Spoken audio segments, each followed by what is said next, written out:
The Principles of Sufism, written by Sheikh Ahmad Zarruq Al-Fasi, translation by Muhammad Al-Amrani. In the name of God, the most compassionate, the most merciful. Introduction. Praise be to God as is due to the grandeur of His majesty and the splendor of His glory. Blessings and peace be upon our Master Muhammad and his family. And now the intent behind this concise work and its chapters is to lay down the foundational principles and origins of Sufism in a manner that harmonizes the Sharia, Islamic law, with the Haqiqah, spiritual reality, uniting the roots of jurisprudence with the path of spiritual wayfaring. I place my reliance upon God to facilitate what I intend, and I lean upon Him to realize what I aspire to achieve. He is sufficient for us, and what an excellent trustee He is. And so, I say. Principle 1. The necessity of defining Sufism before delving into it. To speak of a matter is contingent upon grasping its essence, its benefit, and its substance through an acquired or intuitive mental awareness. This allows one to refer back to it when addressing its particulars, whether in rejection or acceptance, in establishing its roots or elaborating its details. Thus, it is imperative to preface any discourse on Sufism with such clarity, to inform, to inspire, and to hint at its sources. So, understand. Principle 2. The multiplicity of definitions of Sufism. The essence of a thing is its reality, and its reality is what its totality signifies. Defining it may be through a comprehensive boundary, a clearer depiction, or a fuller explanation for ease of understanding. Sufism has been defined, described and explained in nearly 2,000 ways, yet all return to the sincerity of turning towards God, the Exalted. These are but facets of the same truth, and God knows best. Principle 3. The Sufism of every individual lies in the sincerity of their turning. Disagreement over a singular reality, when multiplied, indicates the difficulty in grasping its entirety. Yet if these disagreements converge upon a single origin encompassing all that has been said, the expression of it reflects what is understood of it. The sum of opinions falls upon its details, and each person's perspective is shaped by their own experience of it, be it through knowledge, action, state, taste, or otherwise. The diversity in Sufism stems from this, and thus the historian Abu Nu'aym, may God have mercy on him, attributed to most of the luminaries in his work Hilyat al-Awliya a saying befitting their state, stating, "It is said that Sufism is such and such." This implies that whoever possesses a share of sincere turning towards God has a share in Sufism, and that the Sufism of each person is the sincerity of their turning. So understand. Principle 4.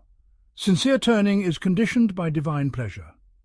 Sincere turning towards God is contingent upon it being in a manner that pleases the truth, God, and with what pleases Him. It cannot be valid without its condition, for God says, "And He does not approve of disbelief for His servants." Quran 39:7.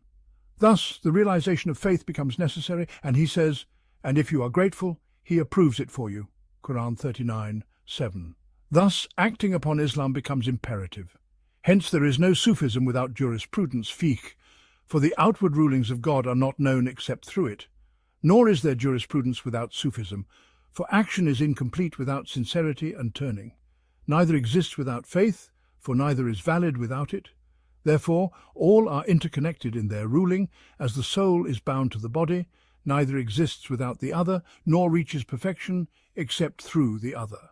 So understand, from this stems the saying of Imam Malik, may God have mercy on him, whoever practices Sufism without jurisprudence becomes a heretic, and whoever practices jurisprudence without Sufism becomes a transgressor. But whoever combines both has attained realization. I say, the first falls into heresy because they incline towards fatalism, negating wisdom and rulings. The second falls into transgression because their actions lack the sincerity of turning the guards against disobedience to God and the sincerity required in actions for God. The third attains realization by standing with the reality while adhering to the truth. So recognize this. Principle 5. Sufism is ihsan, spiritual excellence. Attributing a matter to its origin and upholding it with its specific evidence repels the denier of its reality, for the manifestation of truth in reality prevents any opposition to it. The origin of Sufism is the station of Ihsan, spiritual excellence, which the Messenger of God, peace and blessings be upon him, explained as, to worship God as though you see him, and if you do not see him, then know that he sees you. The meanings of sincere turning revolve around this origin and are tied to it, for its wording indicates the pursuit of vigilance, muraqabah, which is inseparable from it. Thus, urging towards it is an urging towards its very essence, just as jurisprudence revolves around the station of Islam and the principles of belief revolve around the station of faith. Sufism, therefore, is a part of the religion that Gabriel, peace be upon him, taught to the Prophet, peace and blessings be upon him, who in turn taught it to the companions. May God be pleased with them all, so understand. Principle 6. The Arabic nature of the term Sufism and its clarity. A term for a concept should reflect its meaning, hint at its reality, suit its context, and specify its referent without ambiguity or violation of any legal or customary principle. It should neither negate an original subject nor oppose a derivative ruling, nor contradict any aspect of wisdom, while being grammatically sound and precisely articulated. The term Sufism fulfills these criteria, for it is an Arabic term, fully coherent in structure, free from confusion, ambiguity, or vagueness. Its derivation conveys its meaning, just as fiqh, jurisprudence, relates to the rulings of Islam and outward actions, and usual, principles, relates to the rulings of faith and the affirmation of belief.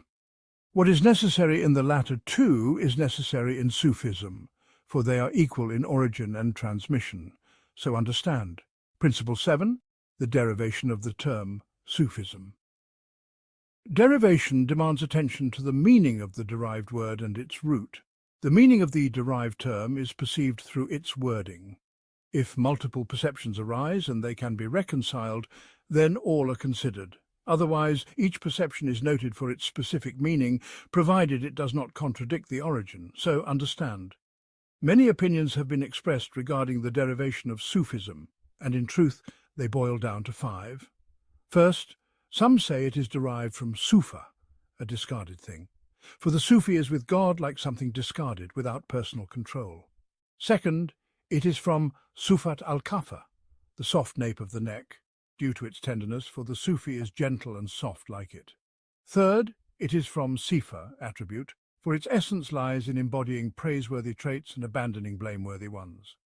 Fourth, it is from Safa, purity, and this opinion has been affirmed to the extent that Abu al-Fath al-Busti, may God have mercy on him, said, "People disputed over the Sufi and differed in ignorance, thinking it derived from Suf, wool.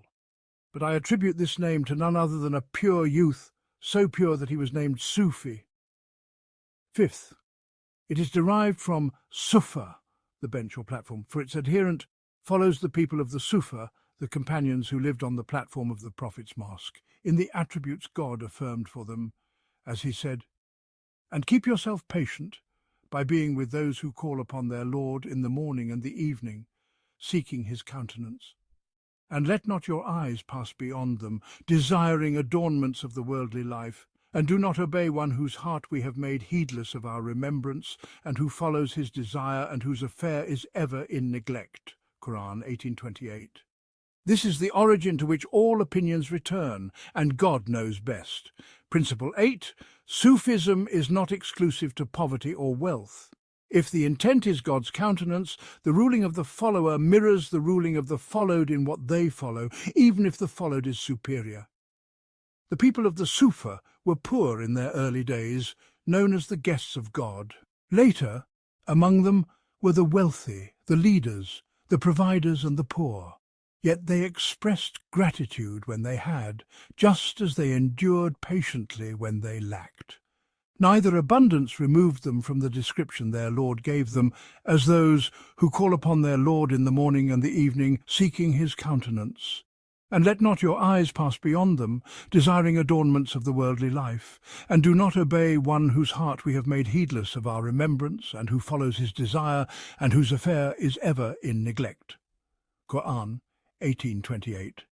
Nor were they praised for their lack, but for their intent to seek the countenance of the sovereign, the judge.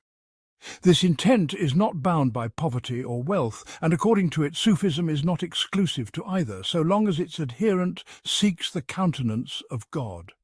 So understand. Principle 9. The Sufi, the Fakir and the Malamati differences in attribution may arise from differences in realities or from differences in degrees within a single reality. It has been said that Sufism, poverty, fakir, blame, malama and nearness, takrib, fall under the first, while others say they fall under the second, and this is the correct view.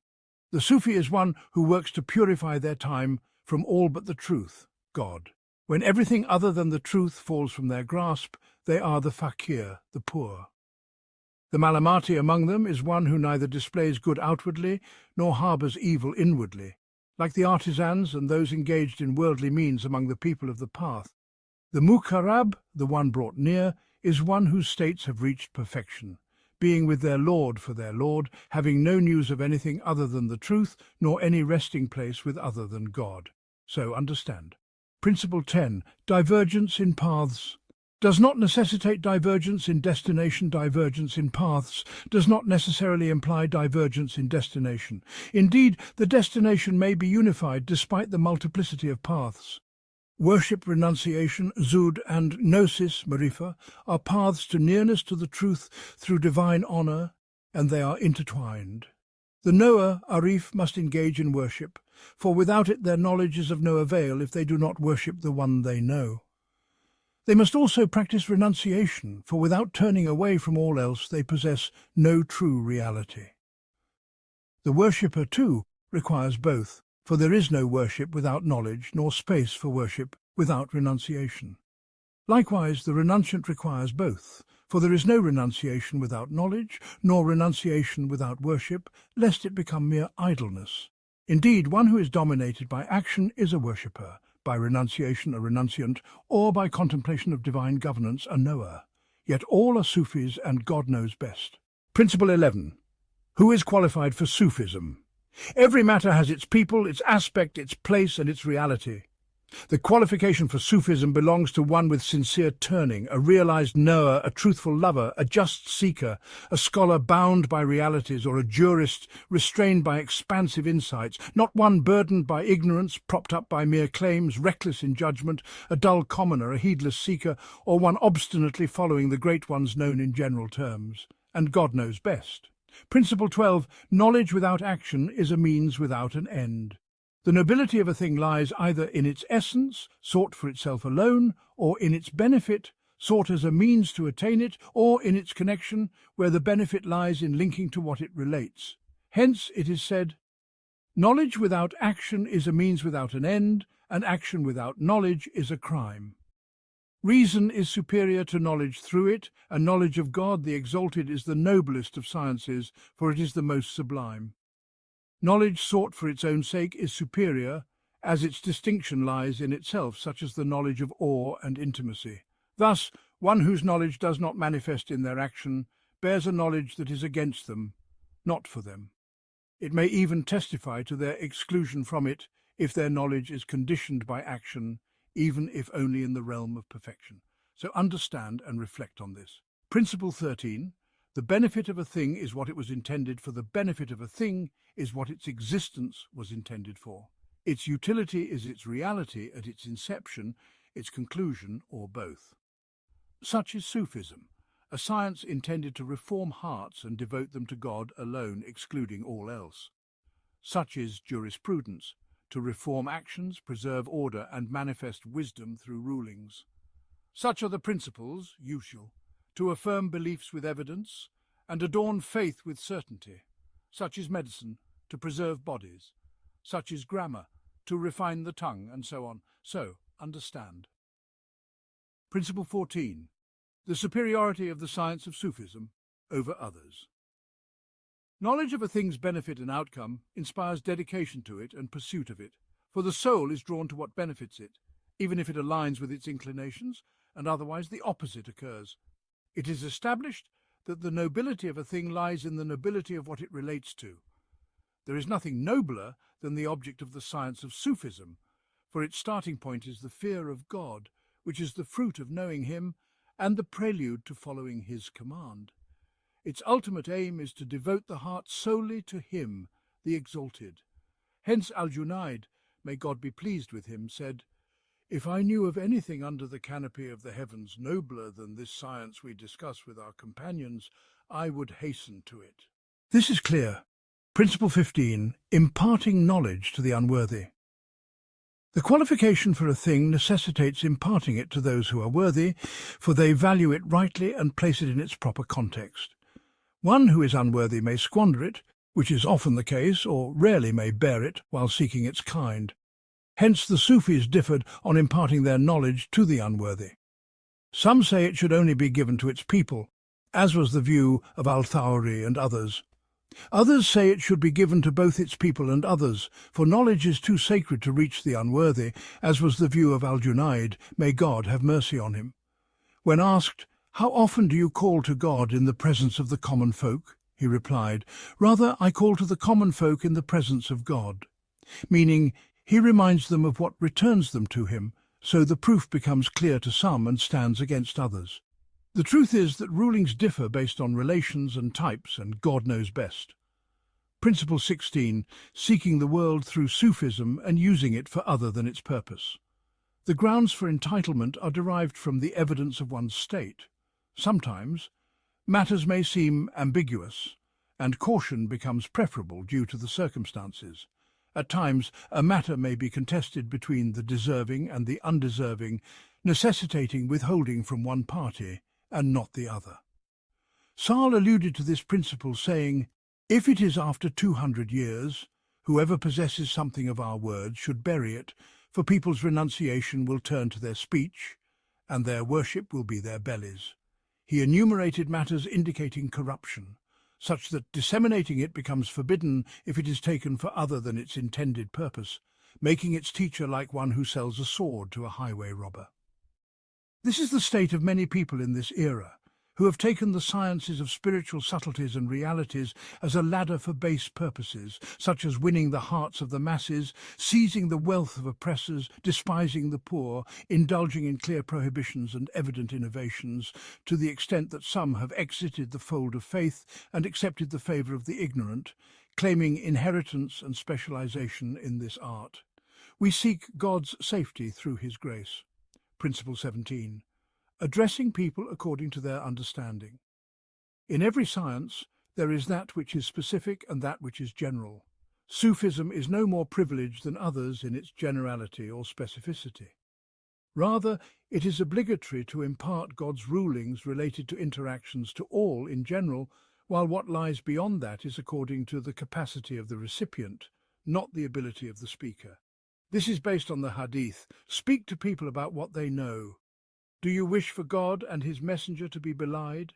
It was said to Al-Junayd, may God have mercy on him, "Two men ask you about the same issue, yet you answer one differently from the other?"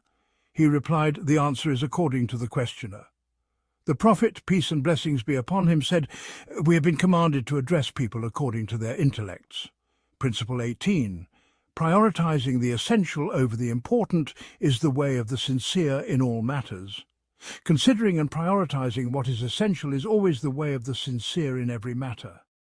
Whoever seeks the subtleties of the sciences of the Sufis before knowing the general rulings of servitude, or turns from clear rulings to obscure ones, is deceived by their desires, especially if they have not mastered the outward jurisprudential rulings of worship, nor distinguished between innovation and sunnah in states, nor demanded of themselves adornment before detachment, or claimed such for themselves. How profound are the words of Sari, may God be pleased with him. Whoever knows God lives, while the fool wanders aimlessly in the world, coming and going in nothingness, and the wise one is lost in longing for their beloved. And in the aphorisms, your concern for the hidden flaws within you is better than your concern for the unseen matters veiled from you. This is remarkable. Principle 19. Zeal for the sciences of the Sufis and protecting the common folk from clinging to their specifics. Considering the relations in reality necessitates specifying a ruling apart from its generality. Among this is the zeal for the sciences of the Sufis against denial and protecting the minds of the common folk from clinging to what is specific to these sciences, which may lead to misguidance in knowledge, action, claims, or otherwise. So, understand, give each possessor of a ruling their due. Actions are for the general folk, states for the aspirants, benefits for the worshippers, realities for the knowers, and expressions are sustenance for the listener's household. You have only what you can consume. So, understand. Principle 20. Jurisprudence and Sufism are siblings in pointing to God's rulings. Sharing a common origin necessitates sharing a common ruling. Jurisprudence and Sufism are siblings in pointing to the rulings and rights of God the Exalted. They share the ruling of a single origin in perfection and deficiency, for neither is more privileged than the other in its indication. It is established that action is a condition for the perfection of knowledge in both and in others, not a condition for its validity, for it does not cease with its absence, but may exist without it. Knowledge is the leader of action, preceding it in ruling and wisdom. If connection were a condition, acquiring it would be nullified. Likewise, if it were a condition in commands, prohibitions, and actions, their abrogation would be necessitated by the corruption of the times, which is neither permissible in Sharia nor commendable in general. Rather, God has affirmed knowledge for those who fear him and did not negate it from those who do not. The Prophet, peace and blessings be upon him, sought refuge from knowledge that does not benefit and said, "The most severely punished on the day of resurrection will be a scholar whom God did not benefit with their knowledge." He called them a scholar, despite their lack of benefit from their knowledge. Thus, it is necessary to benefit from knowledge from every rightful possessor who realizes it, whose knowledge does not harm in its dissemination, such as its lack of connection. So understand. Principle 21. Sufism is not known except through acting upon it. What is predominant in manifestation is necessary for reliance on what accompanies it. It is known that Sufism is not understood except through acting upon it. Relying on it without action is deception, even if action is a condition of its perfection. It has been said, "Knowledge is with action. If it finds it, it remains, otherwise it departs." May God protect us from knowledge without action. Amen. Principle 22. The condition of knowledge for action. Action upon a matter is not sound except after knowing its ruling and aspect. Thus, one who says, "I will not learn until I act," is like one who says, "I will not seek treatment until my ailment is gone." They neither seek treatment nor does their ailment depart. Rather, it is knowledge, then action, then dissemination, then mastery. And success is with God. Principle 23. How to attain the science of Sufism. Seeking a matter from its proper aspect and pursuing it from its rightful sources is the nearest path to attaining it. It is established that the subtleties of the sciences of the Sufis are divine grants and special gifts, not acquired through ordinary pursuit. Thus, attention must be paid to its aspects, which are three. First, acting upon what one knows to the best of one's ability. Second, turning to God for openings according to the strength of one's resolve. Third, unrestrained contemplation of meanings while returning to the origin of the Sunnah, so that understanding flows, errors are negated, and openings are facilitated. Al-Junayd, may God have mercy on him, alluded to this, saying, "We did not take Sufism from mere talk, debate, or dispute, but from hunger, wakefulness, and perseverance in actions." Or as he said, "The Prophet, peace and blessings be upon him, said, 'Whoever acts upon what they know, God grants them knowledge of what they did not know.'" Abu Sulaiman al-Darani, may God be pleased with him, said, "When souls become accustomed to abandoning sins, they roam in the divine realm and return to their owner with rare gems of wisdom without a scholar leading them to it." This is complete. Principle 24. The people of this path are tested by the imposition of creation.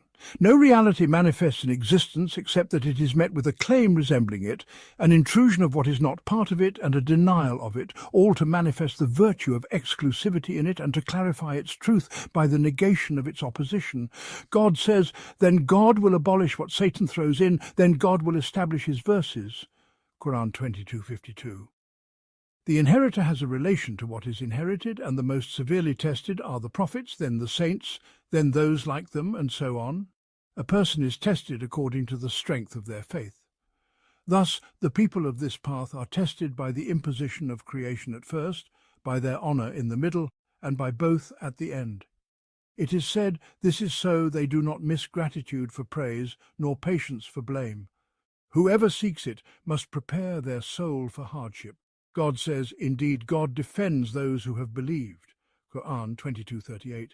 And whoever relies upon God, then he is sufficient for him. Quran 65:3. So understand. Principle 25. From the realm of Sufism comes a knowledge that the hint embraces, yet the expression cannot contain. There is no true knowledge save that which is learned from the lawgiver or from those who stand in his stead, conveying what he has brought. For he, upon him be peace, declared, knowledge comes only through learning, forbearance through striving for it, and whoever seeks goodness shall be granted it, and whoever guards against evil shall be protected from it. The fruit of piety is but an understanding that aligns with the foundational principles, illuminating hearts and expanding minds. This understanding is divided. Some falls within the sphere of rulings, while other aspects elude the realm of articulation, though they are touched by illusion. And there are matters that even the innermost conscience cannot grasp, though the truths point to them, clear to those who witness them, verified by those who receive them. Our discourse on such matters is but a figurative understanding, meant only to affirm their root and nothing more. So comprehend what we have hinted at, and with God lies all success. Principle 26. The Sufi among the jurists is more knowledgeable in jurisprudence than the jurist among the Sufis. The ruling of jurisprudence is general in its scope, for its aim is to establish the form of religion, to raise its beacon, and to manifest its word. The ruling of Sufism, however, is particular in its specificity, for it is a transaction between the servant and his lord, with naught added thereto. Thus it is valid for a jurist to object to a Sufi, but it is not valid for a Sufi to object to a jurist. It becomes incumbent to refer from Sufism to jurisprudence in matters of rulings and truths, not through rejection or abandonment. It is permissible to suffice with jurisprudence alone, but Sufism cannot stand without it, nor is it valid in its absence. One cannot return from jurisprudence to Sufism except through it, even if Sufism holds a higher rank, yet jurisprudence remains safer and broader in benefit. Hence it has been said, be a jurist who is a Sufi, not a Sufi who is a jurist. The Sufi among jurists is more complete and safer than the jurist among Sufis, for the Sufi jurist has realized Sufism in state, action, and taste. In contrast, the jurist among Sufis is one grounded in his knowledge and state, yet this is not perfected for him except through sound jurisprudence and clear spiritual taste. Neither suffices without the other, just as a physician's knowledge is incomplete without experience, nor experience without knowledge. So ponder this deeply. Principle 27. Distinguishing between disagreement and divergence. Divergence in a single ruling, whether by negation or affirmation, if one position is based on a principle unfit for argumentation, it is invalid. If it leads to an absurdity, it is false. However, if it is founded on a principle suitable for argumentation without stripping the opposing view of its evidence, then all positions are valid. Thus, a distinction is made between disagreement and divergence.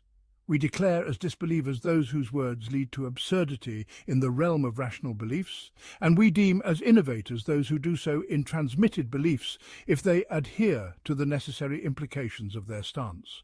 Otherwise, their doubt is examined, and the ruling on it is applied according to the disagreement among scholars regarding the implications of a statement. We neither declare disbelief nor innovation for one whose necessary implication does not lead to absurdity, as we do not assert the corruption of their principle given its possibility. By this perspective, the acceptance of disagreement among the people of the Sunnah becomes evident, as does their general rejection of others. This principle applies to the domain of legal rulings in matters of acceptance and rejection. Reflect upon this, and you shall find it, and with God lies all success.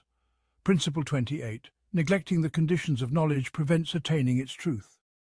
Every matter has its facet. For the seeker of knowledge in its beginnings, the condition is to listen and accept, then to conceptualize and comprehend, then to reason and provide evidence, and finally to act and disseminate.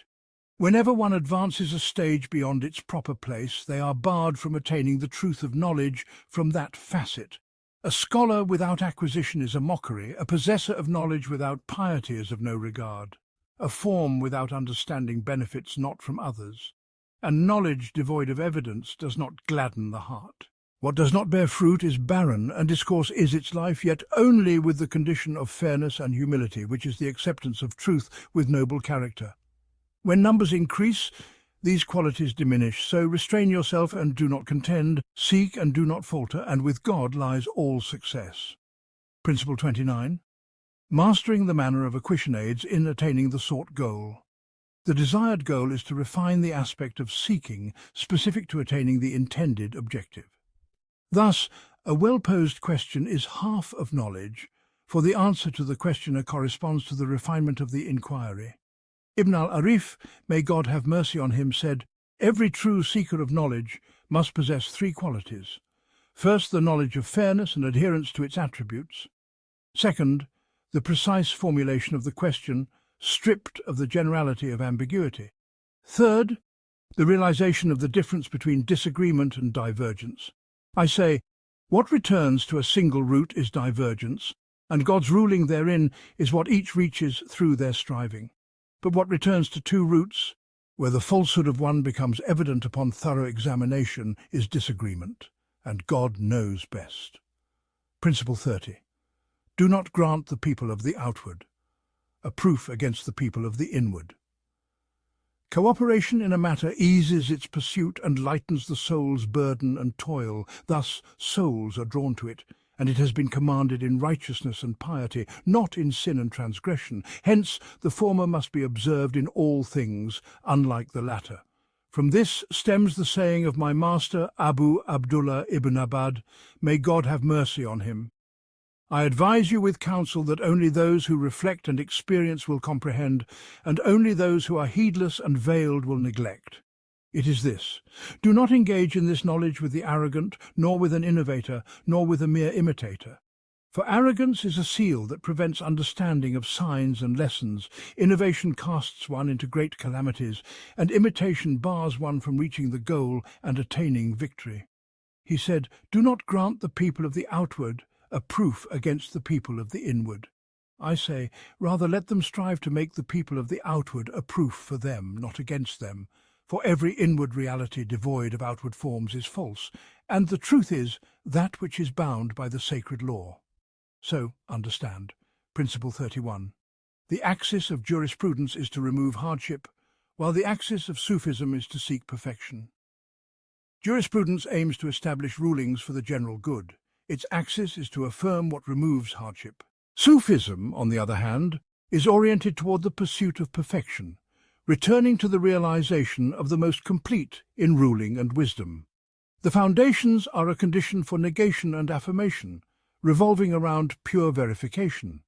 As God says, and recall when Moses prayed for water for his people, so we said, strike with your staff the stone. And there gushed forth from it 12 springs. Every people knew its watering place. Eat and drink from the provision of God, and do not commit abuse on the earth, spreading corruption. Quran 2:60. So understand, Principle 32. The Sufi is one who deals with the truth through reality and with creation, through the sacred law. The essence of a thing is derived from its roots.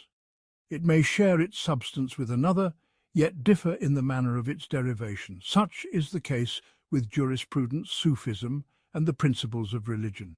Their roots are the book, the sunnah, and the rational propositions affirmed by the book and the sunnah. Yet the jurist looks from the perspective of establishing the outward ruling for outward action, according to the principle that necessitates it. The Sufi, however, gazes through the lens of reality in the very essence of verification, and the jurist has no regard therein until he unites his outward with his inward. The scholar of principles considers the ruling of negation and affirmation without addition. Hence, Ibn al-Jallah, may God have mercy on him, said, "He who deals with the truth through reality and with creation through reality is a heretic. He who deals with the truth through the sacred law and with creation through the sacred law is a Sunni, and he who deals with the truth through reality and with creation through the sacred law is a Sufi. This is remarkable and fitting to what precedes, and its examples will become evident in what follows. Principle 33. Examples of seeking perfection among Sufis. A thing is clarified by its example and strengthened by its evidence. The example of a heretic is the determinist who seeks to annul wisdom and rulings. The example of a Sunni is found in the narration of the three men trapped in a cave, each of whom beseeched God with their best deeds, as has been authentically reported, supported by evident proofs of encouragement and warning. And God knows best. The example of a Sufi is in the narration of the man who borrowed 1,000 dinars from another. The lender said, "Bring me a witness." The borrower replied, "God suffices as a witness." He said, "Bring me a guarantor." The borrower replied, "God suffices as a guarantor." The lender accepted. When the due date arrived, the borrower sought a boat but found none. So he hollowed out a piece of wood, placed the 1,000 dinars inside with a note explaining the matter, and entrusted it to the one who had satisfied the lender, God Almighty, and it reached its destination. Then he brought another 1,000 as fulfillment of the legal right. Both narrations are recorded by Al-Bukhari in his collection. From this also is the verse, "We feed you only for the countenance of God. We wish not from you reward or gratitude. Indeed, we fear from our Lord a day austere and distressful." Quran 76:9-10. Thus, the object of fear is made independent of the bearer of the deed, and God knows best. A man once asked Al-Shibli, may God have mercy on him, "How much is due on 5 camels?" He replied, "A sheep as per the obligation, but with us all of it is for God."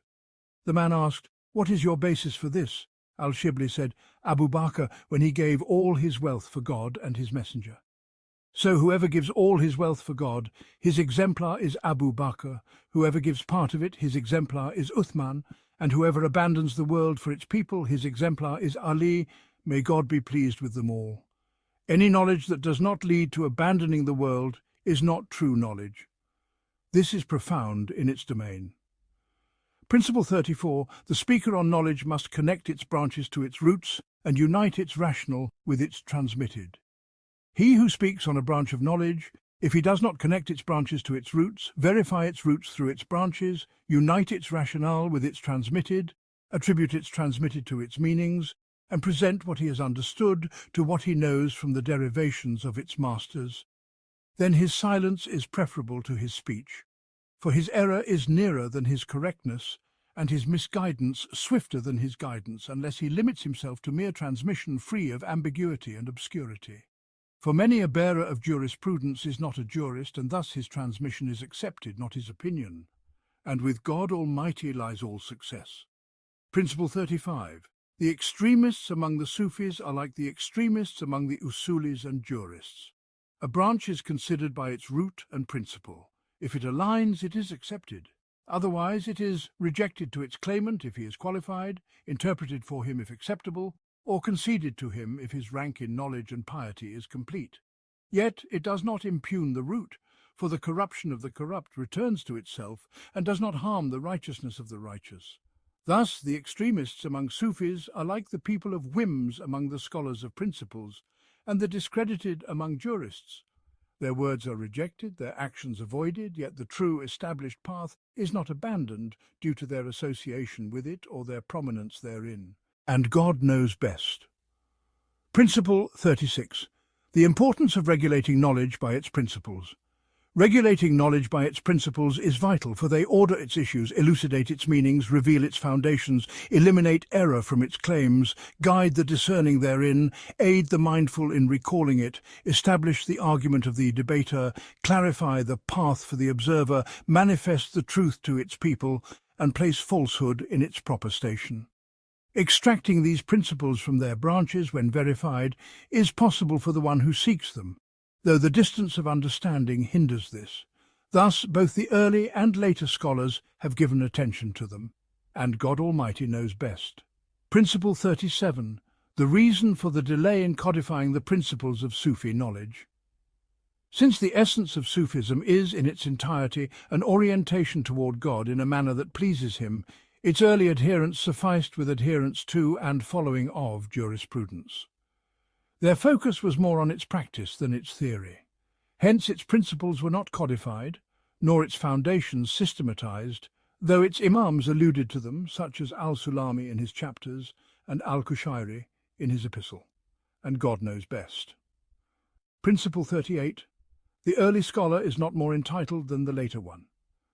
When the root of knowledge is verified, its materials known, its branches flow, and its foundations become evident, understanding therein is accessible to its people. Thus, the early scholar is not more entitled than the later one, though the former has the merit of precedence. Knowledge is the arbiter, and the insight of the later scholar is more complete, for it builds upon the early one, and divine openings are hoped for by all. How beautifully Ibn Malik, may God have mercy on him, said, "If the sciences are divine grants and bestowed privileges, it is not far-fetched that some later scholars are reserved for what was difficult for many of the early ones. We seek refuge in God from envy that blocks the door of fairness and turns one away from noble attributes." This is remarkable. Principle 39. The later scholar bringing what was not preceded does not entail criticism of the early one. Scholars are trusted in what they transmit, for it is entrusted to their integrity. Their opinions are subject to investigation, for they are the product of their intellects, and infallibility is not established for them. Thus, discernment and examination are necessary, seeking truth and verification, not objection to the speaker or transmitter.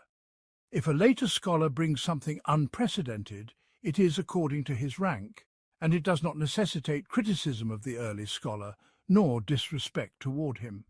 For what is established of the early scholar's uprightness dictates that he would return to the truth if he heard its clarification, and he is bound by it if it negates his opinion with its reality, not its preference, as possibility remains for him. Hence, later imams of the community differed with the early ones, and it was not criticism of either. So, understand. Principle 41. The foundation of state is surrender and affirmation, and the one in a state is not to be followed. The foundation of knowledge is inquiry and verification, while the foundation of a spiritual state is surrender and affirmation. When the Gnostic speaks from the perspective of knowledge, his words are examined by their root in the book, the Sunnah, and the traces of the righteous predecessors, for knowledge is measured by its root. When he speaks from the perspective of his state, his taste is conceded to him, for it cannot be attained except by one like him. Thus it is measured by his experience. Knowledge therein relies on the integrity of its bearer, yet he is not to be followed due to the non-generality of his ruling except by one like him. A master said to his disciple, "My son, cool the water. For if you drink cool water, you will praise God with the fullness of your heart. But if you drink it hot, you will praise God with reluctance." The disciple said, "O my master, what of the man who found his jug exposed to the sun and said, 'I am ashamed before God to move it for a moment'?" The master replied, "My son, that is one in a state. He is not to be followed." This is concluded. Principle 41. The rational carries its proof within itself, while the transmitted relies on the integrity of its transmitter. What is rational carries its proof within itself, and thus does not require knowing its speaker except as a perfection therein. What is transmitted relies on the integrity of its transmitter, necessitating inquiry and clarification of its aspect.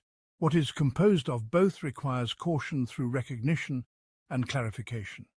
Ibn Sirin, may God be pleased with him, said, "This narration is religion, so look from whom you take your religion." This distinction applies to one on the threshold of knowledge who has sensed its aims. As for the layperson or beginner in seeking, they must know the source from which they take both their rational and transmitted knowledge, so that it is based on following, not mere imitation, and God Almighty knows best. Principle 42. Imitation by taking a statement without reliance on a sign in the speaker is absolutely condemned. Imitation is taking a statement without reliance on a sign in the speaker or a basis in the transmitted, and it is absolutely condemned for its owner's mockery of their religion. Following is relying on the piety and knowledge of the speaker in taking a statement, and this is the rank of the adherents of schools with their imams. Calling it imitation is figurative. Discernment is taking a statement by its specific evidence without independent judgment or neglect of the statement, and this is the rank of the masters of the schools and the elite among knowledge seekers. Ijtihad is deriving rulings from their evidences without regard for the speaker. If it does not consider a prior root, it is absolute, otherwise it is restricted. A school is what becomes strong in the soul until its owner relies upon it. These concepts are mentioned with their meanings in the key to felicity, and God knows best. Principle 43. There is no one to be followed except the infallible, due to the absence of error, or one attested to by virtue. There is no one to be followed except the infallible, due to the absence of error from him, or one attested to by virtue, for the one praised by the just is just. The Prophet, upon him be peace, testified, "The best of generations is my generation, then those who follow them, then those who follow them." Thus their virtue is established in order, and following them is likewise.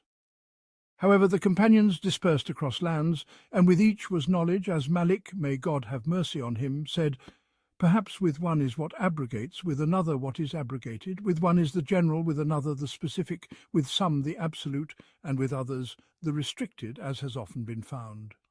Thus it became necessary to turn to those after them, for they gathered what was dispersed, regulated the narrations therein, though they did not encompass it in jurisprudence, even if some of that occurred to them.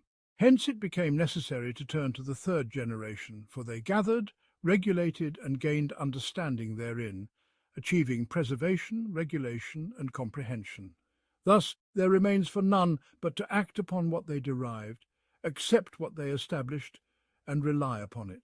For every field in this generation there are imams renowned for their virtue in knowledge and piety, such as Malik, Al-Shafi'i, Ahmad, and Abu Hanifa al-Numan for jurisprudence, Al-Junaid, Maruf, and Bishr for Sufism, and Al-Muhasibi for both and for beliefs, as he was the first to speak on affirming the divine attributes, as mentioned by Ibn al-Athir, and God knows best. Principle 44.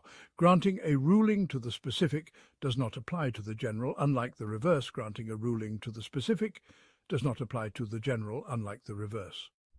The commendation of a generation is a judgment on the whole, unlike the narration, a group from my nation. Thus it is considered by its attributes, not the totality of its individuals. The commendation therein is permissible accordingly, necessitating caution in the second regarding its most complete description, unlike the first, though it is preferable. And God knows best. Principle 45. What is recorded of the Imam's words in every field is evidence due to its transmission and known origin. What is recorded of the Imam's words in every field is evidence due to its transmission, the knowledge of its origin, the correctness of its meaning, the clarity of its basis, its circulation among its people, and the fame of its issues among its Imams, with each connected to those before them. Thus, following it is valid and necessary, even if the narration in its individuals has ceased. What is not recorded is not so. Thus, it is not valid to adopt it due to the extinction of its bearers and the possibility of its entirety. This may be specific or general, as with the extinction of the school of Al-Layth and the two Sufyans, Sufyan ibn Uyayna and Sufyan al-Thawri, generally, and other schools except the Maliki in the Maghreb, the Shafi'i among the non-Arabs, and the Hanafi in the Roman lands. As for the Hanbali, it exists only with others. Thus, what is possible to know the correctness of its transmission is necessary, not what is probable. Hence, Sanun issued a fatwa that no fatwa should be given in the Maghreb except by the Maliki school, and similarly Ibn al-Khatib. Among the people of Egypt, it is held that the layperson has no school due to the abundance of schools in their context, until I saw numerous branches and fatwas based on that, and God knows best. Principle 46. The branching of the root necessitates branching in the derivative, thus requiring regulation of the derivative by a root to which it returns. The branching of the root necessitates branching in the derivative, thus requiring regulation of the derivative by a root to which it returns in jurisprudence, principles, and Sufism. It is not valid to say the Sufi has no school, except from the perspective of his choice within a single school for the strongest evidence, intent, caution, or other means that lead him to his state. Otherwise, Al-Junayd was a Thawri, Al-Shibli a Maliki, Al-Jariri a Hanafi, and Al-Muhasibi a Shafi'i, and they are the pillars and foundations of the path. The saying, the Sufi's school in derivatives follows the people of Hadith, is by considering that he acts from his school only by what aligns with its text, unless it opposes caution or departs from piety. This is necessary without accusing scholars or inclining to leniency, as Al-Suhrawadi, may God have mercy on him, mentioned regarding their gathering. By what is here, his words are understood along with the transmission of others, and God knows best. Principle 47. The opening of every soul and its illumination are in accordance with the opening and light of that which it follows, and its light indeed is a reflection of such guidance. Thus, the opening of every individual and the radiance thereof depends upon the opening and light of the one they emulate.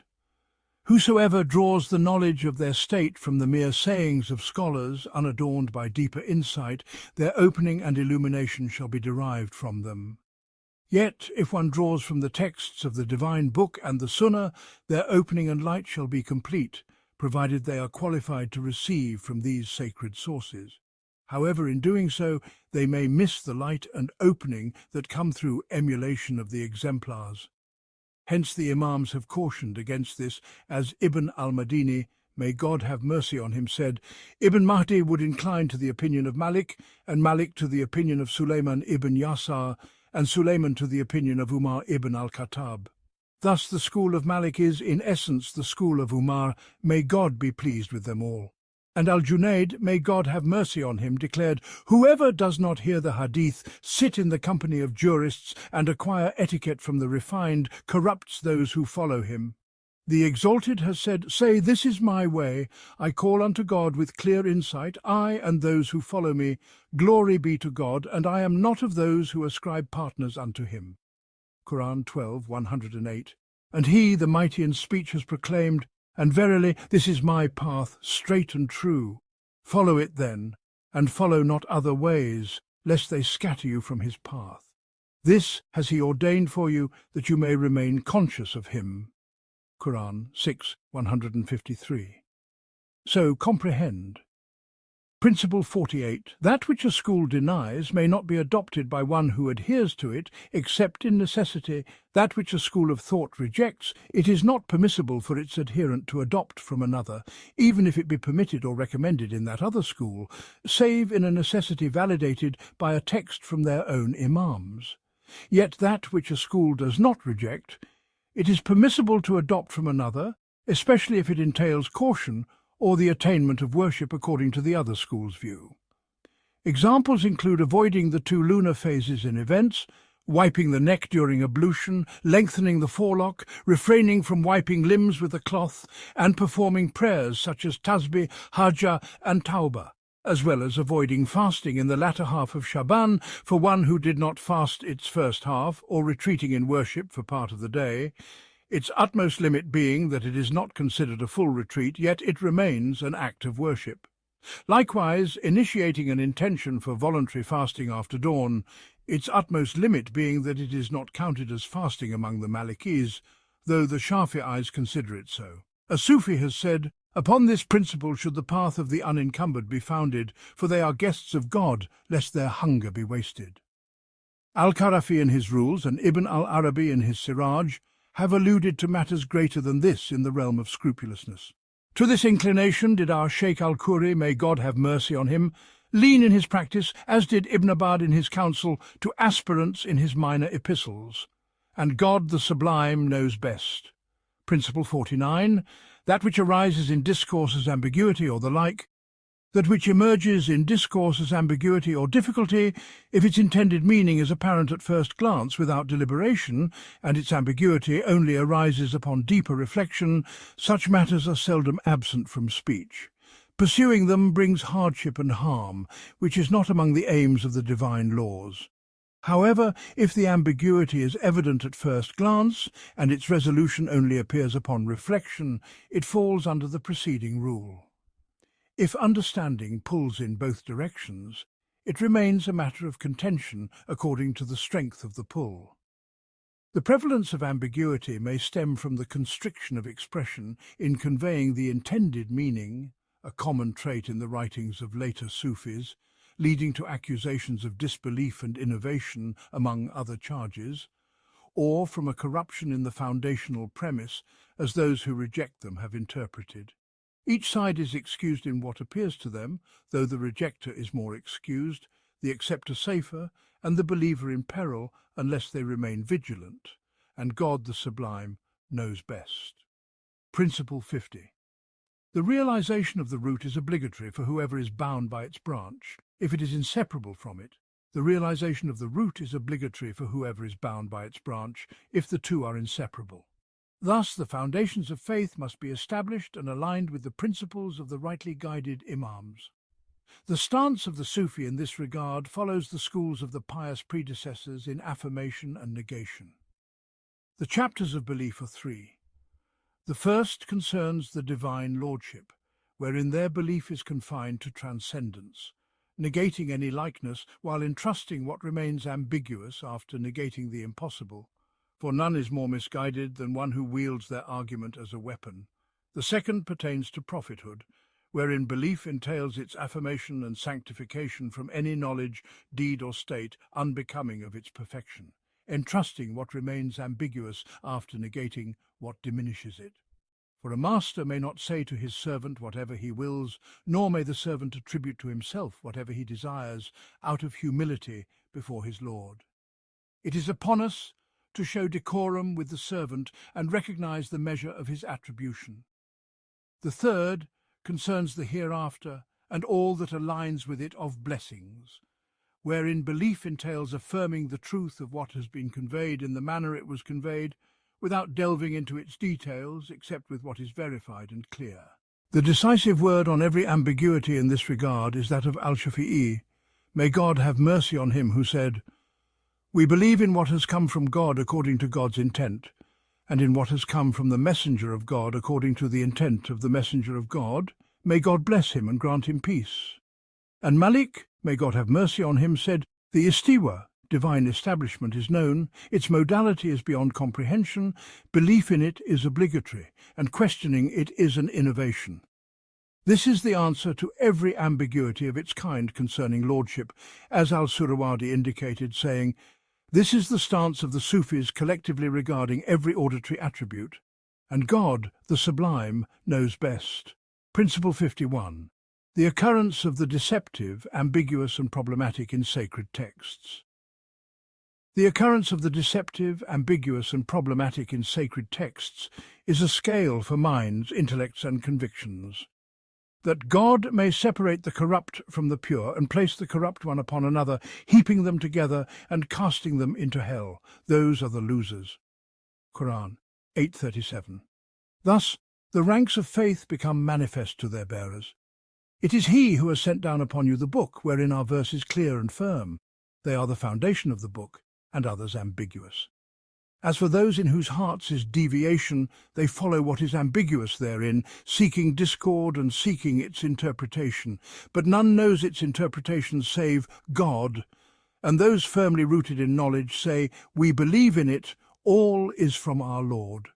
And none will be reminded except those of understanding. Quran 3:7. Such matters are not accepted from any but the lawgiver himself, unless their meaning is clear and their structure evident in the customary discourse, bearing a semblance to the foundations of the texts, as with the issue of istiwa in the epistle of Ibn Abi Zayd, over which the scholars of Principles differed. Even after its occurrence in this manner, they remain divided over its acceptance, interpretation, or taking the stance of its proponent at face value. All this applies if the proponent is a recognized imam in their field, whether a Sufi or a jurist, and not otherwise, for it is rejected outright if it lacks foundation or semblance. Thus it is rejected by all without dispute. And God, the Sublime, knows best. Principle 52. Discourse on the probable in ways that are permissible, discourse on the probable in ways that are permissible does not contradict the principle of entrustment through negation, so long as one does not believe it to be the precise intent. If it carries the possibility of suggestion, it does no harm, for it is the foundation upon which it is built after negating the impossible, and thus it is not contradictory. If it appears contradictory, it is from this that the people have spoken of interpretation after affirming entrustment. Otherwise, it is invalid after their consensus upon it. Indeed, the true realization is that there is no entrustment in the root, but rather in specifying the interpretation due to the necessity of discarding the impossible. And God knows best. Principle 53. The rulings of divine attributes do not change, nor do their effects transfer. The rulings of divine attributes do not change, nor do their effects transfer. Hence, Al-Hatimi, may God have mercy on him, said, "It is believed regarding the people of the house that God, the Exalted, has overlooked all their misdeeds, not due to any deed they performed or righteousness they presented, but by a preceding care from God for them. For he, the Exalted, said, and stay quietly in your houses, and make not a dazzling display like that of the former times of ignorance, and establish regular prayer, and give regular charity, and obey God and his messenger. For God only wishes to remove from you all impurity, O people of the house, and to purify you with a thorough purification." Quran 33:33. Thus, the ruling is tied to the divine will, whose rulings do not alter. Therefore, it is not permissible for a Muslim to belittle or harbour enmity toward one whom God, the Exalted, has testified to their purification and the removal of impurity. Disobedience does not sever lineage unless the root of affiliation, faith, is lost. The rights incumbent upon them are upheld by our hands as representatives of the Sharia. In this, we are but as a servant who disciplines the child of his master with his permission, fulfilling the master's command while not neglecting the child's merit. The Exalted has said, "This is that with which God gives glad tidings to his servants who believe and do righteous deeds. Say, I ask of you no reward for this, save love for those near of kin. And whoever earns a good deed, we shall increase for him good therein. Indeed, God is forgiving, appreciative." Quran 42:23. Ibn Abbas said, "It means, save that you love my kin." Whatever injustice has befallen us from them, we regard it as a decree without cause, for the Prophet, may God bless him and grant him peace, said, "Fatima is a part of me. What displeases her displeases me." A part holds the sanctity of the whole. The Exalted has said, "And as for the wall, it belonged to 2 orphan boys in the city, and beneath it was a treasure for them, and their father had been righteous. So your Lord intended that they reach maturity and extract their treasure as a mercy from your Lord. And I did not do it of my own accord." That is the interpretation of that over which you could not have patience. Quran 18:82. He praised the righteousness of the Father. So what of prophethood? If this be for the children of the righteous, what then of the children of the saints? And if for the children of the saints, what of the children of the prophets? And if for the children of the prophets, what of the children of the messengers? Nay, tell me, with what words can you describe the children of the Master of Messengers? Thus, it is clear that they possess a merit whose measure none can fathom, save he who has distinguished them with it. So, comprehend. When I mentioned the beginning of this discourse to our Sheikh Abu Abdallah al-Khoury, may God have mercy on him, he said, "This pertains to our right. As for their right, a sin in proximity is not like a sin in distance." And he recited, "O wives of the Prophet, if any of you were guilty of evident unseemly conduct, the punishment would be doubled for her, and that is easy for God." Quran 33:30. Thus the manifestation of reprimand is through the hastening of expiatory calamities in this abode, as Ibn Abi Jamrah mentioned regarding the people of Badr in his discussion of Mistar during the incident of the slander. From this meaning comes the saying of the Prophet, "May God bless him and grant him peace." O Abbas, uncle of the Prophet, may God bless him and grant him peace, I can avail you nothing against God. O Fatima, daughter of Muhammad, I can avail you nothing against God. Purchase yourselves from God. I say this is akin to forbidding the righteous from disobedience and the innocent from suspicion, that the argument against others may be firmer, and God knows best. Principle 54. Affirming a ruling by essence is not like affirming it by incidental attributes. Affirming a ruling by essence is not like affirming it by incidental attributes. Thus, the saying of the Prophet, may God bless him and grant him peace.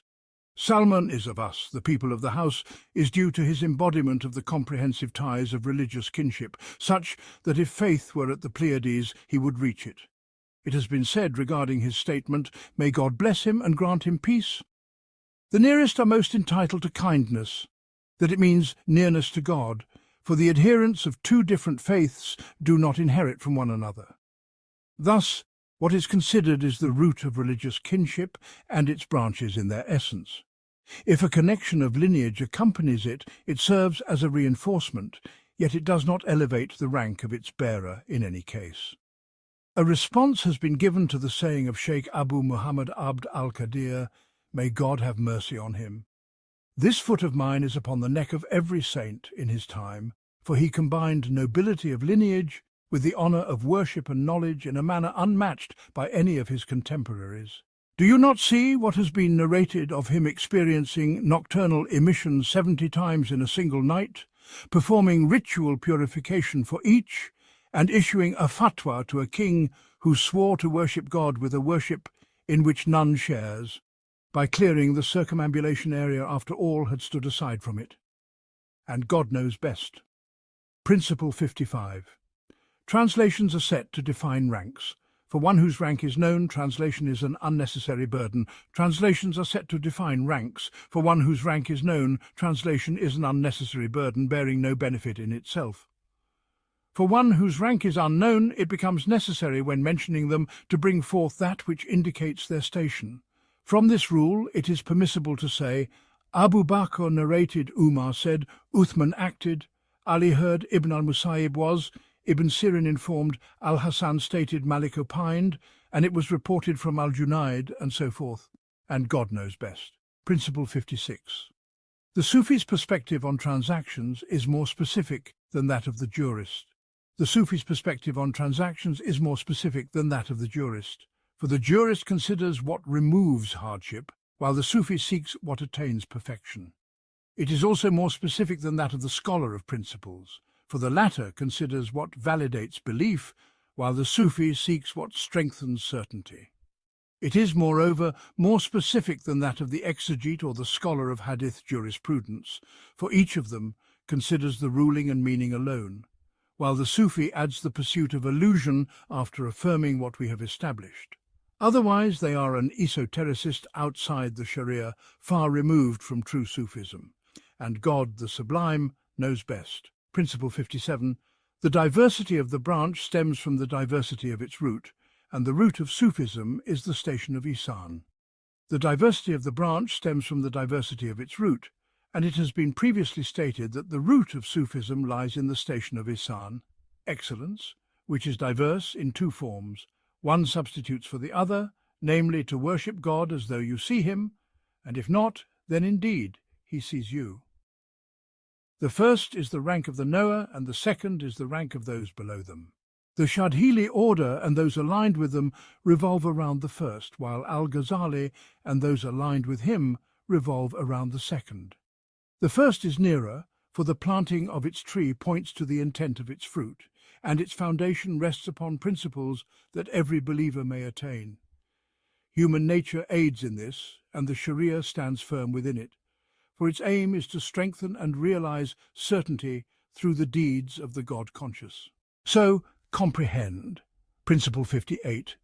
In the diversity of paths lies ease for the wayfarer. In the diversity of paths lies ease for the wayfarer and assistance in attaining the desired goal and reaching the intended aim.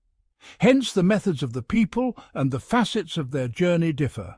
Among them is the ascetic who prioritizes virtues in every state, the worshipper who adheres to sound practices, the renunciant who flees from creation, the knower who clings to realities, the scrupulous who establishes their station through caution, the adherent who attaches to the people in every domain, and the aspirant who engages in the transaction of sincerity.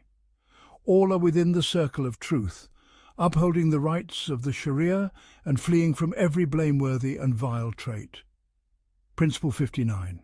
Following the best is always beloved by nature and required by law. Following the best is always beloved by nature and required by law. Those who listen to the word and follow the best of it, those are the ones whom God has guided, and those are the ones endowed with understanding. Quran 39:18. Indeed, God, the Exalted, loves lofty matters and dislikes the base. Indeed, God is beautiful and loves beauty. Hence, Sufism is built upon following the best, as Ibn al-Arif, may God have mercy on him, said, "The greatest secret in the path of aspiration is those who listen to the word and follow the best of it." The perception of what is best differs according to the perspective of the one who deems it so, and God the Sublime knows best. Principle 60. The multiplicity of facets of beauty necessitates the multiplicity of what is deemed best. The multiplicity of facets of beauty necessitates the multiplicity of what is deemed best, and the attainment of beauty for each who perceives it as such. Hence, each group has its path. For the layperson, a Sufism encapsulated in the books of Al-Muhasibi and those aligned with him. For the jurist, a Sufism revolving around Ibn al-Hajj in his Madkhal. For the Hadith scholar, a Sufism centered on Ibn al-Arabi in his Siraj. For the worshipper, a Sufism orbiting al-Ghazali in his methodology. For the disciplined, a Sufism highlighted by al-Kushairi in his epistle. For the ascetic, a Sufism encompassed in Al-Qut and Al-Ihya. For the philosopher, a Sufism introduced by Al-Hatimi in his works. For the logician, a Sufism approached by Ibn Sabin in his writings. For the naturalist, a Sufism brought by Al-Buni in his secrets. And for the scholar of principles, a Sufism realized by Al-Shadhili. Let each consider their origin from their place, and with God lies success. Principle 61. The layperson has no share beyond caution, fear, and taking the easiest and clearest path. The layperson has no share beyond caution, fear, and taking the easiest and clearest path available to them. This is through adhering to piety at the outset before the occurrence of sin, and seeking atonement through repentance for what has occurred after meticulous reflection, without delving into what lies beyond.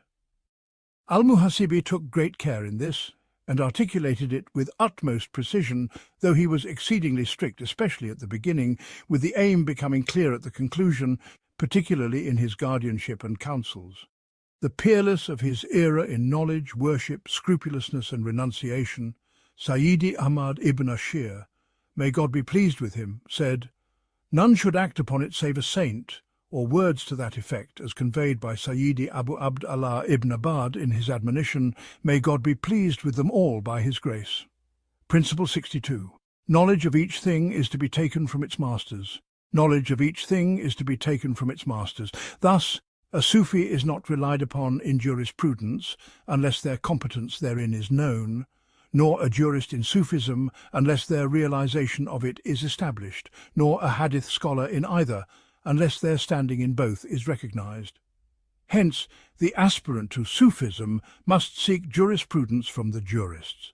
They return to the people of the path only in what pertains to the rectification of their inner state, whether in this or other matters. For this reason, Sheikh Abu Muhammad al-Marjani, may God be pleased with him, would command his companions to refer to the jurists in matters of jurisprudence, even if he was knowledgeable therein. So, comprehend. Principle 63. The word is considered by its meaning, and the meaning is taken from the word. The word is considered by its meaning, and the meaning is taken from the word. Whosoever focuses on the word more than the meaning misses the attainment of meanings, and whosoever neglects the word finds the meaning distant from them.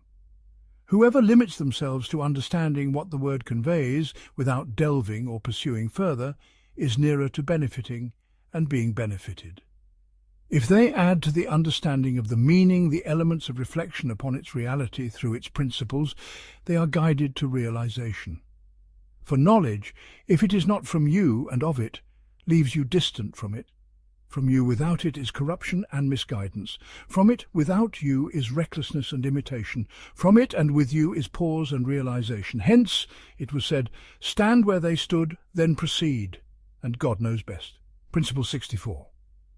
The pinnacle of following piety is adherence to scrupulousness, which is abandoning what stirs unease in the heart. The pinnacle of following piety is adherence to scrupulousness, which is abandoning what, though harmless, stirs unease in the heart out of caution against what is harmful. As has been authentically reported, a man does not reach the rank of the God-conscious until he abandons what stirs unease in the heart. Doubt without a sign is obsession, and scrupulousness without precedent is innovation. Among this is refraining from swearing an oath in truth for truth without excess. Thus the saying, "It is of piety not to swear by God, whether truthful or lying," is invalid, given the abundance of narrations from the pious predecessors and the sayings of the Prophet. May God bless him and grant him peace. Indeed, he, may God bless him and grant him peace, said, "God loves to be sworn by, so swear by God, fulfill and be truthful." God the Exalted forbade making his name a subject of frequent oaths. Thus one should strive to avoid it to the utmost, yet not abstain entirely, and God knows best. Principle 65. From the perfection of piety is the presence of uprightness, which is bearing the soul upon the ethics of the Quran and Sunnah. From the perfection of piety is the presence of uprightness, which is bearing the soul upon the ethics of the Quran and Sunnah, as in his saying, the Exalted, "Take to forgiveness, enjoin what is right, and turn away from the ignorant." Quran 7, 199. And the servants of the Most Merciful are those who walk upon the earth in humility, and when the ignorant address them, they say, "Peace." Quran 25:63. And he said, "Repel evil with that which is better. We are most knowing of what they describe." Quran 23:96, and so forth. This matter is not complete without a sincere guide, or a righteous companion who directs the servant to what befits them for the betterment of their state. For a guide may harm one while benefiting another, as evidenced by the differing states of the companions in their deeds and the counsels and dealings of the Messenger of God. May God bless him and grant him peace with them. He forbade Abd Allah ibn Umar from continuous fasting, yet approved it for Hamza ibn Umar al-Aslami. He said of Ibn Umar, "What an excellent man is Abd Allah, if only he prayed at night." He advised Abu Huraira not to sleep except upon an odd number of rak'ahs, commanded Abu Bakr to raise his voice in prayer and Umar to lower it, checked on Ali and Fatima for their night prayer, while Aisha would lie before him like a bier, and he did not wake her. He informed Mu'adh ibn Jabal that whoever says there is no God but God is guaranteed paradise, yet ordered that this be concealed from all people. He confided a secret to Hudayfa, whispered specific remembrances to some companions while encouraging good generally, and all of this was his nurturing. May God bless him and grant him peace in the station of uprightness. And God knows best. Principle 66. Acquiring knowledge and practice from the elders and benefiting from their zeal and state. To acquire knowledge and practice from the elders, the revered Sheikhs, is a path more complete than to seek without their guidance. Indeed, it is among the manifest signs etched in the hearts of those endowed with wisdom. Follow, then, the way of those who have returned to me in submission. Thus, adherence to the company of the wise is essential, especially since the companions themselves drew directly from the Prophet. Peace and blessings be upon him, who in turn received from Gabriel, and followed his indication to be a prophet-servant, not a prophet-king. Likewise, the successors learned from the companions, each group aligning with a guide, such as Ibn Sirin, Ibn al-Musayyib, and al-Araj with Abu Huraira, and Tawus, Wab, and Mujahid with Ibn Abbas, among others. As for knowledge and practice, their acquisition is evident in what has been narrated and as it has been narrated. And as for benefiting from the zeal and spiritual state of the elders, Anas hinted at this when he said, We had not yet brushed the dust from our hands after burying him. Peace and blessings be upon him, before we felt a change in our hearts. Thus he clarified that beholding his noble person was of profound benefit to their hearts. The scholars, as inheritors of the prophets, carry forward their states and legacies, though they may not attain their rank. This is the foundation for seeking nearness to the people of God in general. For whoever embodies a lofty state inevitably imparts something of it to those in their presence. Hence the command to keep company with the righteous and the prohibition against associating with the corrupt. Reflect upon this. Principle 67. Restraining the self through emulation of a sheikh to prevent fragmentation and disarray. Restraining the self by anchoring it to a foundation to which one returns in matters of knowledge and practice is necessary to prevent fragmentation and disarray. Thus, it becomes imperative to emulate a sheikh whose followers are firmly rooted in adherence to the Sunnah, one whose mastery enables him to be a reference in what is sought or required. Alongside this, one should gather beneficial insights from external sources, for wisdom is the lost treasure of the believer. He is akin to a bee that grazes upon every sweet blossom, yet returns to its hive, lest its honey be of no benefit. The later impoverished seekers of Andalusia disputed whether books alone could suffice in place of sheikhs, and they wrote to various lands for counsel. The responses in some revolved around three perspectives. First, considering the role of sheikhs, the sheikh of instruction may be replaced by books for one skilled and acquainted with the sources of knowledge. The sheikh of upbringing may be substituted by the companionship of a wise and sincere person of faith, and the sheikh of elevation may be sufficed by mere encounter and seeking blessings. Yet, in each case, the presence of a guide is more perfect. Second, considering the state of the seeker, the dull-minded must have a sheikh to nurture him, while the sharp-witted may suffice with books for advancement, though he is not safe from the recklessness of his ego even if he attains, for the trial of self-regard afflicts the servant. Third, considering the nature of spiritual struggles, piety requires no sheikh for its explanation due to its generality. Steadfastness, however, necessitates a sheikh to distinguish the most fitting path, though the astute may suffice with books and the striving for unveiling. As for elevation, a sheikh is indispensable as a reference for its openings, just as the Prophet, peace and blessings be upon him, sought counsel from Waraka ibn Nawfal for his knowledge of the signs of prophethood when the truth first dawned upon him. This approach aligns closely with the first and is in harmony with the Sunnah. And God knows best. Principle 68. Adopting what the principles accept. Even if the text is not authentic, provided it has a basis in religion, the jurist considers a ruling by its foundation and meaning, and the principle of its domain, unless a specific text negates or affirms it explicitly. Thus he accepts what the principles endorse, even if the text is not authentic, so long as it faces no opposition. Hence Ibn Habib and other imams accepted matters that have a general basis in religion, without contradiction or negation, such as various virtuous acts, recommended deeds, and desirable practices that do not introduce innovation, conflict with a principle, or suggest novelty. Examples include fasting the 7 days, reciting Surah Yasin at the head of the deceased, and the merit of larger congregations, among others. These are matters whose general basis is encouraged, even if the specific encouragement is weak, as Ibn al-Arabi notes in his work on remembrances, and God knows best. Principle 69. The Hadith scholar considers the ruling by its text and implication if its transmission is sound. The Hadith scholar evaluates a ruling based on its text and implication, provided its transmission is sound. He halts at what is established as authentic, good or even weak if leniency is permissible but not fabricated, even if the principles demand it. Indeed, Sheikh al-Balali, may God have mercy on him, said, "It is forbidden to narrate a fabricated report knowingly, except with clarification, and to act upon it under any circumstance."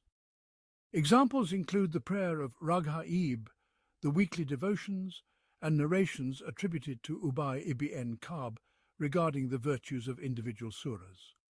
Errors by some commentators in this regard, and the prohibition of the Raghaib prayer, were affirmed by Al-Nawawi, Ibn Abd al-Salam, and others among the Shafi'is, as well as Al-Tartushi of the Maliki school. Ibn al-Arabi explicitly stated this, and it aligns with the position of the school as articulated by Ibn al-Hajj and others. And God knows best. Principle 70, Spiritual Discipline.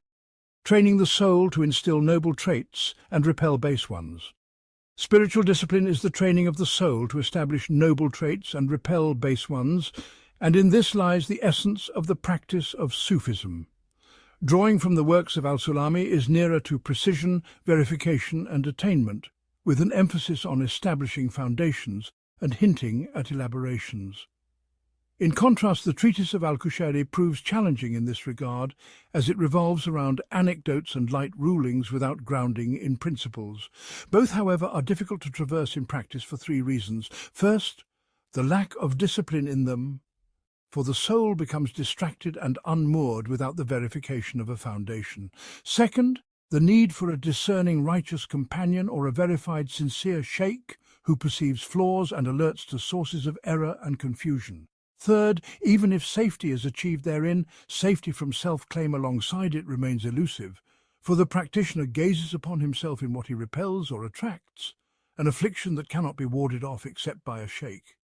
Hence, the people of this path have conditioned the presence of a guide within it, and God, the Exalted, knows best. Principle 71. The distinction between the ascetic, the worshipper, the cautious, the renunciant, the knower, and the aspirant. Asceticism is the pursuit of every possible virtue without regard for anything else. If one seeks precision in this, he is a worshipper. If he inclines toward the most cautious path, he is the cautious. If he prioritizes abandonment for the sake of safety, he is the renunciant. If he surrenders his soul to the will of the truth, he is the knower. And if he engages in cultivation of character and attachment to the divine, he is the aspirant. All these distinctions are addressed in works like Kut al-Kulub and Iya Ulum al-Din. In the first, the emphasis is on transmitting virtues comprehensively and in detail by any possible means, provided they do not contradict the Sunnah, negate a principle, establish an innovation, reject a foundation, or alter a ruling. Thus they even cited fabricated narrations and baseless reports, such as the Raga'ib prayer, weekly devotions and invocations and remembrances without foundation, like remembrances for the limbs during ablution and the like. Considering all perspectives, they encouraged and warned in this manner, and they have their known evidences for it. And God, the Exalted, knows best. Principle 72. The sage contemplates existence in terms of its realities, while the logician points to its origin. The sage contemplates existence in terms of its realities, seeking truths as they culminate, standing firm in pursuit. This, however, may disrupt adherence unless one possesses a sound nature, upright states, and a righteous mind. Thus, such a path is arduous for the common folk. The logician, on the other hand, points to the origin, aiming to verify rational concepts, yet becomes veiled by categories through excess or neglect. Let both be avoided due to the remoteness of their foundation from universality. Their discourse should only be considered to affirm what others hold by referring what is taken from them back to others, not the reverse, lest safety be lost. We seek refuge in God. Principle 73, the necessity of a perfect sheikh for introducing special qualities that strengthen souls. Considering what is inherent in souls as a foundation, and introducing qualities that strengthen them as a branch requires profound insight, penetrating discernment, and comprehensive knowledge. For among these qualities are those that are specific and general, and others that are even more particular. Thus, a perfect sheikh is indispensable in this. Hence it was said to distinguish Al-Buni and his ilk, while aligning with Khaya al-Nasaj and his peers, due to the peril inherent in this path. And God, the Exalted, knows best. Principle 74. Adopting what suits natural dispositions in the path of spiritual journeying. The focus of the scholar of principles is to adorn faith with certainty and to realize conviction until it becomes as clear as vision, emerging from its realization such that the truth takes root in the self. Thus, one advances or withdraws based on the truth established within, without hesitation or strain. His journey aligns with what he has verified, and through this his heart finds solace from beginning to end, reaching his goal in the shortest span. For whoever travels to God in harmony with his nature finds arrival nearer to him through that nature, while whoever travels to God distant from his nature finds arrival proportionate to that distance. From this perspective, it was said in Al-Taj, "Take from remembrances only what your spiritual faculties aid you in, through love for it." And Abu al-Hasan al-Shadhili, may God be pleased with him, said, "The Sheikh is he who guides you to your ease, not to your toil." Likewise, Sheikh Abu Muhammad Abd al-Salam ibn Marshish, may God be pleased with him, when asked by Abu al-Hasan about the saying of the Prophet, "Peace and blessings be upon him, make things easy, do not make them difficult," explained, "Guide them to God, not to anything else. For whoever guides you to the world has deceived you, whoever guides you to mere deeds has wearied you, and whoever guides you to God has truly advised you." Principle 75. The Shadhili Path. Closest to the straight path, farthest from pretension, and easiest for journeying. The closest of paths to the straight way, the farthest from pretension, the easiest for journeying, and the most adherent to the Sunnah is the Shadhili path. It entails neither rigid order nor complexity. Rather, it is the realization of following the Sunnah, witnessing divine favor and sincerity in the company of sheikhs through true zeal. So adhere to it, for it is the path of truth without error, the way of realization without deception, and it aligns with natural dispositions due to its foundation in servitude, which bears no burden. And God, the Exalted, knows best. Principle 76. Divergence in the foundation leads to divergence in the branches. Divergence in the foundation inevitably leads to divergence in the branches. Every path of the people that does not return to a single foundation, unlike the Shadhili path, which is built on a singular principle of relinquishing personal planning before the divine in matters of compulsion and command, results in branches that revert to following the Book and Sunnah, witnessing divine favor, and submitting to the decree while contemplating the wisdom. This is the subtle essence of the doctrines of the people around which they revolve, though they did not articulate its aspect as clearly as this group. Hence, Ibn Atta, may God be pleased with him, said in Al-Tanwir, "What is found in the extensive and concise books of the Sufis, with added clarity and brevity of expression, is a path of unification that none can deny or criticize. It leaves no praiseworthy trait, but endows it to its adherent, and no blameworthy trait, but purifies him from it." And indeed it is as he said, may God have mercy on him. Principle 77. Contemplating Sufi texts and their divergences benefits. One who has a foundation to return to the expansiveness of discourse and its divergence in foundation and branches is beneficial for one who has a foundation to return to, even if it confuses others. Thus, contemplating expansive works like Qut al-Qulub by Abu Talib al-Makki and Ihya Ulum al-Din by al-Ghazali and their ilk is useful for one who has a path to follow in knowledge, practice or state, especially since these are replete with insights into the soul, the complexities of its dilemmas, and precise examination of interactions, indications of connections, verification of occurrences, and clarification of what is beneficial and most beneficial. Though they may not offer the aspirant or scholar a path of realization and precision, the first, Qut, excels in one aspect more than the second, Ihya, and the second in another more than the first. Hence, Sheikh Abu al-Hasan al-Shadhili, may God be pleased with him, said, "Qut al-Qulub bequeaths you light, while Ihya Ulum al-Din bequeaths you knowledge. And whatever follows their pattern falls under their ruling, and God the Exalted knows best."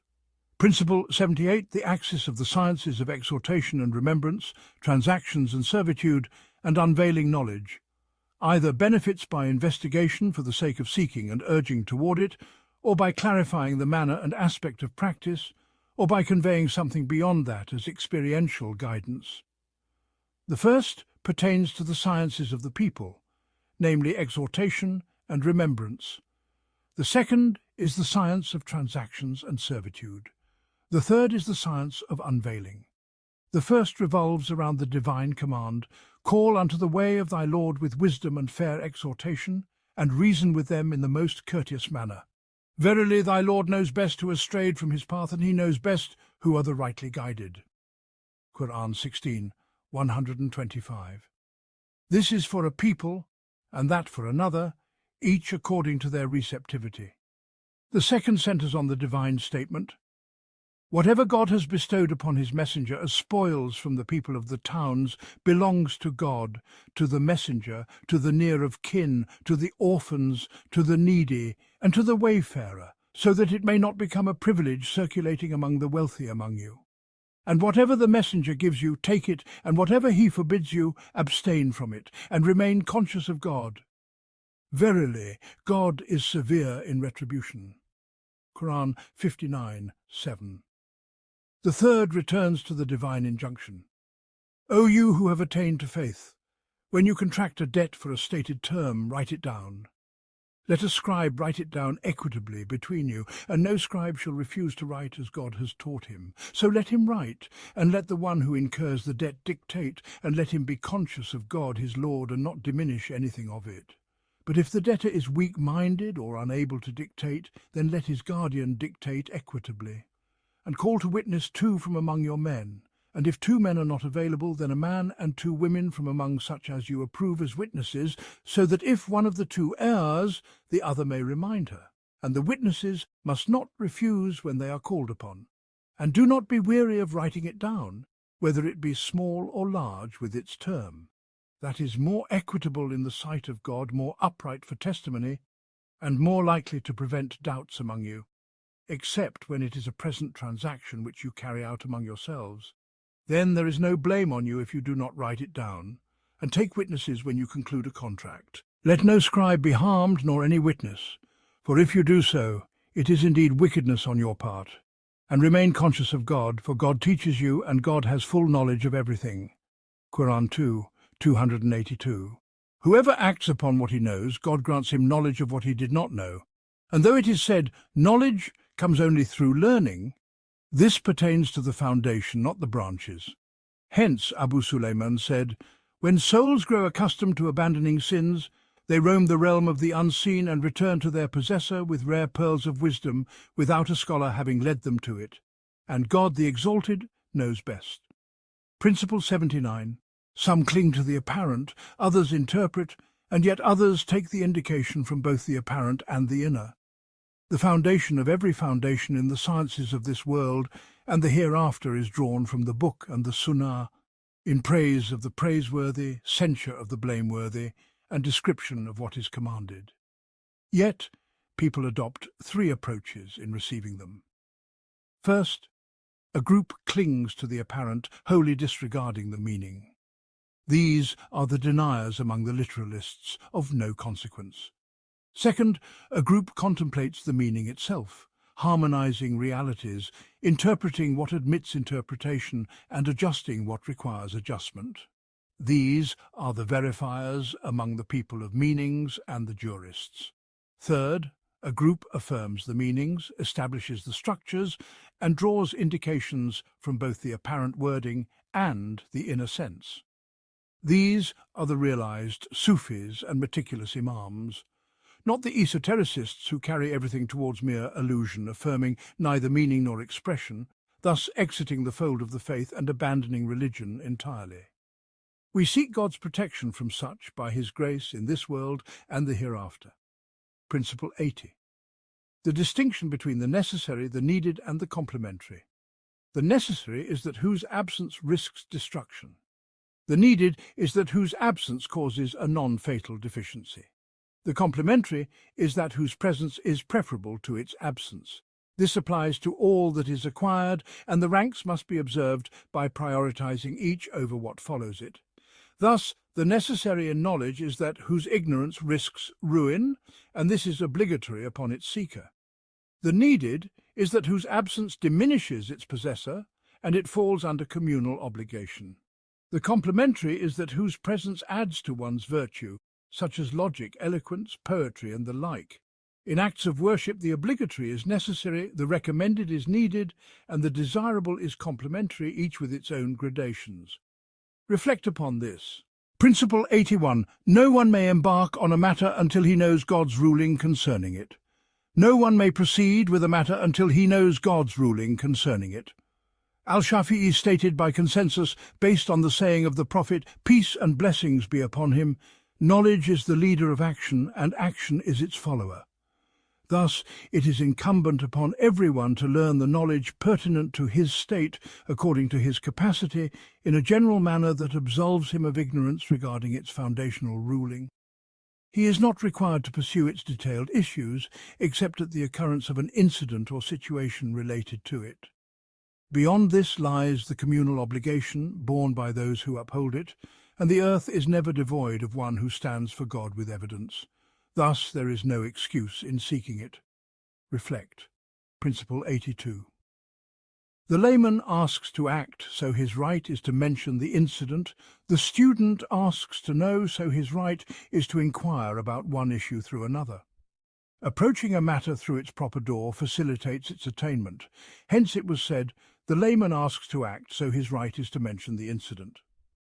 The student asks to know, so his right is to inquire about one issue through another, and it is upon the scholar to clarify in a manner that prevents the questioner from misinterpretation. I say the questioning of a student is as in the hadith, where Aisha, may God be pleased with her, would not hear something she did not understand without revisiting it until she grasped it. And the Prophet, peace and blessings be upon him, said, "Whoever is reckoned will be punished." So Aisha, may God be pleased with her, asked, "Does not God the Exalted say, 'Soon will his account be taken by an easy reckoning'?" Quran 84:8. The scholar's response is like that of the Prophet, peace and blessings be upon him, in replying to her, that is merely the presentation, but whoever is scrutinized in reckoning will perish. Al-Nawawi clarified that the Prophet, peace and blessings be upon him, reproached the preacher who said, "And whoever disobeys them," for his brevity in a context of teaching, not for summarizing through allusion, which has been frequently employed, and God the Exalted knows best. Principle 83. In matters of creed, neither ambiguity nor vagueness is accepted, nor is submission granted to anyone therein, and the Sufi and jurist are equal in this. In matters of creed, neither ambiguity nor vagueness is accepted, nor is submission granted to anyone regarding what arises from them without discussion. Rather, one must inwardly refute it with what validly counters its apparent sense. If the speaker is present, one engages him regarding its meaning and ruling, both inwardly and outwardly. If absent, one interprets it in a manner that returns it to the foundation of truth, provided it aligns with a legal principle in its generality, and the speaker's authoritative status is established, as in the treatise of Ibn Abi Zayd, may God have mercy on him, on the issue of divine elevation and similar matters. A Sufi is not more entitled than a jurist, nor a jurist more than a Sufi in this and the like. Rather, a Sufi may be more excusable due to the limitation of expression, in conveying his intent and the brevity of his discourse within his domain, aiming for realization through allusion. If leniency in interpretation is permitted for one, it must be for the other. And if it is said that only the words of the infallible are to be interpreted, then the interpretations of the Imams regarding similar words either contradict this or are rejected against them, or each has his own striving, for disagreement in the matter arises from multiplicity of views on what the truth cannot overtly bear, and God, the Exalted and Sublime, knows best. Principle 84. None may overstep the bounds of true knowledge that has been attained, nor venture into realms unknown with brazen certainty. It is forbidden to transgress the limits of verified understanding, as clarity forbids pursuit of that which lies beyond one's grasp. As the divine word proclaims, "And do not pursue that of which you have no knowledge."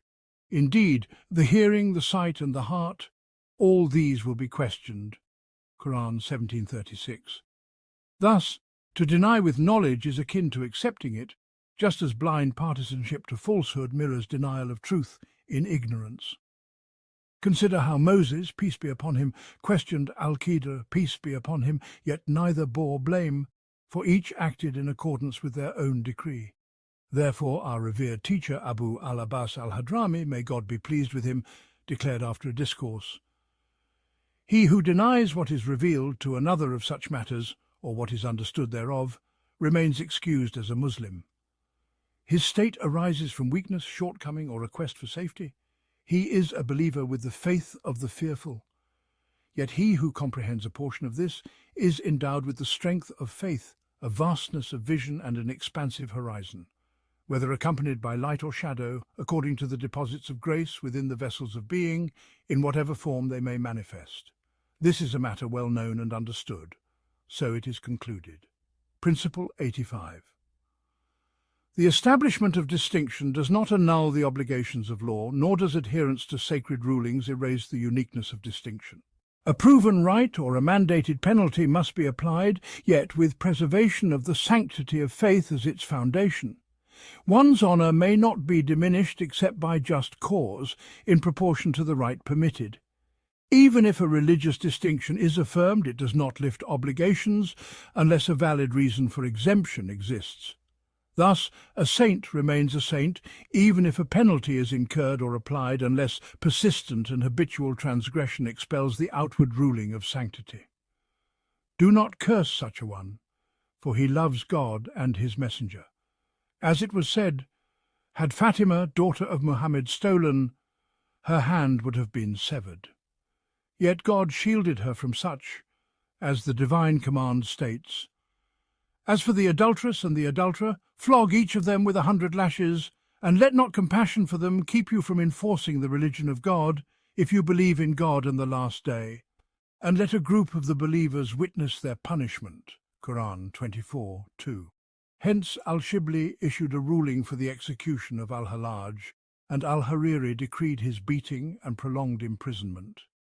Al-Hallaj himself declared, "Nothing is more urgent for Muslims than my execution, as counsel for the faith against the claims of heretics, not as an admission of guilt or aid in his own demise, for he knew his innocence in truth, and God, the Exalted, knows best." Principle 86. The realization of knowledge concerning a distinction does not permit silence when the truth is manifest, unless one possesses certainty of the reality of the doer's state. Should denial arise, it does not tarnish either party, for each acts upon the knowledge God has granted them, as Al-Qaeda said to Moses, "Peace be upon them," at the outset of their journey.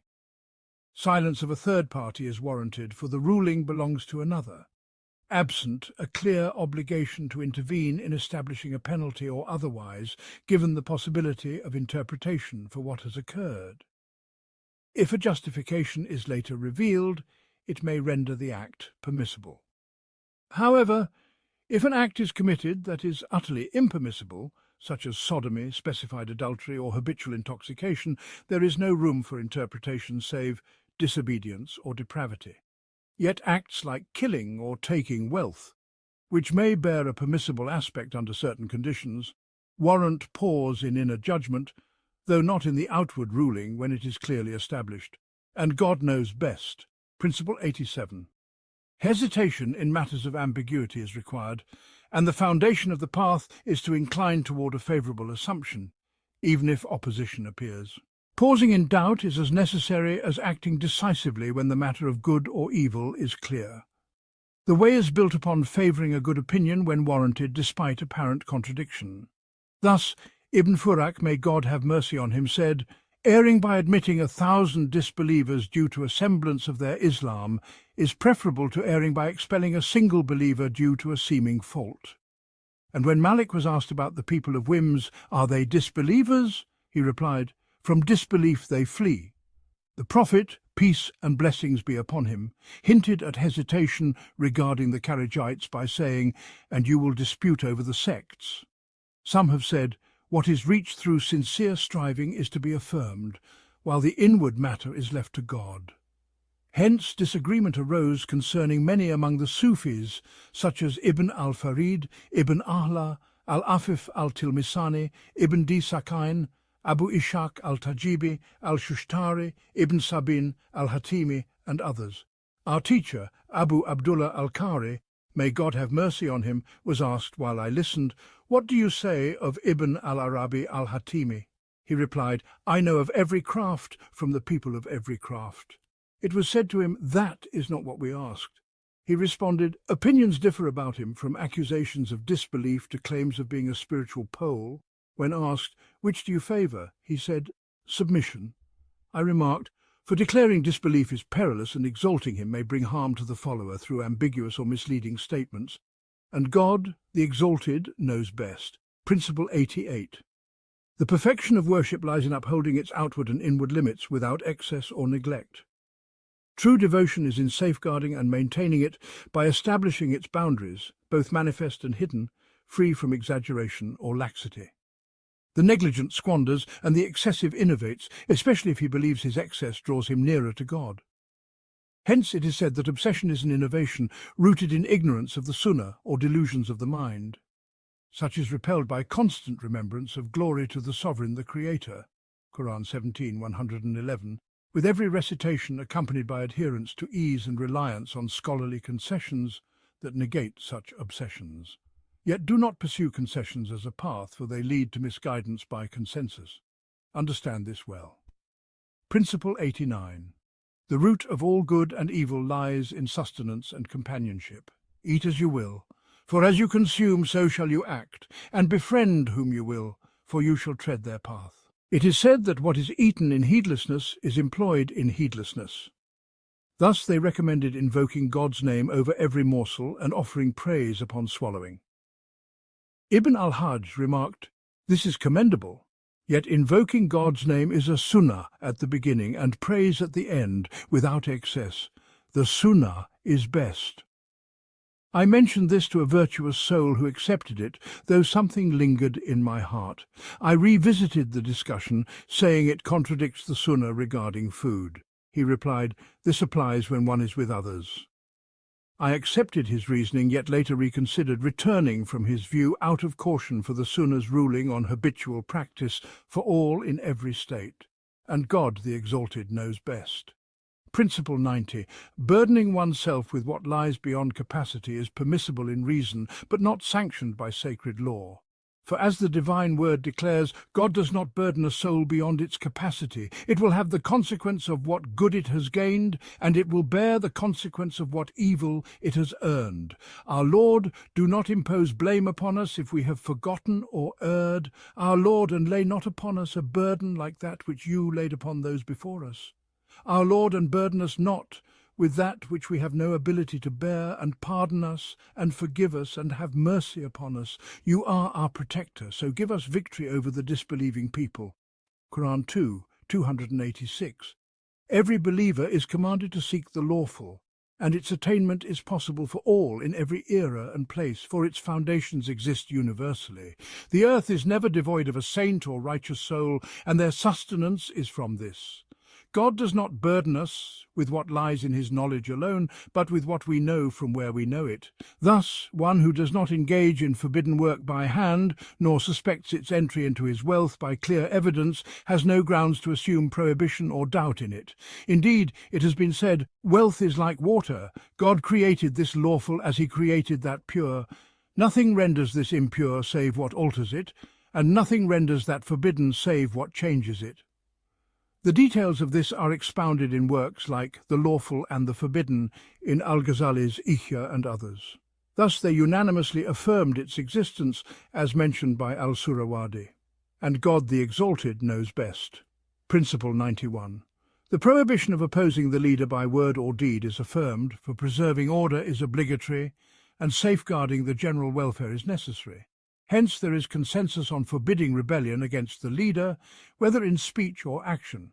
They even agreed on praying behind every righteous or sinful ruler or other, so long as their transgression is not evident in the prayer itself. Likewise, they deemed jihad obligatory under every Muslim leader, even if sinful and not otherwise. Ibn Mujahid claimed consensus on this, though Ibn Hazm disputed it, and there is discourse between them. The relied-upon view is prohibition in all cases, for the Prophet, peace and blessings be upon him, said, "No people curse their leader except that they are deprived of his good." And he said, "A believer does not humiliate himself." Ibn Abbas explained, "He exposes himself to the ruler without receiving equity from him." And in Al-Tirmidhi it is narrated, "No people walk a step toward their ruler to humiliate him except that God humiliates them." And so forth in many narrations too lengthy to recount. All are encapsulated in his saying, "Peace and blessings be upon him." From the beauty of a person's Islam is leaving what does not concern him. The righteous are the most cautious of engaging in what does not concern them, and God, the Exalted, knows best. Principle 92. The intent behind the sayings of the wise regarding the censure of concessions and interpretations applies to every matter of doubtful ruling, not to that which is certain. Worship is the fulfillment of what is required by sacred law, whether in acts outside or within worship, be they concessions or strict obligations, for God's command in both is one. Thus, ablution is not superior to dry ablution in its proper context, nor fasting to breaking the fast in its place, nor completing prayer to shortening it in its situation. Upon this is based the saying of the prophet, "Peace and blessings be upon him." God loves that his concessions be taken, as he dislikes that his strict commands be abandoned.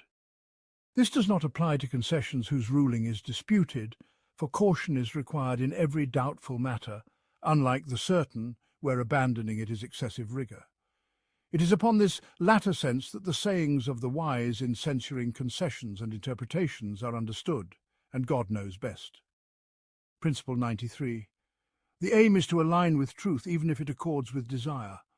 Thus, Umar ibn Abdul Aziz, may God be pleased with him, said, "When truth aligns with desire, it is like honey with cream." Some have drowned in opposing their souls to such an extent that they contradicted truth in the process. Among this is their seeking permission for what is obligatory or necessary, from which there is no escape, and abandoning a host of sunnahs due to familiarity with them, or neglecting what they are accustomed to among them. Though this may impact the soul, it stirs falsehood and leads its bearer contrary to the intended goal. We seek refuge in God from such. Principle 94. Reward is proportionate to following, not to hardship. For the virtue of faith, knowledge, remembrance and recitation surpasses many bodily exertions far more arduous. The saying of the prophet, "Peace and blessings be upon him, your reward is according to your toil," is a specific notification in a specific context, not necessarily general. Especially since, when faced with two options, he chose the easier, alongside his statement, "The most knowledgeable of you concerning God, and the most God-fearing among you is myself." And it is also narrated, "The best of your religion is the easiest," and so forth, and God knows best. Principle 95. Severity in worship is forbidden, just as laxity is. Moderation is to embrace both extremes, for it is the best of affairs, as it is said, "The best of matters is the middle path." As the divine word states, "And those who, when they spend, do neither exceed nor are niggardly, but hold a just balance between those extremes." Quran 25:67. And say, "Call upon God or call upon the Most Merciful. Whichever name you call, to him belong the best names. And do not recite too loudly in your prayer or too quietly, but seek between that an intermediate way." Quran 17:110. The Prophet, peace and blessings be upon him, said, "As for me, I stand in prayer and I sleep, I fast and I break my fast." He would pray half the night, a third or two-thirds, which is moderation compared to one who prays all of it or only a little. Likewise, Abdullah ibn Umar was guided to moderation by fasting half the time, praying half the night, and completing the Quran in 7 days, among other matters. Thus, moderation in all endeavours is necessary, for it is gentler on the soul and more enduring for worship. Principle 96. Specifying what the sacred law has not specified is an innovation in religion if it opposes a legal principle. Defining what the Sharia has not defined, and where the sacred texts do not indicate a necessity that cannot be abandoned, is an innovation in faith, especially if it contradicts a foundational ruling. For instance, fasting a day for missing a night's devotion, where the lawmaker has not prescribed expiation except by performing it before dawn or the day's passing. Similarly, reciting Al-Fatiha before prayer, or timing specific devotions and the like, where no explicit text from the lawmaker exists, unlike what is explicitly mentioned or alluded to, such as regular supererogatory prayers, remembrances after prayer, Quranic recitation, voluntary fasting and so forth, whose habitual omission is disliked and whose specification is not to be reckoned. Understand this. Principle 97. Extracting a thing from its place is achieved by introducing its opposite. If multiplicity is needed, let it be multiple. If unity, let it be one, according to God's way, not as an obligation in reasoning, even if intellect suggests it. Thus, the seeker at the outset is instructed to multiply devotions and remembrances to negate the traces within the self. At the stage of balance, devotion is singularized to unify intent and focus on the reality. All this follows the preservation of obligatory remembrances, whether general or specific as they have been conveyed, and God knows best. Principle 98, what is ingrained in nature aids the soul in what it seeks according to its capacities. Hence, it is said, if a child knows what his soul inclines to among permissible matters, he becomes a leader in it. And if a seeker adopts what his reality favours among remembrances and devotions, it assists him in his goal through perseverance. For no body falls short of its task, and God aids the servant according to his intention. What is embraced with ease is more likely to endure. This principle is alluded to in Taj al-Arus, and Sheikh Ibn Abi Jamrah elaborated on it in the Hadith of Hudhayfa, where he said, people used to ask the Messenger of God, peace and blessings be upon him, about good, and God knows best. Principle 99. Seeking a thing through a single means with persistence is nearer to attaining it. It is more conducive to the continuity of its cause, desired in itself, by dedicating the reality to it. Thus, one must adhere to a devotion without shifting until its fruits are reaped. Otherwise, one who shifts before the opening is like a digger of a well who does not persist in one spot, or like one dripping water on every place, hoping to effect it by mere observation, though his effort bears fruit. It is said, persistence in a thing is an increase in it by the measure of life, not by number. He whose day equals his yesterday has achieved nothing in either, and he whose yesterday differs from today is deprived, for he possesses only the work of yesterday, and God knows best. Principle 100. The endurance of a thing lies in the endurance of what it is founded upon, and its reward is according to intention. Its rank is proportionate to the nearness it brings. God the Exalted is ever the Lord, and the rulings of servitude upon his creation are perpetual, never lifted. The most exalted of servants in his sight is he who worships him, for he is worthy of worship, with hope, fear, awe, or modesty, and the like. Understand this, and God the Exalted knows best. Principle 101. Sometimes a virtue leads to many excesses, rendering what is praiseworthy in essence blameworthy in relation. The outcome is measured by its benefit and intent, not by quantity. For a virtue may lead to numerous excesses, making the commended censurable in proportion, as in the pursuit of virtues. Engaging in public benefits may bring the greatest harm, depending on time and minds. Were it not for the initial virtue, the poor would not seek the delusions of the false, such as treasures, alchemy, and the like, matters pursued only by those deficient in faith, intellect, honour, and success. As for deficiency in faith, such pursuit and action inevitably involve the forbidden, at the least concealment or deception. As for deficiency in intellect, it is preoccupation with the illusory, often unattainable, over the certain or probable, missing ordinary means. As for deficiency in honour, it is attribution to deceit, betrayal, or sorcery, if exposed. And in seeking public benefit lies evident exposure to harm and accusation of overstepping and the like, and God knows best. Principle 102.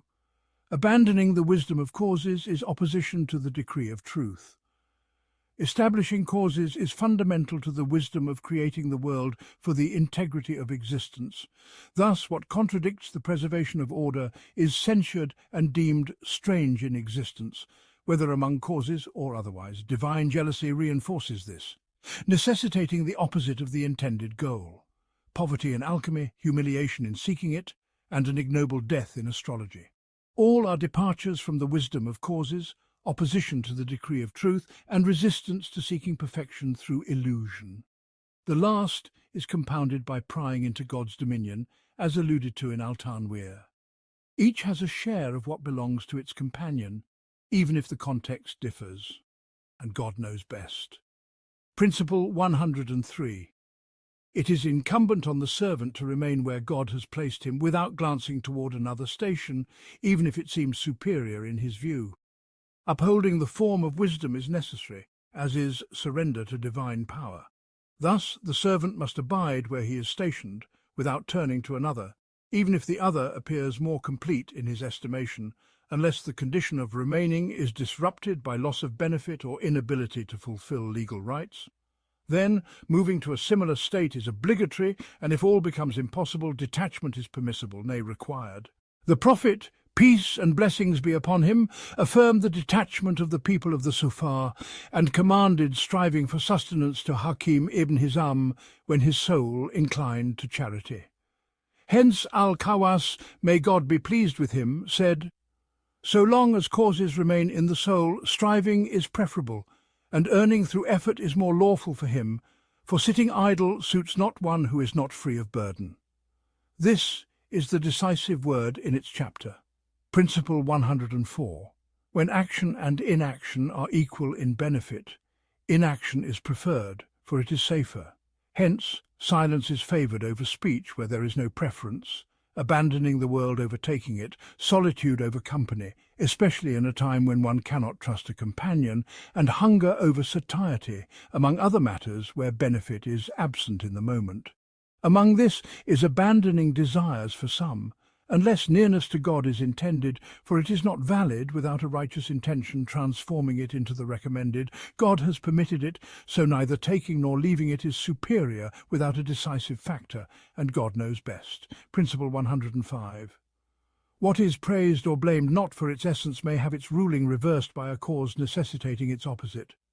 It is authentically narrated, "The world is cursed, cursed is what is in it, except the remembrance of God and what aligns with it." Yet it is also narrated, "Do not curse the world, for it is an excellent mount for the believer."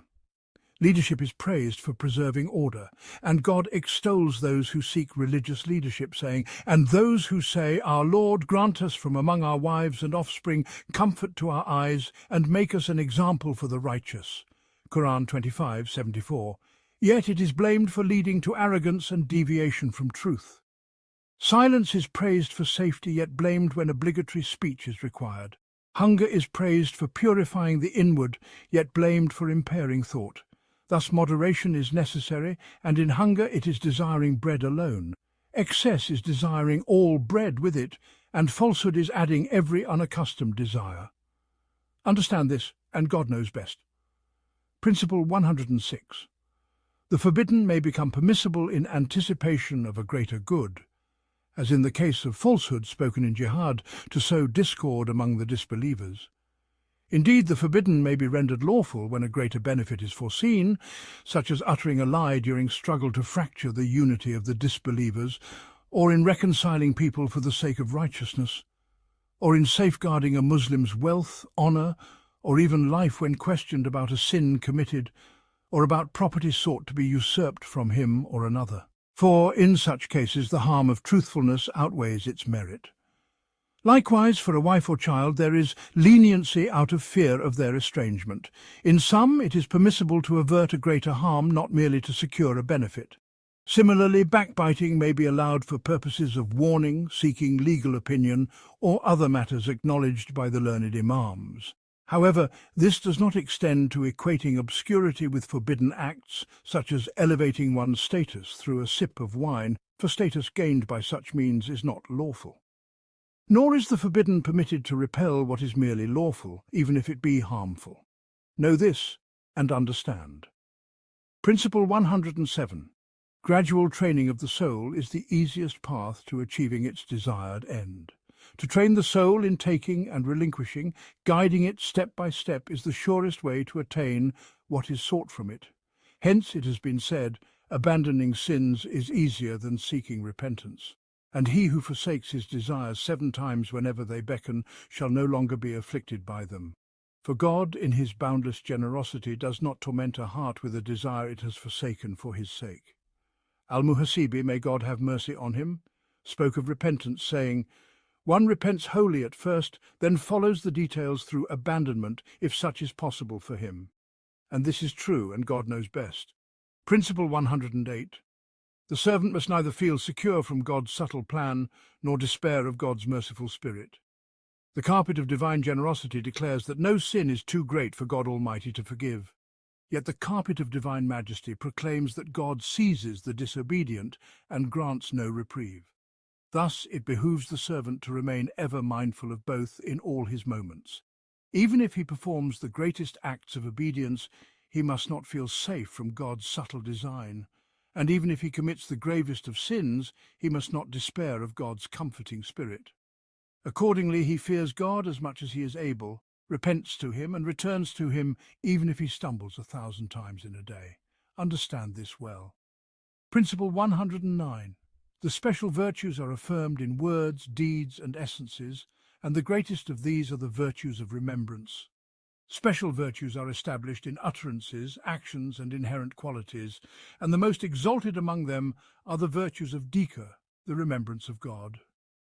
For no act of a son of Adam saves him from God's punishment more than the remembrance of God. God has ordained such virtues for all things, as in the benefits of drinks and ointments, each suited to its purpose. Thus one must observe the general in its universality, and the specific in accordance with the individual's state and knowledge, while considering the legal intent in one's actions. Especially noteworthy is the saying of Imam Malik, "May God have mercy on him," regarding uncertainties. How do you know? Perhaps it atones. I say, I have seen some who ascend through words of disbelief, and God knows best. Principle 120. It is permissible to adopt remembrances and supplications whose meanings are clear, even if their narrations are not authenticated. The foundation of the Sharia deems it lawful to embrace remembrances and supplications whose meanings are evident, even if their chains of transmission are not verified, as Ibn al-Arabi pointed out in As-Siraj and elsewhere. Numerous traditions speak of the efficacy of a supplication that flows from the servant's tongue born of his fervent intent. Indeed, Imam Malik, may God have mercy on him, included in his Muwatta, in the chapter on the Prophet's supplications, peace and blessings be upon him, the words of Abu al-Darda, "The eyes sleep, the eyelids droop, yet you remain, O living, O self-sustaining." And the Prophet, peace and blessings be upon him, said to one who supplicated with, "I ask you by your being God, the One, the Eternal," and so forth, "Verily you have called upon him by his greatest name." Likewise he said to another who invoked, "O loving one, O loving one, O possessor of the glorious throne," and so on. This indicates that every clear and commendable expression is fitting to adopt, especially if it rests on a legal foundation, such as a righteous vision or an inspired insight of proven merit, as in the litanies of Al-Shadili or Al-Nawawi and their like. However, in the litanies of Ibn Sabin there are many ambiguities and misleading elements, necessitating complete avoidance due to the inherent danger, except for a scholar who evaluates the meaning and is not bound by the literal wording. The compiled litanies drawn from authentic traditions are more complete, as they contain no addition beyond their compilation, especially when taken from the masters. Most of Al-Shadili's litanies, upon thorough examination by a scholar of hadith, fall into this category, bearing reminders and exhortations for matters sought in general. And God, the Exalted, knows best. Principle 121. That which is conveyed as instruction must be adhered to as it is, without addition or subtraction. That which is presented as a teaching must be followed precisely, neither augmented nor diminished. It is narrated that a man used to recite after every prayer, "Glory be to God, praise be to God, and God is greatest," 100 times each. He then saw in a vision a voice saying, "Where are those who remember after the prayers?" He stood but was told, "Return, for you are not among them." This distinction is for those who recite 33 times each. Thus, whatever is prescribed with a specific number must be confined to it, and so too with every specific wording. Indeed, there is a difference of opinion regarding the addition of our Master in the prescribed form of sending blessings upon the Prophet, peace and blessings be upon him. The preferred view is to adhere to the exact wording as it was taught, though one may expand where greater merit is sought in general. Ibn al-Arabi remarked on the addition of "and have mercy on Muhammad" that it verges on innovation, as noted in Al-Arida and God Knows Best. Principle 122.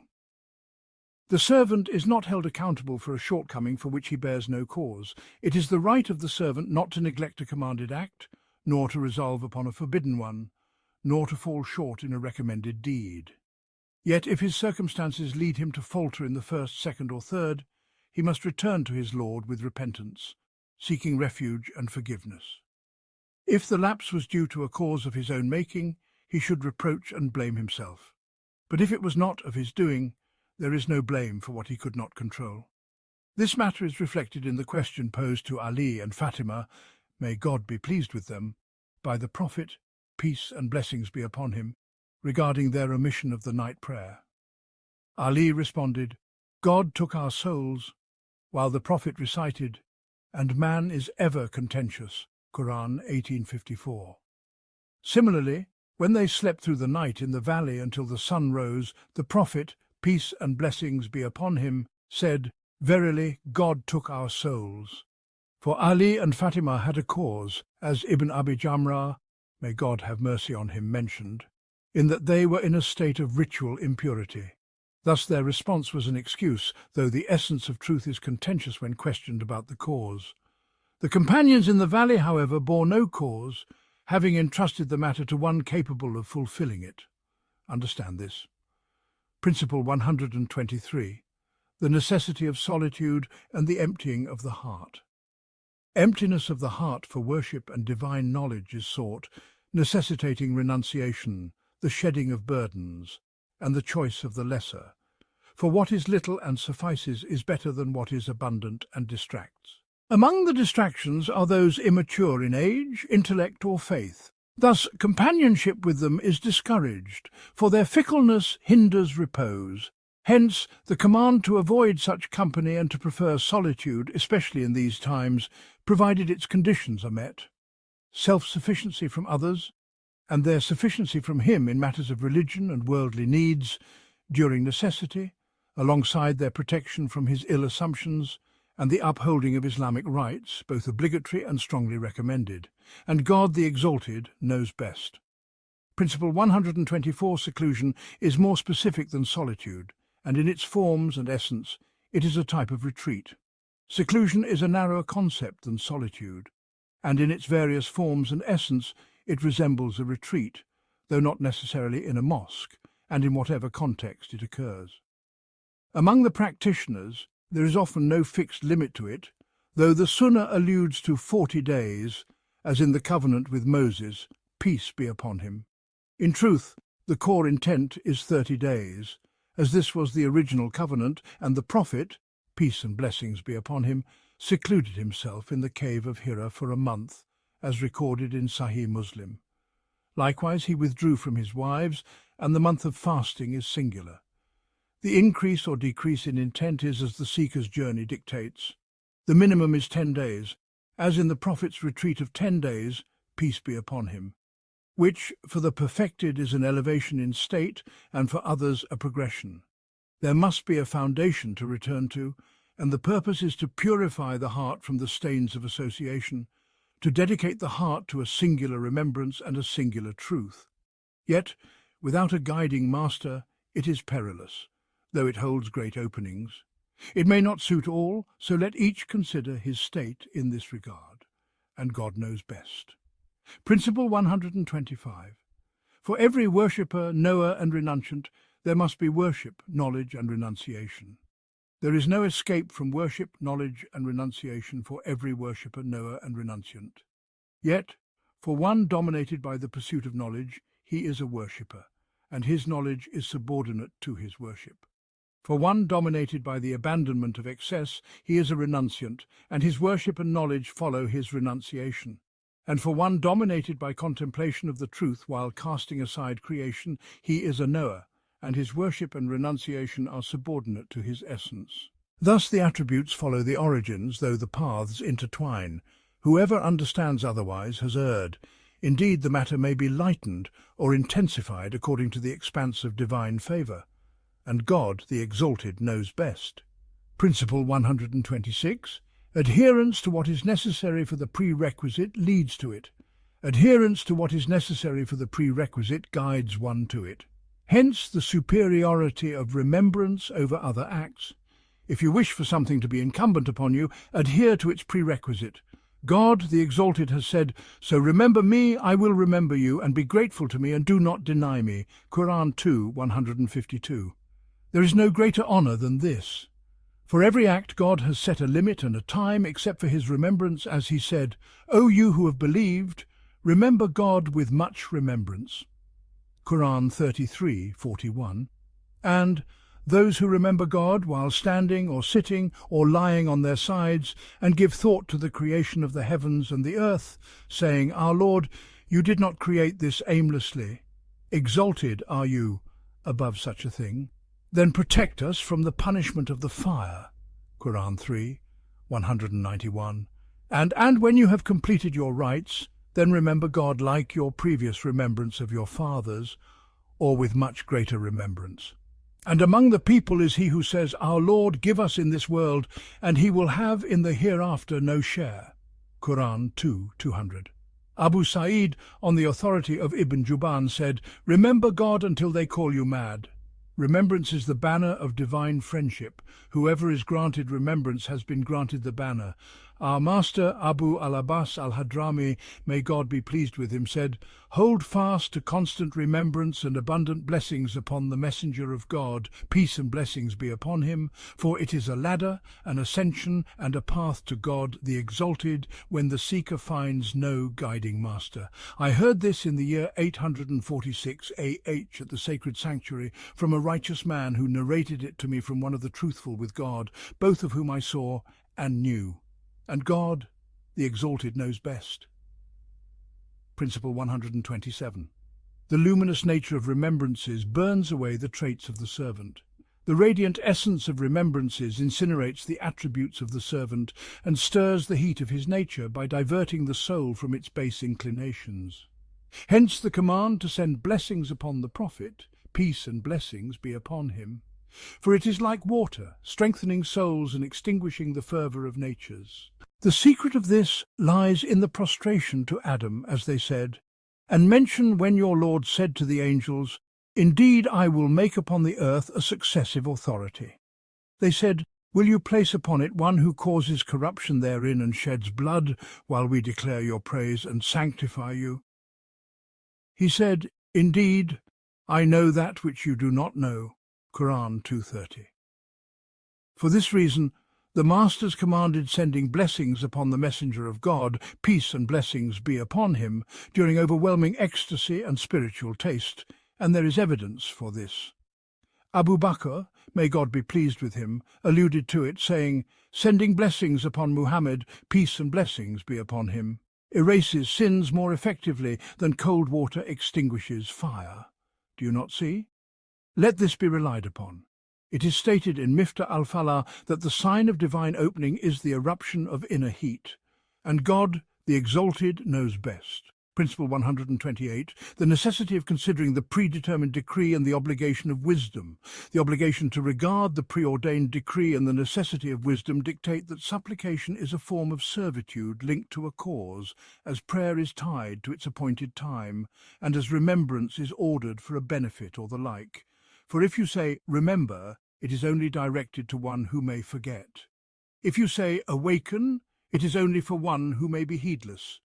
If you say, "Be a cause," it is the eternal decree that joins it to the causes. The command for it has come, and the response is tied to it. Thus, it must be observed from the perspective of wisdom. Hence, it is valid in an elevated form, as in, "Our Lord, and grant us what you promised us through your messengers, and do not disgrace us on the day of resurrection. Indeed, you do not fail in your promise." Quran 3:194, and God does not charge a soul except with that within its capacity. It will have the consequence of what good it has gained, and it will bear the consequence of what evil it has earned. Our Lord, do not impose blame upon us if we have forgotten or erred. Our Lord, and lay not upon us a burden like that which you laid upon those before us. Our Lord, and burden us not with that which we have no ability to bear. And pardon us, and forgive us, and have mercy upon us. You are our protector, so give us victory over the disbelieving people. Quran 2, 286, according to those who affirm it as the supplication of the substitutes Abdal. And God, the Exalted, knows best. Principle 129. The equality of two acts of worship in essence, with the permissibility of abandoning one for the other by law, necessitates their interchangeability. The equivalence of two acts of worship in their essence, alongside the legal permissibility of foregoing one for the other, establishes their substitutability. Thus, remembrance may substitute for supplication when preoccupation with it prevents the latter, and vice versa. It is authentically reported, "Whoever is so occupied with my remembrance that he cannot ask of me, I grant him the best of what I grant to those who ask." This reveals the superiority of remembrance in such a state, free from the presence of other distractions. The illusion in a state of solitude from their prompts is more complete, combining the silence of the silent and the speech of the speaker. The reality is that the best in every context is what occurs therein, for all of this transpired for God's prophets in their states, and they were in the most exalted of states. Understand this. Principle 130. Granting a ruling in general does not necessitate its application to the specific without evidence particular to it. Assigning a ruling to the general does not imply its extension to the specific unless there is evidence particularizing it. Among these is the loud remembrance and supplication, and the gathering for both or either. As for remembrance, its evidence is, if he remembers me in a gathering, I remember him in a gathering better than his. It is also said that among its proofs is, and when you have completed your rites, then remember God like your previous remembrance of your fathers, or with much greater remembrance. And among the people is he who says, Our Lord, give us in this world, and he will have in the hereafter no share. Quran 2, 200. Ibn Abbas said, I did not know the people had dispersed from prayer in the time of the Messenger of God, peace and blessings be upon him, except by their remembrance, as narrated by Al-Bukhari. Loud remembrance on the days of Eid after prayers, at the frontiers and during travels is established, to the extent that the Prophet, peace and blessings be upon him, said, Raise your voices, for you are not calling upon a deaf or absent one. He, peace and blessings be upon him, raised his voice in remembrances on numerous occasions, as did the righteous predecessors.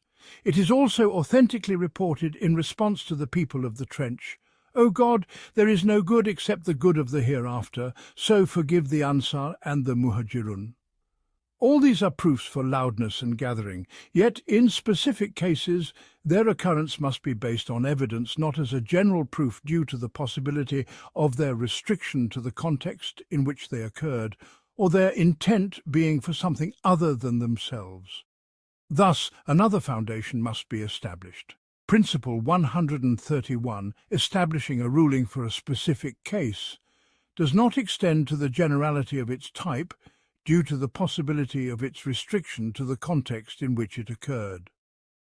Affirming a ruling for a particular instance does not apply to the generality of its kind, given the potential for its confinement to the specific event, especially for those who say the default is prohibition until a permission is provided. Gathering for remembrance, supplication and recitation is more specific than gathering within them, as it is an intended act, unlike the former, which is broader. Thus, evidence specific to it must be sought.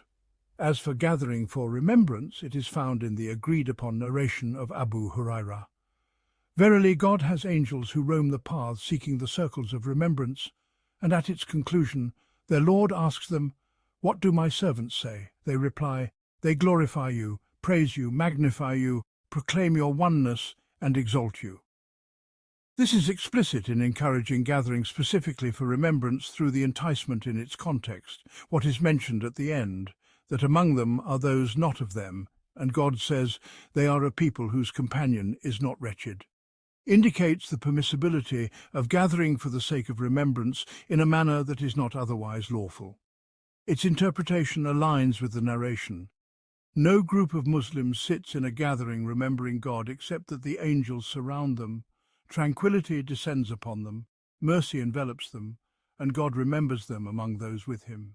This has been interpreted as action at times, as remembrance of God's favours at others, and also taken literally, thus weakening its use as evidence for specific remembrances due to its possible interpretations. If it is said, "They gather, each with his own remembrance," the response is, if it is silent, its benefit is not apparent. If it is loud, each with his own, the impropriety of confusion and the like, which is unacceptable even in human discourse, let alone in remembering God, is evident. Thus its permissibility, nay its encouragement, is established with its conditions. Indeed, interpreting glorification, praise and exaltation as mutual discussion of monotheism is far-fetched, and such an interpretation is not acceptable due to its remoteness from common understanding, arising only through strained thought, which is far from the aims of the Sharia. Understand this. As for gathering for supplication, it is found in the narration of Habib ibn Maslama al-Firi, may God be pleased with him, who was known for answered prayers. He said, "I heard the messenger of God, peace and blessings be upon him, say, 'No group gathers, some supplicating and others affirming with amen, except that God responds to their supplication,' as narrated by Al-Hakim on the condition of Muslim. Our master, Abu Zayd al-Ta'alibi, may God have mercy on him, mentioned it in Dala'il al-Khairat, and I believe he took it from Al-Mundiri's Targhib.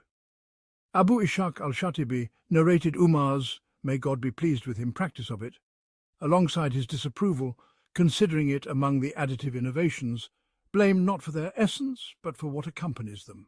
Understand this. As for recitation, Al-Nawawi and others authenticated, no group gathers in a house of God's houses to recite the Quran and study it together, except that the angels surround them, similar to the case of remembrance. From this, they derived the permissibility of reciting a portion in mosques, all according to the principle of Al-Shafi'i and his school. As for Malik's school, it is one of disapproval due to the absence of such practice among the early righteous, and to block the means to innovation through additions beyond this or deviation from the truth. Indeed, what he feared has come to pass, may God be pleased with him. Principle 132. The merit of a thing is distinct from its superiority, and the ruling of a time differs from the ruling of the essence. The virtue of a matter is not the same as its preeminence, nor is the ruling of a specific time equivalent to the ruling of its essence. Thus, encouragement does not necessitate superiority even if merit is established, nor does abstaining due to a temporal circumstance negate the essential ruling.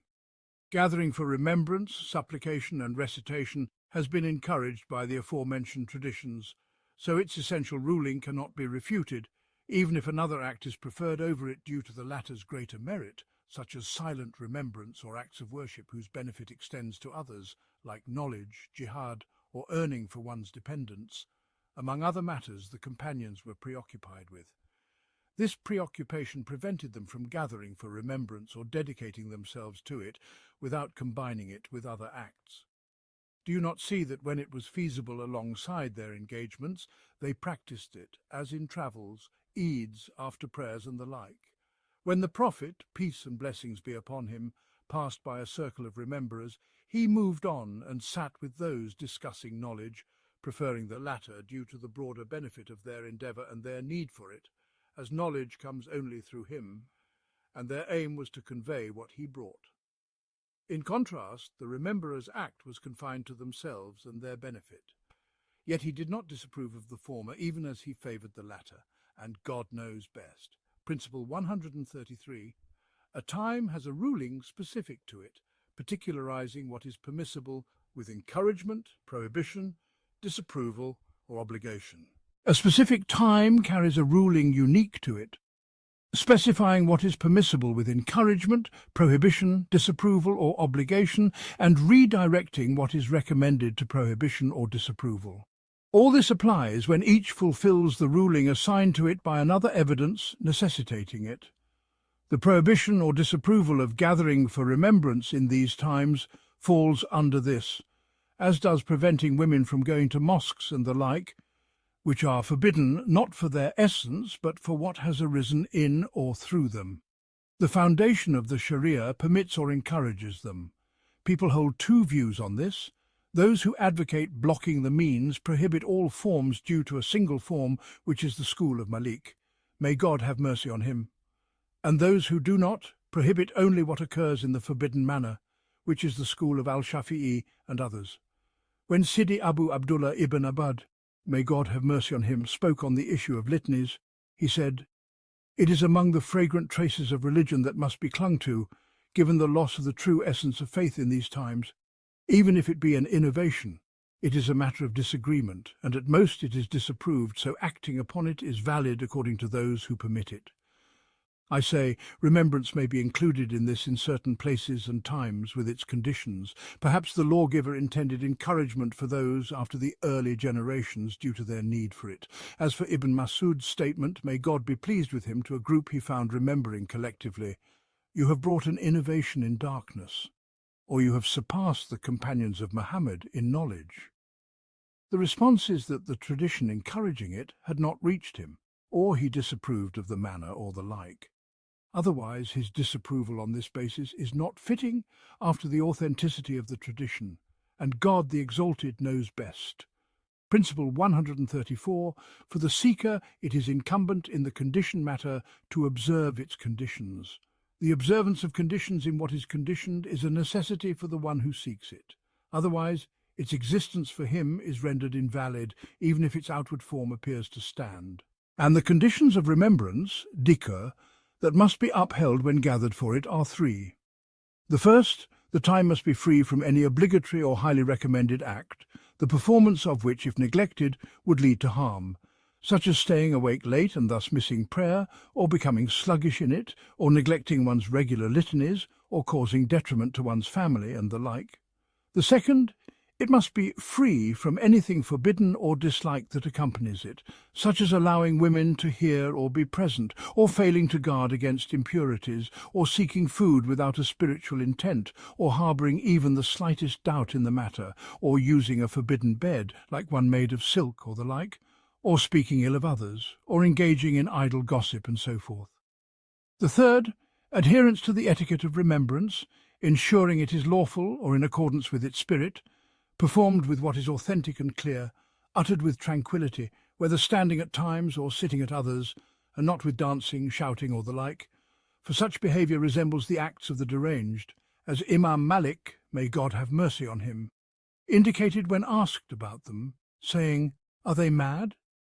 His words at their utmost expressed disapproval in a manner that suggests prohibition is more fitting. So understand this, and God, the Exalted, knows best. Principle 135. It leads, through worldly matters related to remembrances, to intimacy and love for God. Remembrances draw souls stealthily through what naturally suits them, for therein lies a lawful religious benefit.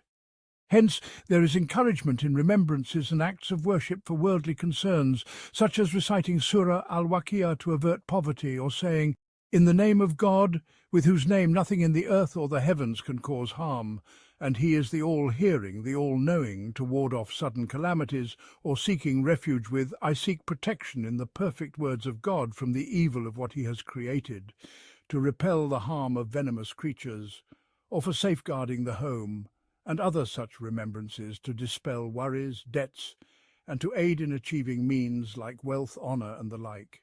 The explanation of this is that if these remembrances achieve precisely what was intended, they become a cause for loving them, then a cause for loving the one who brought them and to whom they are fundamentally and derivatively attributed.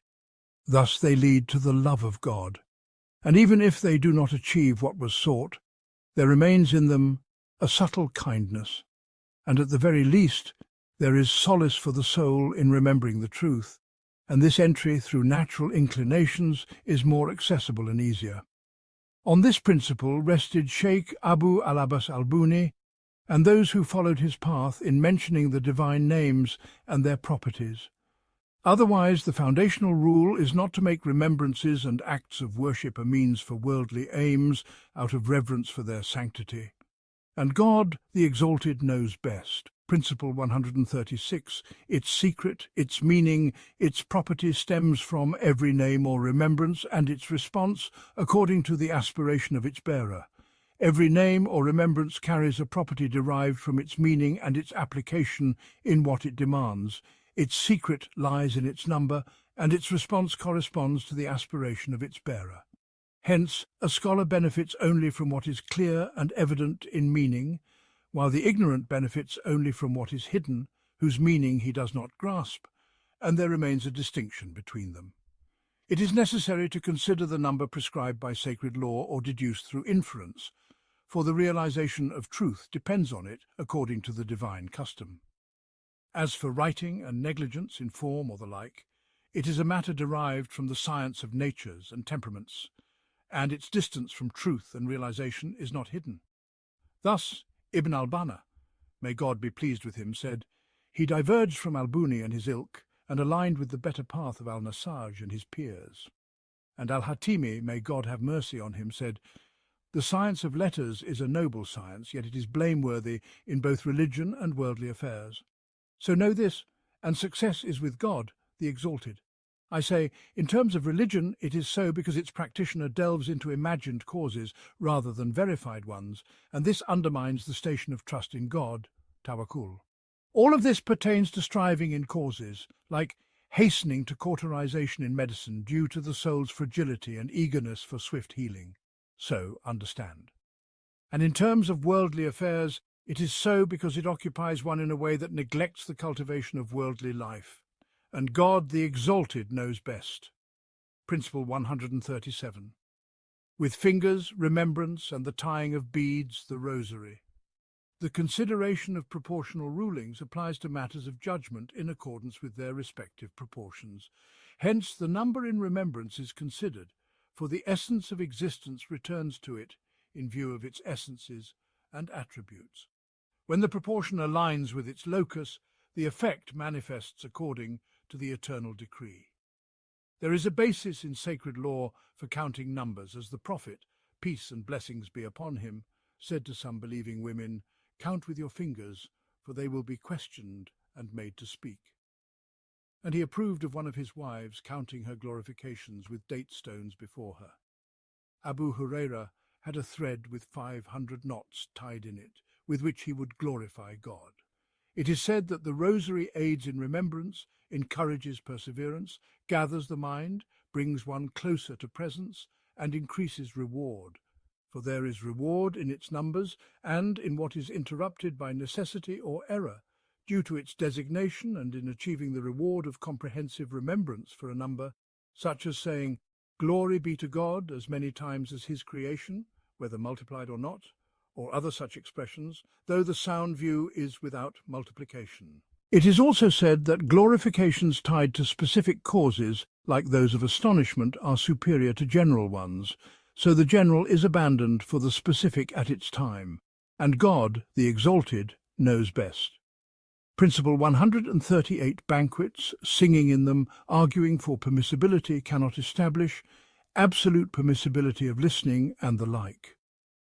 What is permitted for a specific reason or in a particular or general manner does not become widespread in all aspects, such that it encompasses a specific form due to its particularity, independent of the specific manner itself.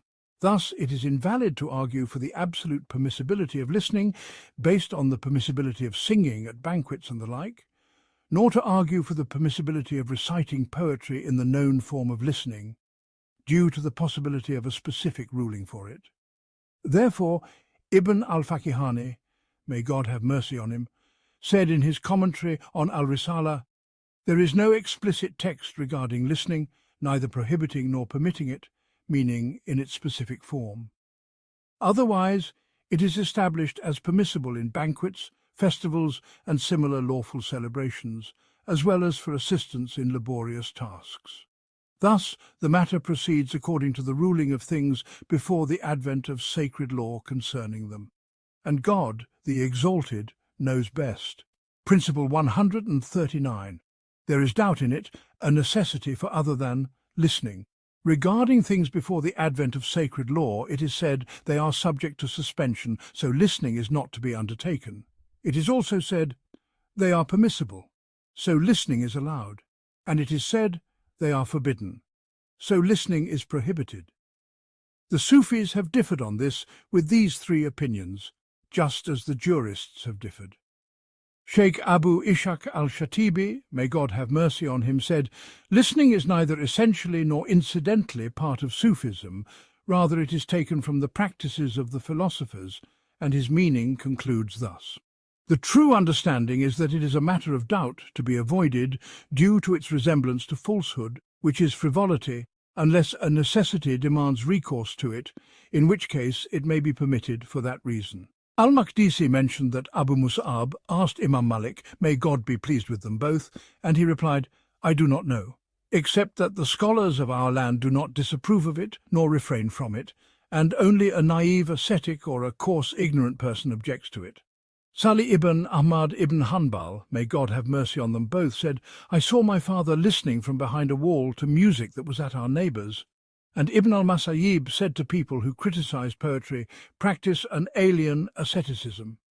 It is authentically reported that Malik disapproved of and disliked it, while permission is derived from al-Mudawana. All of this applies if it is free from instruments, otherwise there is consensus on its prohibition, except for what is attributed to al-Anbari and Ibrahim ibn Sa'd, the details of which are known. Al-Tartushi and others have been stringent on this issue, and the true conclusion leans toward prohibition. And God, the Exalted, knows best. Principle 140. For necessity, it is permitted as a concession among the Sufis regarding listening. Believing in something that is not an act of nearness to God as an innovation or inventing a ruling for those who advance is misguidance unless it returns to a principle derived from it, in which case its ruling reverts to that principle. As for listening, there is no evidence for its commendation among those who permit it generally, and even if some have detailed opinions on it, the true understanding is that among those who permit it, it is a concession allowed for necessity or in general, with its conditions considered, otherwise prohibition applies. And God, the Exalted, knows best. Principle 141. The true understanding, benefit derived through reality, his listening was and poor state, benefit derived through the self, his listening was and state.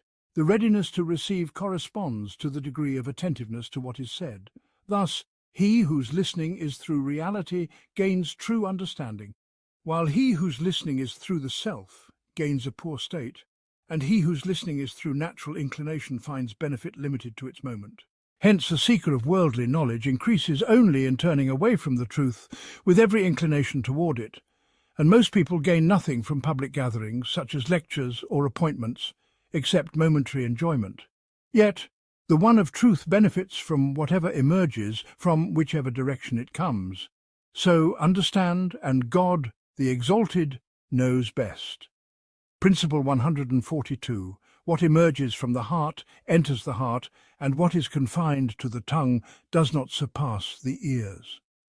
What emerges from the heart enters the heart, while what is confined to the tongue does not surpass the ears.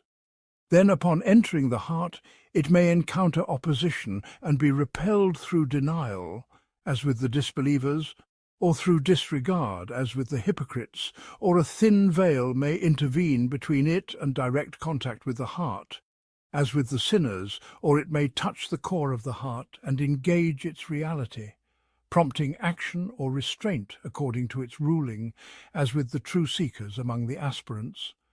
As for the knower, he benefits from every source of benefit, whether from a heart or otherwise. So understand. Principle 143, beautiful, and its beauty ugly, and its ugliness like speech poetry. Imam al-Shafi'i, may God have mercy on him, said, "Poetry, its beauty is beautiful, and its ugliness is ugly." Thus, the one who recites it follows the speaker in praise or blame. In case of ambiguity, it is directed to the intention of its original speaker or the reciter's intent. Hence, it is necessary to consider the states of its people and what is heard of it. A lowly description should not be placed on the lofty, for that is a breach of etiquette, nor the reverse, for that disrupts the state. Among such matters is the report that Abu Sa'id al-Kharaz said to someone who saw him in a dream, "The truth made me stand before him and said, 'Do you bear my description upon Layla and Sada? Had I not looked upon you in a station where you sought me sincerely, I would have punished you.' So understand, and God the Exalted knows best. Principle 144, upon in it his rank with deficiency, the realized one, confession in general. The confession of a realized one regarding the deficiency of the rank he occupies in general necessitates its criticism in the manner he described, for his report stems from his integrity, and he mentions only what he has verified as blameworthy, otherwise he is a liar. Then, in this rank he is either excused or at fault, and the preferable stance is to excuse him, though not to follow him as an example. Principle 145. Due to it, not in it, or arises for what, the thing, prohibition, its ruling, original with negation, necessitates. Prohibiting a thing due to what arises in it or because of it does not necessitate a deficiency in its original ruling. The realized ones among the later Sufis and most jurists have decisively prohibited listening due to the incidental innovations and misguidance of the time associated with it. Al-Hatimi, may God have mercy on him, said, "Listening in this era is not endorsed by any Muslim, nor should one follow a sheikh who practices or advocates listening." Sheikh Abu al-Hasan al-Shadhili, may God be pleased with him, said, "I asked my teacher about listening, and he replied, they found their forefathers astray, so they hasten upon their footsteps." Quran 37:70. Ibn Najid, may God have mercy on him, said, "A slip in listening is worse than such and such years of backbiting." It was said to Al-Junayd, "You used to listen. Why did you abandon listening?" He replied, "From whom?" They said, "From God." He asked, "Then with whom?" And so it concluded.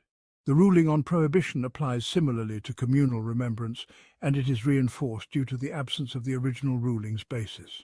Thus, one who advocates closing the doors to pretexts prohibits it entirely, while others prohibit only what can be imagined to involve falsehood and nothing else, and God, the Exalted, knows best. Principle 146.3. For listening the compelling necessities. What is permitted due to necessity is restricted to its measure, confined to its manner, and its condition must be observed for validity and perfection.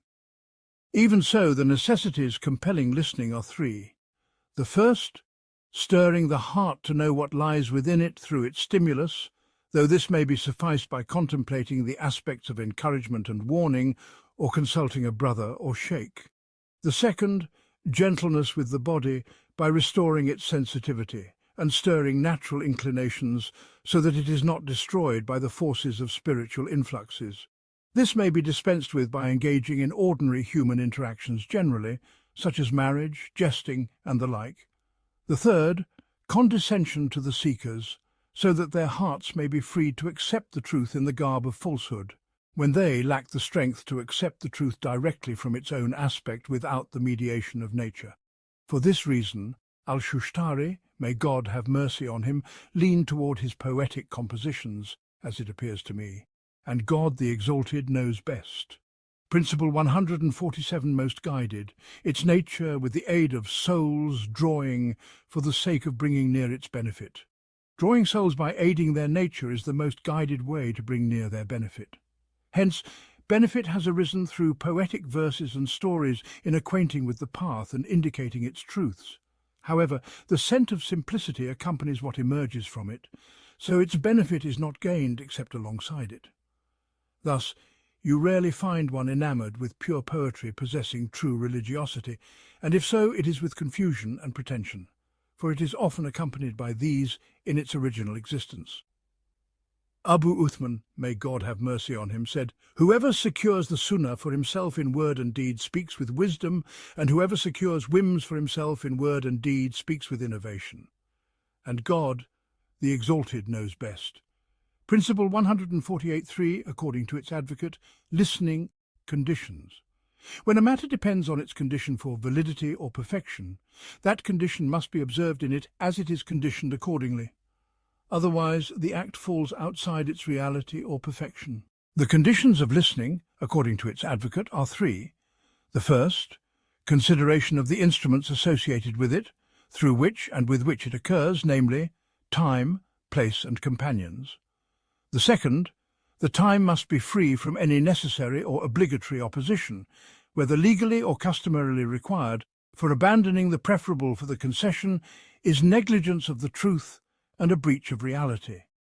The third, The presence of sincerity from all and purity of heart in the moment, so that no one moves except by overwhelming influence.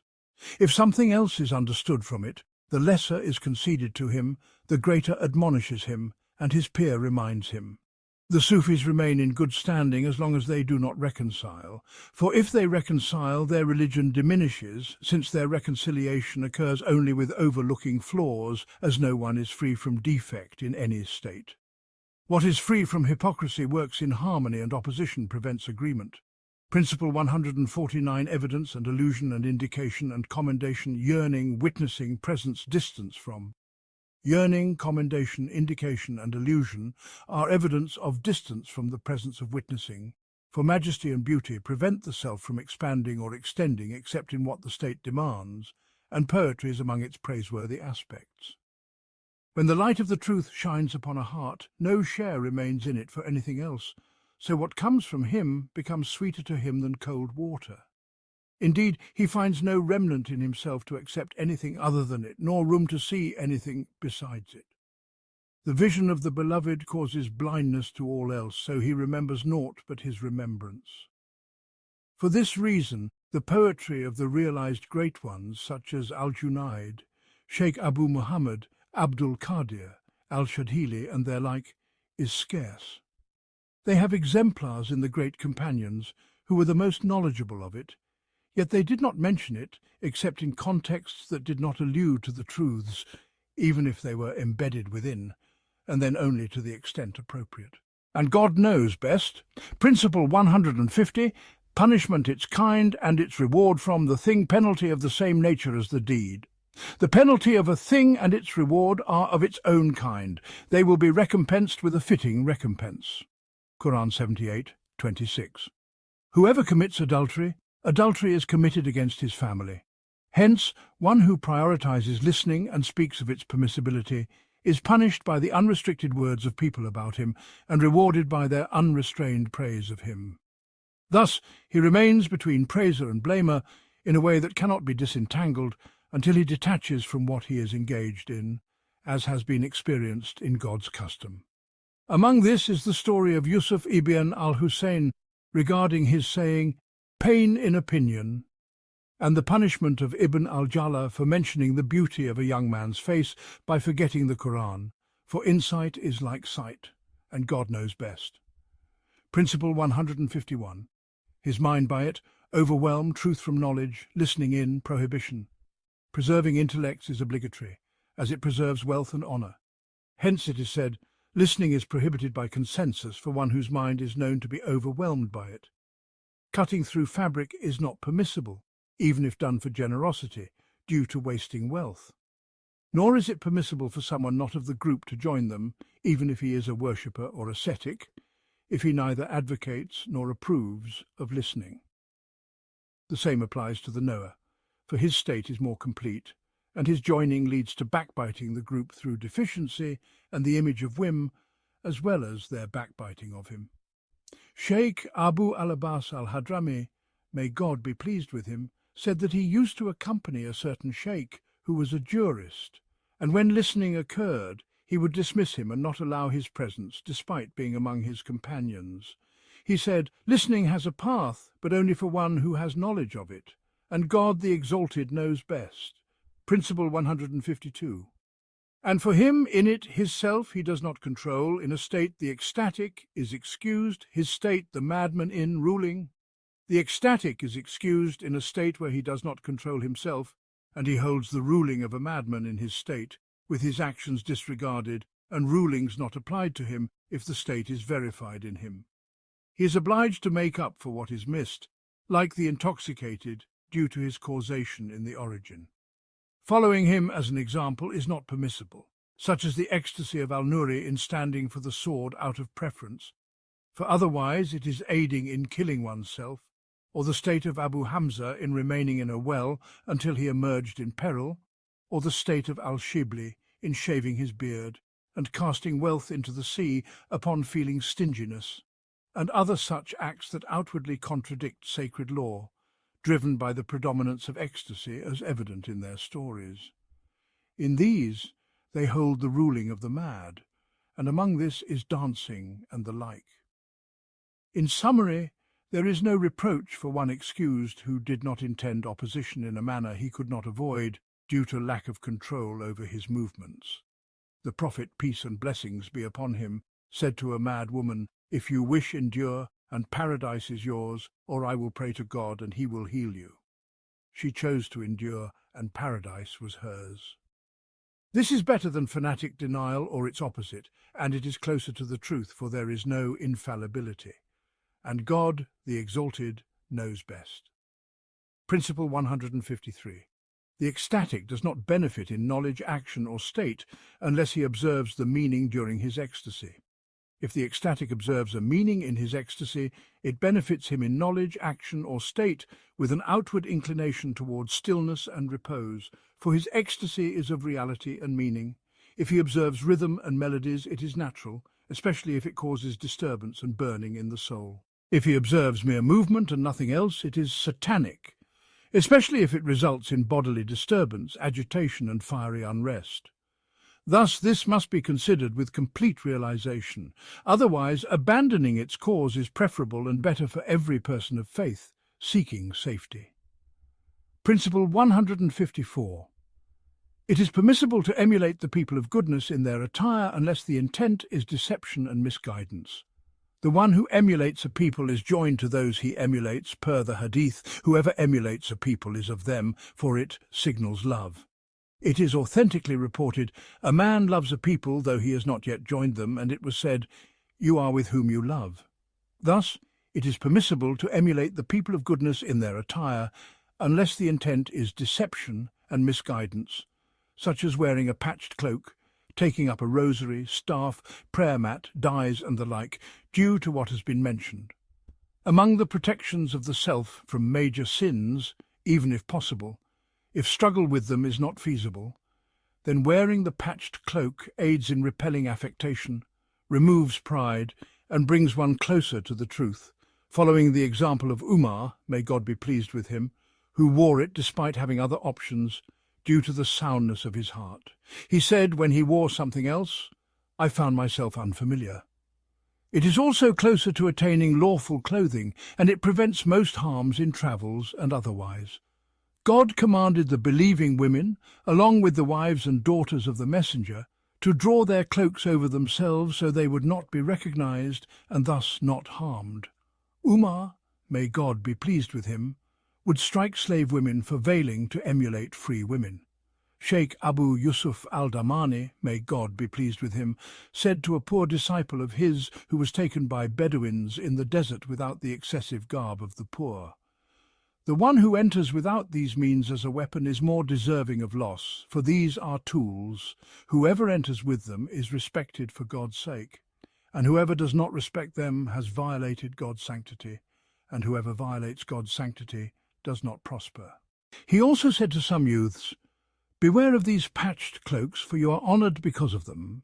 They replied, "O teacher, we are honoured by them due to their association with God." He said, "Yes." They said, "How wonderful to be honoured for his sake." The Sheikh said, "May God bless you," as he spoke. Principle 155. The permissibility of seeking blessings from the traces of the righteous. It is deemed permissible to seek blessings through the remnants and traces of the virtuous, those whose miracles and noble signs have become manifest. The miracle of the follower bears witness to the truth of the one followed, and thus a measure of sanctity is attributed to them by virtue of their inheritance of divine favour. Hence it is lawful to seek blessings from the traces of the righteous, those whose miracles have shone forth through piety, knowledge, or deeds, or through evident signs such as the multiplication of the scarce, foretelling the unseen through spiritual insight, the answering of supplications, or the command over water and air, as confirmed in the signs of the prophets. Such are the miracles of the saints, for the principle is to emulate until a specific exception arises.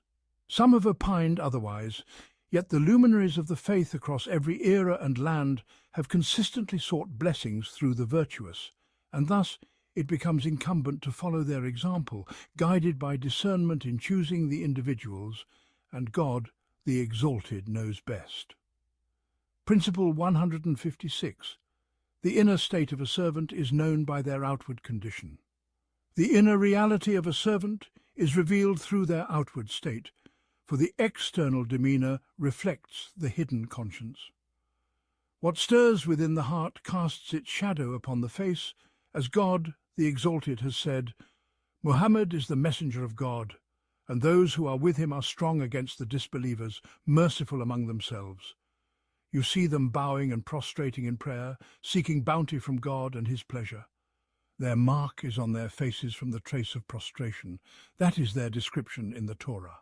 And their description in the Gospel is as a plant which produces its offshoots and strengthens them so they grow firm and stand upon their stalks, delighting the sowers, so that God may enrage by them the disbelievers.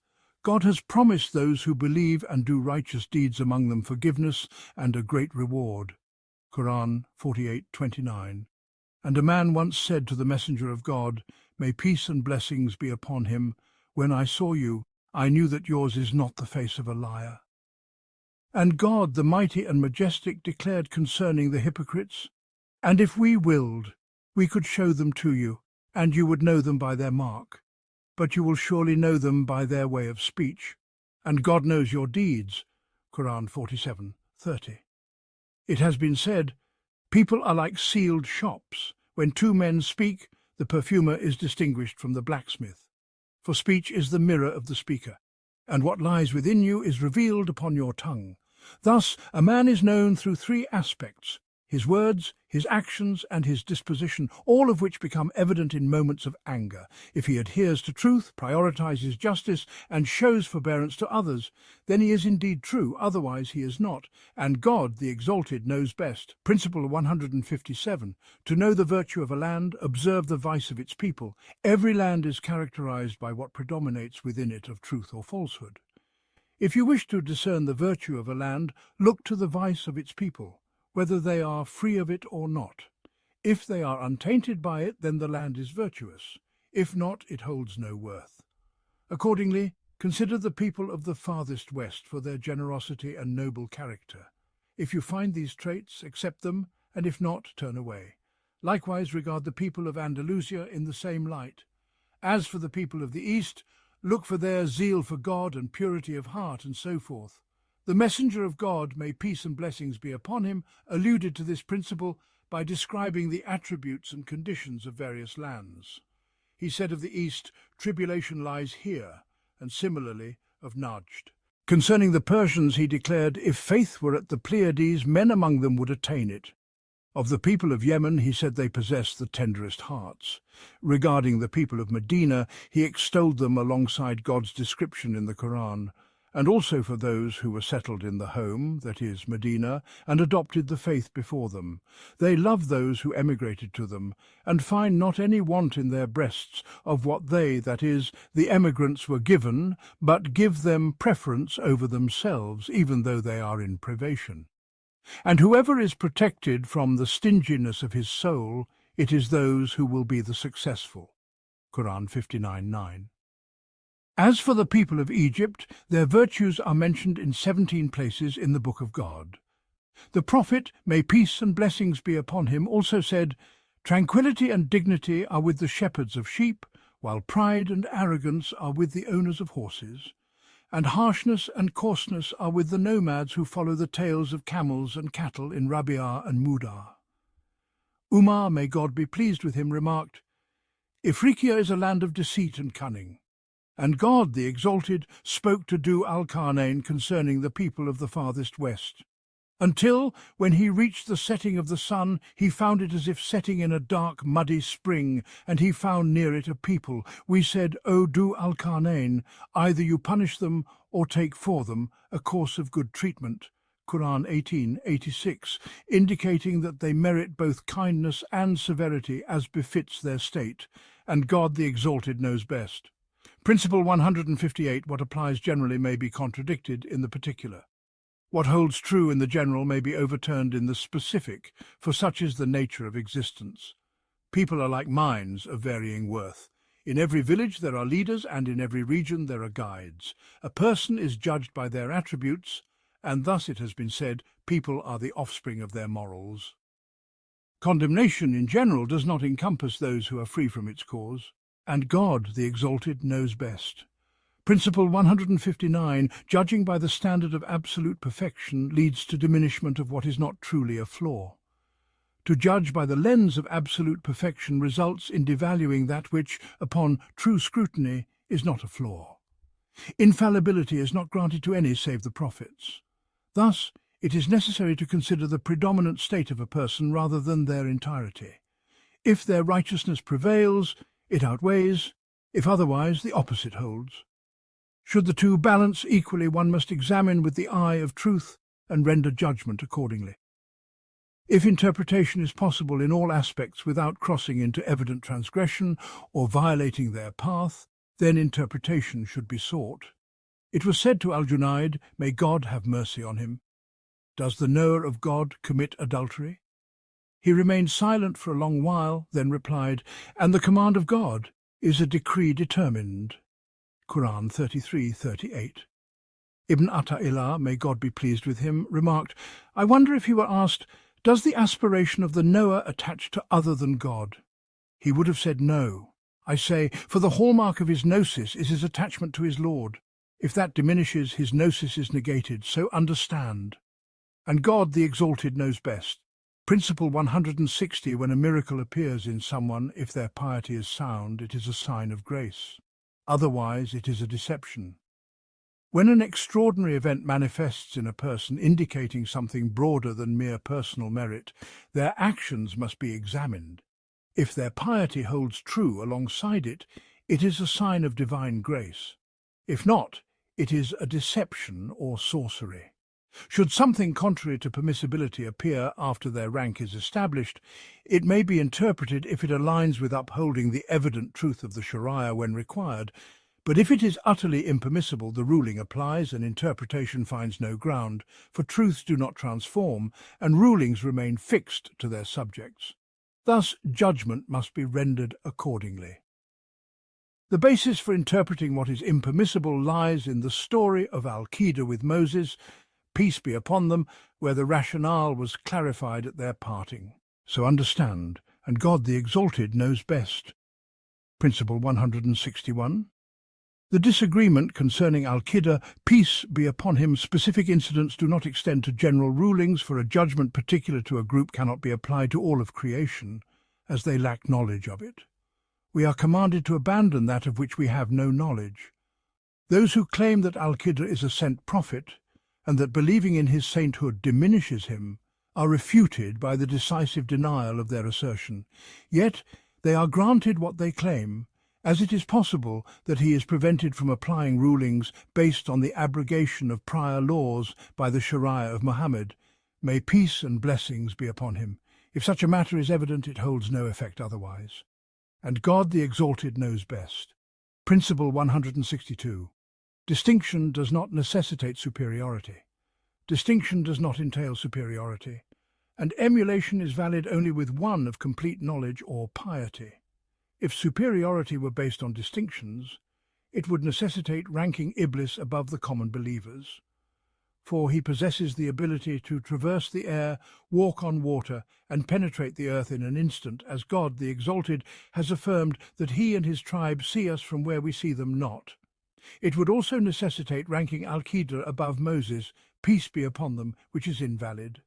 Thus, superiority is determined by God's decree in its entirety, and one should not delve into it save with firm divine guidance in its domain.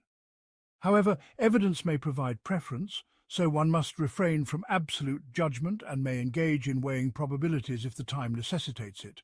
Otherwise, abstaining from discourse on it is preferable, and God, the Exalted, knows best. Principle 163. Judging by times and persons without regard to a Sharia. Basis is a pre-Islamic practice. Judging based on times and persons without reference to a foundation in Sharia is a practice of ignorance, as the disbelievers said, and they say, why was this Quran not sent down upon a great man from one of the two cities? Quran 43:31. God, the Exalted, responded to them, is it they who distribute the mercy of your Lord? It is we who have apportioned among them their livelihood in the life of this world, and have raised some of them above others in degrees of rank, that they may make use of one another for service. But the mercy of your Lord is better than whatever they accumulate. Quran 43:32.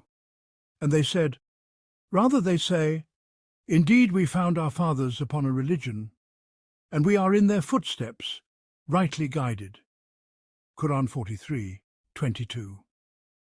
God the Exalted replied, He said, even if I brought you better guidance than that religion upon which you found your fathers.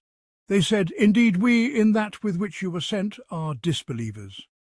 Quran 43:24. And God the Exalted knows best. Principle 164.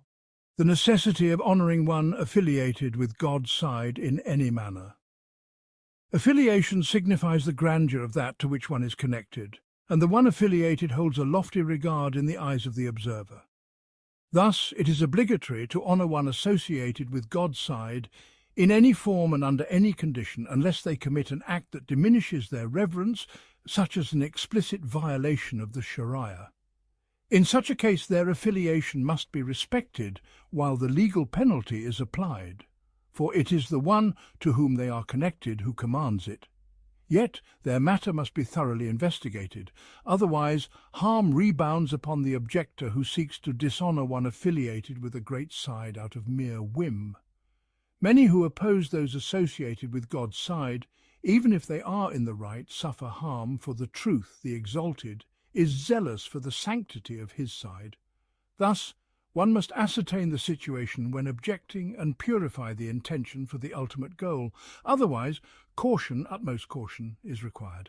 And God, the Exalted, knows best. Principle 165.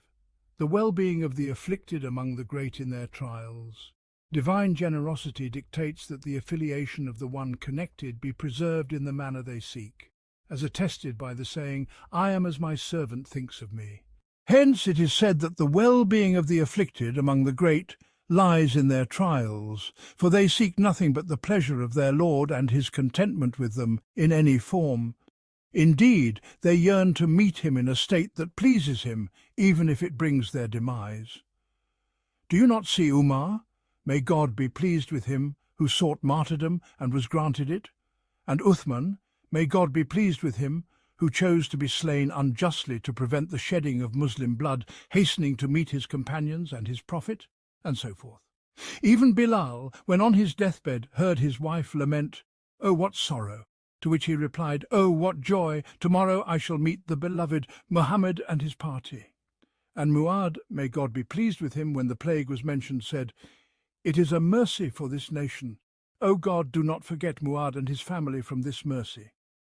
So it afflicted him, and he held his hand, fainting and reviving, saying, "Choke me as you will, for by your might you know I love you," and so on.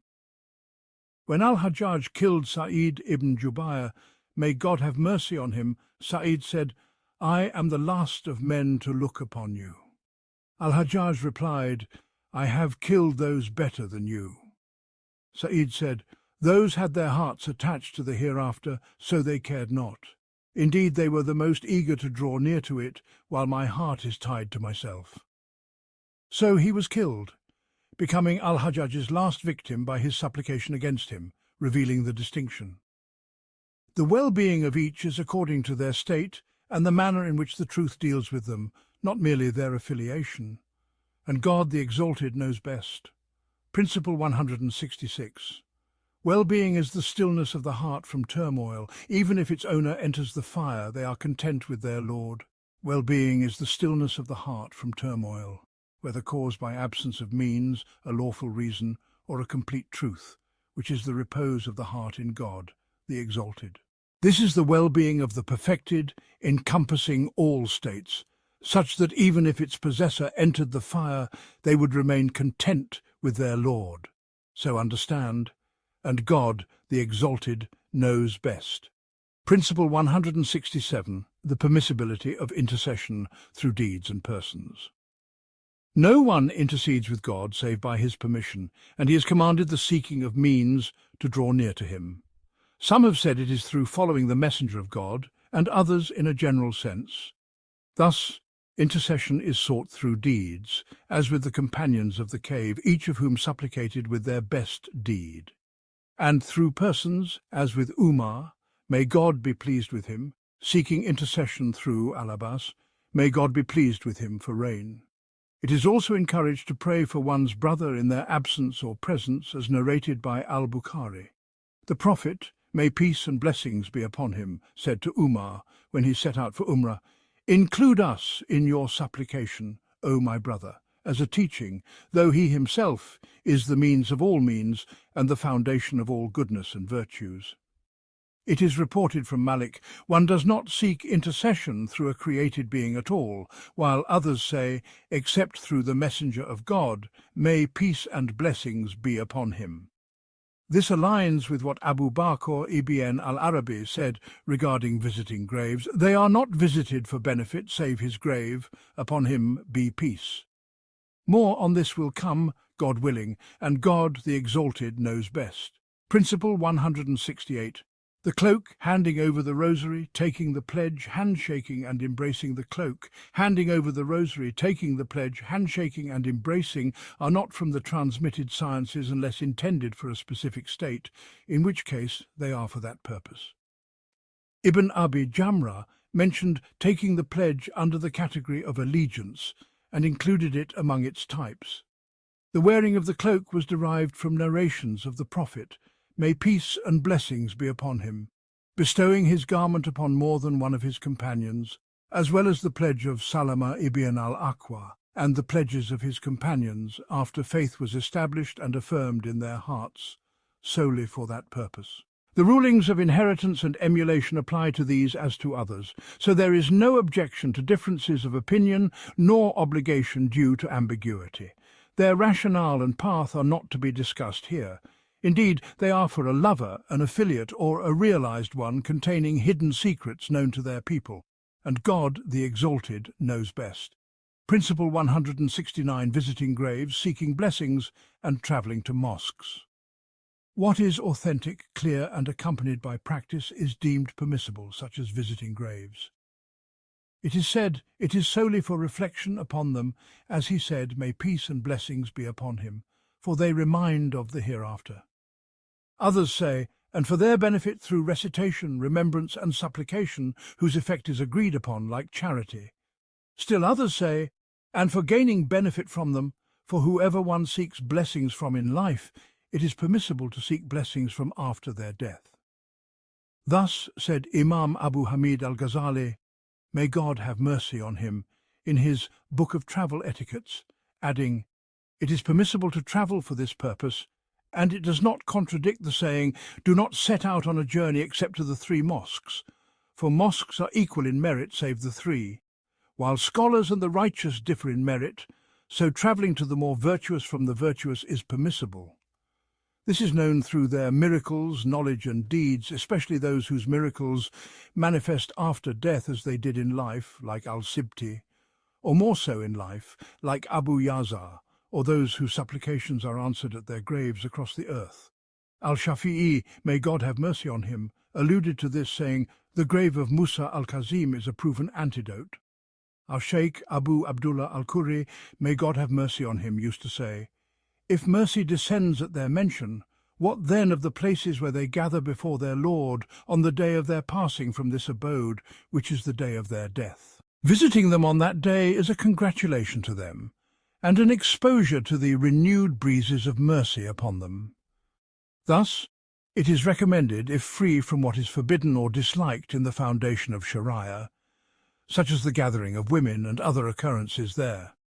One must observe its etiquettes, such as refraining from touching the grave or praying at it for blessings, even if a mosque is built over it, due to the prohibition and stern warning against it by the Prophet, may peace and blessings be upon him, and respecting their sanctity in death as in life. And God, the Exalted, knows best. Principle 170. Affirming the faith of a Muslim or the sainthood of a righteous person. Indications may sometimes provide a conviction akin to certainty. though not equivalent in all respects, such as affirming the faith of a Muslim whose signs of Islam are evident, or the sainthood of a righteous person whose actions, words, and evident states testify to their rank. All this is within our knowledge without asserting certainty in God's knowledge of them, except for those specifically designated by God, such as the 10 promised paradise. It is authentic. If you see a man frequenting the mosque, bear witness to his faith. And it is authentic. 2 traits do not combine in a hypocrite: good appearance and understanding of the religion, and 2 traits do not combine in a believer: miserliness and bad character. It's also authentic that Sa'd swore to the faith of a man, and the messenger of God, may peace and blessings be upon him, did not censure his oath, though he corrected it with "or a Muslim." And it is authentic. 3 traits, if found in a person, make them a hypocrite, as in the hadith. Yet this does not apply generally to believers who exhibit such traits, but rather to those who are indifferent to their occurrence in any form, be it in belief, action, or speech. For each, there is an exception even in matters of disbelief, where certainty cannot be asserted outwardly as in other matters. And God, the Exalted, knows best. Some scholars have interpreted hypocrisy in a lesser sense, and God, the Exalted, knows best. Principle 171. Sharia-based insight is a light of faith that expands in the heart. Sharia-based insight is a light of faith that expands within the heart, enabling its possessor to distinguish the state of the observed from others, and even to discern their varying conditions across times. Every believer has a share of it, yet only those whose hearts are purified of distractions and disturbances truly attain its reality. Even then, one should not accept the initial intuition from it until it recurs over time in the beginning and until it becomes habitual through practice. This is alluded to in the saying of the Prophet, may peace and blessings be upon him: "There were inspired ones in past nations. If there is one in my nation, it is Umar." Abu Bakr, may God be pleased with him, said, "Divide it with your brothers." Uthman, may God be pleased with him, said to a man who entered upon him after gazing at a woman's beauty, "Does one of you enter upon me with eyes full of adultery?" Insight based on judgment is the consideration of inner realities through outward senses, as alluded to in the hadith of the man who said, "Be just," and in the hadith, "You will fight a people whose sandals are of hair, and you will fight the Turks," and the like. The benefit of each is to heed what it indicates, to be cautious or to act accordingly, without rendering a definitive judgment, as it does not provide certainty or near certainty, and God, the Exalted, knows best. Principle 172. 1. Whose intellect is lost due to a divine truth is considered a vessel of noble meaning. The loss of intellect, if due to illusory imaginations, renders its possessor devoid of consideration, outwardly and inwardly. But if it is due to a divine truth, its possessor is regarded as a vessel of noble meaning. Their state and words bear witness to this, as with some of the afflicted who said, "O heedless ones, do not be deceived by Iblis, for if he enters the fire, he returns to his abode, while you will suffer both torment and exile." Sheikh Abu Muhammad Abdul Qadir, may God be pleased with him, said, "God has servants who are rational and others who are afflicted. The rational are better than the afflicted," or as he expressed it. When a judge saw a man transformed in appearance sitting on a dunghill, he thought, "Whoever believes in this is of base intellect." The man called out instantly, "O jurist!" He replied, "Yes." The man said, "Have you encompassed God's knowledge?" He answered, "No." The man said, "I am part of God's knowledge that you have not encompassed. This is astonishing, so submit and find safety, and God the Exalted knows best." Principle 173. People's love for a servant is proportional to their detachment from what they possess. God's assistance to a servant is proportional to their inability to secure their interests, achieve benefits, or avert harms. People's love for them is proportional to their detachment from competing with them in what they possess. Thus, people's affection is strongest for children and the simple-minded, and they favour ascetics and recluses over scholars and knowers, though the latter are superior in sound judgment. The messenger of God, may peace and blessings be upon him, alluded to this principle, saying, "Renounce the world and God will love you. Renounce what people possess and people will love you." He guided to standing at God's door without intermediary and to negating worldly attachment to realize utter dependence. So understand, and God, the Exalted, knows best. Principle 174. The tongues of creation are the pens of the truth. The tongues of creation, the pens of truth. Their praise of him, in a manner pleasing to the truth, is itself a praise from the truth upon him through that very act. If it emanates from him, then the praise is his own. If not, it serves as a reminder and a form of praise. Should one render gratitude by fulfilling his right, he perfects it upon him and increases him therein. Otherwise, he withdraws it from him. The criterion is the general, unrestricted scope, not what stirs in souls, nor what arises from denial or slander that reveals its falsehood through the absence of a translator's rendition or the speaker's wavering in his words. This becomes evident with the cessation of cause for reproach, as in death or similar states, and it is authentically narrated, "When God loves a servant, he calls out to Gabriel." The hadith continues. Thus love is measured by acceptance at the moment of meeting or its like. Otherwise, transient matters do not negate the reality. And God the Exalted knows best. Ponder this deeply. Principle 175. The acceptance by the righteous of gifts from their brethren. The honour of a man lies in his faith when he seeks, through his dealings, the face of God, aiming to cultivate affection for a religious purpose. This is from the attribution of truth in its very essence. Therefore, the righteous accept from their brethren, as did the righteous predecessors from their peers.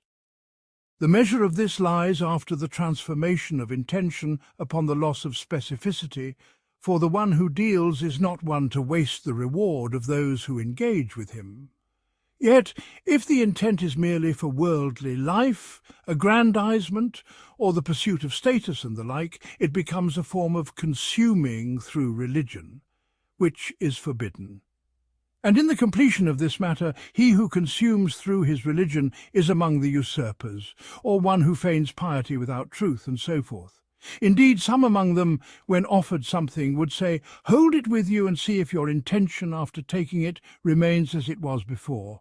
If so, bring it to me. If not, then refrain." To act upon such a narrative is arduous. Thus the prudent course is to hesitate in accepting, considering the possibility of such a state in existence. And God, the Exalted, knows best. And Al-Junayd, may God have mercy upon him, said to a man who brought him 1,000 dinars, "Distribute it among the poor." The man replied, "I know them better than you, but I brought it to you to consume in solitude," or the like. Al-Junayd responded, "From one like you, it is accepted." The man rejoined, "And to one like you, it is given." And some of the masters said, "Do not take except from one whose giving to you is dearer to him than his withholding, or where both are equal in essence. And God, the Exalted, knows best. Principle 176. God his praise from whence except anyone do not praise the acceptance of praise from creation and aversion to their censure. If it leads to a departure from truth on either side, indicates reliance upon them in this matter, and that is a deviation from the reality, which is to gaze solely upon God, the Exalted, in matters of praise and blame. One must not exceed the truth in praising a praiser, nor in censuring a censurer, to the extent that if someone whose habit is blame praises you, you limit yourself to the measure of what they present to you and what you know of their praiseworthy traits, without deception. And if someone whose habit is praise censures you, it should not divert you from upholding their right through praise. This principle applies equally to giving and withholding. Thus, do not praise anyone except from the perspective of God's praise of them, and do not censure anyone except from the perspective of God's censure of them. And God, the Exalted, knows best. Reflect upon this. Principle 177. The manifestation and concealment of nobility according to its origin and branch. The manifestation and concealment of nobility depend on the perspective of its root and its offshoot. He who treads the carpet of his own beneficence is silenced by wrongdoing in relation to his Lord. But he who treads the carpet of God's beneficence is not silenced even if he errs. It is authentically reported, "The manifestation of nobility was affirmed among some people, while the act was established in its concealment among others," as with Sheikh Abu al-Abbas al-Mursi in manifestation, and Ibn Abi Jamra in concealment, may God be pleased with them both. So much so that some of Ibn Abi Jamra's disciples said, "Their paths differ." This reached his master, who replied, "By God, our paths have never differed. Rather, knowledge expanded for him while piety restrained me." And this is the decisive word in this matter, and God, the Exalted, knows best. Principle 178, Accepting the Seeking of Blessings by People. What is ordained of rulings depends on what lies within the soul, and what is unknown except through the individual's disclosure. The understanding of this comes from him after verifying the ruling of the origin. Among these is the existence of seeking blessings. He who perceives in himself the presence of arrogance, self-regard, the grandeur of his claims, and belief in aggrandizement must refrain from accepting. But he upon whom good opinion of himself prevails, by the blessing of the servants who turn to him, and good opinion of them in themselves, may accept it in its proper place. And he upon whom poor opinion of himself prevails, alongside good opinion of others or indifference to their affairs, refusal harms him due to the entrenchment of his claims and the kindling of their sparks. Perhaps the opposite may occur, so let him who is tested by this consider it as though he were a virgin bride deflowered by illicit means, awaiting concealment. If good arises for all, so be it. Otherwise no blame falls upon the wedding guests, and God knows best. Principle 179, God fulfills the needs of creation for his saints out of jealousy for their hearts, lest they be occupied with other than him. The jealousy of the truth over his saints arises from the repose of others in their hearts. Their preoccupation with anything other than him is the cause for the fulfillment of what concerns them, whether their own needs or those of others, so much so that it is said, "When a saint wills, he enriches." From this comes the saying of people to him, "Your thought," meaning, "Let your concern be with me. Perchance God may look upon me in my state and ease your heart concerning me." Hence, most saints in their beginnings swiftly see the realization of their aims in existence due to their preoccupation with what arises, unlike in their culmination, for the reality prevents their hearts from being occupied with other than their Lord, except by his command. Thus, the seekers benefit from them in pursuit of the truth, not others. As is narrated of Sheikh Abu Madian, may God have mercy upon him, that blessings would flow through his hands for people, while the smallest of his own needs proved difficult for him. It has been said, "They are but two, the saint and the pure one. The saint is he for whom all that he wills comes to pass. The pure one is he whose heart is dominated by contentment with what transpires." Ponder this. Principle 180, the solitude of the truth, exalted be he, in perfection, necessitates the establishment of deficiency in all others. The solitude of the truth, exalted be he, in perfection, necessitates the establishment of deficiency in all others. No one is perfect except through his perfecting, and his perfecting is from his grace. Deficiency is the origin, while perfection is incidental. According to this, seeking perfection in existence as an inherent essence is futile. Hence it is said, "Look upon creation with the eye of perfection, yet consider deficiency in their existence. If perfection manifests one day, it is a grace. Otherwise, the origin is the first state. Through this, caution is exercised, good opinion is maintained, companionship endures, and stumbles are overlooked. So too is the treatment of the world, as Al-Junayd, may God have mercy upon him, said, "I established a principle after which I am never satiated by what comes to me from the world, that the world is an abode of sorrow, grief, trial, and tribulation. He deemed the entire world as evil, and from his wisdom is that it meets me with all that I detest. If it meets me with all that I love, it is a grace, otherwise the origin is the first state." This concludes in its meaning, and it is wondrous, and God knows best. Principle 181, a response to the issue of the grateful rich and the patient poor. Poverty and wealth are existential attributes. It is fitting for the truth to be described by the latter, not the former, thus necessitating his superiority over it. Then, is the servant's attachment to the attribute of his Lord more preferable, or is his realization of his own attribute more complete? This is the issue of the grateful rich and the patient poor, and people have two paths concerning it. The truth is that each encompasses the other, so there is no superiority. The messenger of God, peace and blessings be upon him, chose both, as he said, "I hunger one day and am satiated another." The hadith continues. Reflect upon this. Principle 182 among people are those overwhelmed by richness in God. So miracles manifest through them, and their tongues utter claims among people are those overwhelmed by richness in God. So miracles manifest through them, and their tongues utter claims without hesitation or restraint.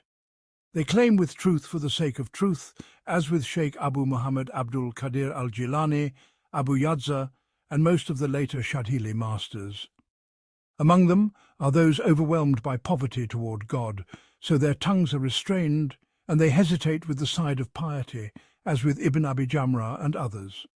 And among people are those whose states alternate, at times one and at times another, and this is the perfection of perfection. For it was the state of the Prophet, peace and blessings be upon him, who fed 1,000 from a single measure and tied a stone to his belly. Reflect upon this. Principle 183, the prohibition of wasting wealth. The servant's ownership of the fleeting possessions of the world is not truly realized for him. Rather, he is but a treasurer in it, restricted in his disposal and benefit to himself alone, not others.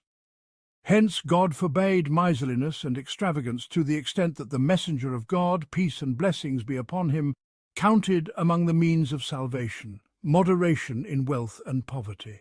He also forbade the wasting of wealth among other matters. Therefore, our Sheikh Abu al-Abbas al-Hadrami, may God be pleased with him, said to us, "The matter is not with he who knows how to distribute the world and does so. Rather, the matter is with he who knows how to hold it and does so. I say, this is because it is like a serpent. The matter is not in killing it, but in holding it while it is alive. And in the hadith, asceticism is not in forbidding the lawful, nor in wasting wealth. Rather, asceticism is to be more certain of what is in God's hand than what is in your own." Sheikh Abu Madyan, may God be pleased with him, said, "The world is a locust, and its head is the love of it. When the head of the locust is severed, it becomes lawful." And Sheikh Abu Muhammad Abdul Qadir, may God be pleased with him, when asked about the world, said, "Remove it from your heart and place it in your hand, for then it will not harm you." All these statements indicate that asceticism in it is not synonymous with abandoning it. Reflect upon this. Principle 184. Asceticism in a thing is its coolness in the heart. Asceticism in a thing is its coolness in the heart, such that it is neither regarded in its presence nor in its absence. Hence, Al-Shadhili, may God be pleased with him, said, "By God, I magnified it when I became ascetic in it." I say, he means in appearance, for turning away from it is a form of magnifying it, and magnifying appearances by abandoning it, as Ibn al-Arif alluded in his gatherings and al-Harawi in his stations. Al-Shadhili, may God be pleased with him, also said, "I saw Abu Bakr al-Siddiq in a dream, and he said to me, 'The sign of the removal of the love of the world from the heart is giving it away upon finding it and finding ease in its absence,' as was the state of the companions, may God be pleased with them, for they did not regard it in its absence, nor were they preoccupied with it in its presence. Men whom neither trade nor sale distracts from the remembrance of God, the establishment of prayer, and the giving of zakat. They fear a day when hearts and eyes will be overturned." Quran 24:37. And he said, "They neither sell nor trade." God the Exalted disciplined the wealthy with his saying, "And do not give your wealth, which God has made a means of support for you, to the foolish, but provide for them from it, and clothe them, and speak to them words of kindness." Quran 4:5. And God disciplined the poor with his saying, "And do not wish for that by which God has made some of you exceed others. For men is a share of what they have earned, and for women is a share of what they have earned. And ask God of his bounty. Indeed, God is ever of all things knowing, Quran 4:32. This does not necessitate a specific object or time, thus obliging adherence to all that God has commanded. Reflect upon this.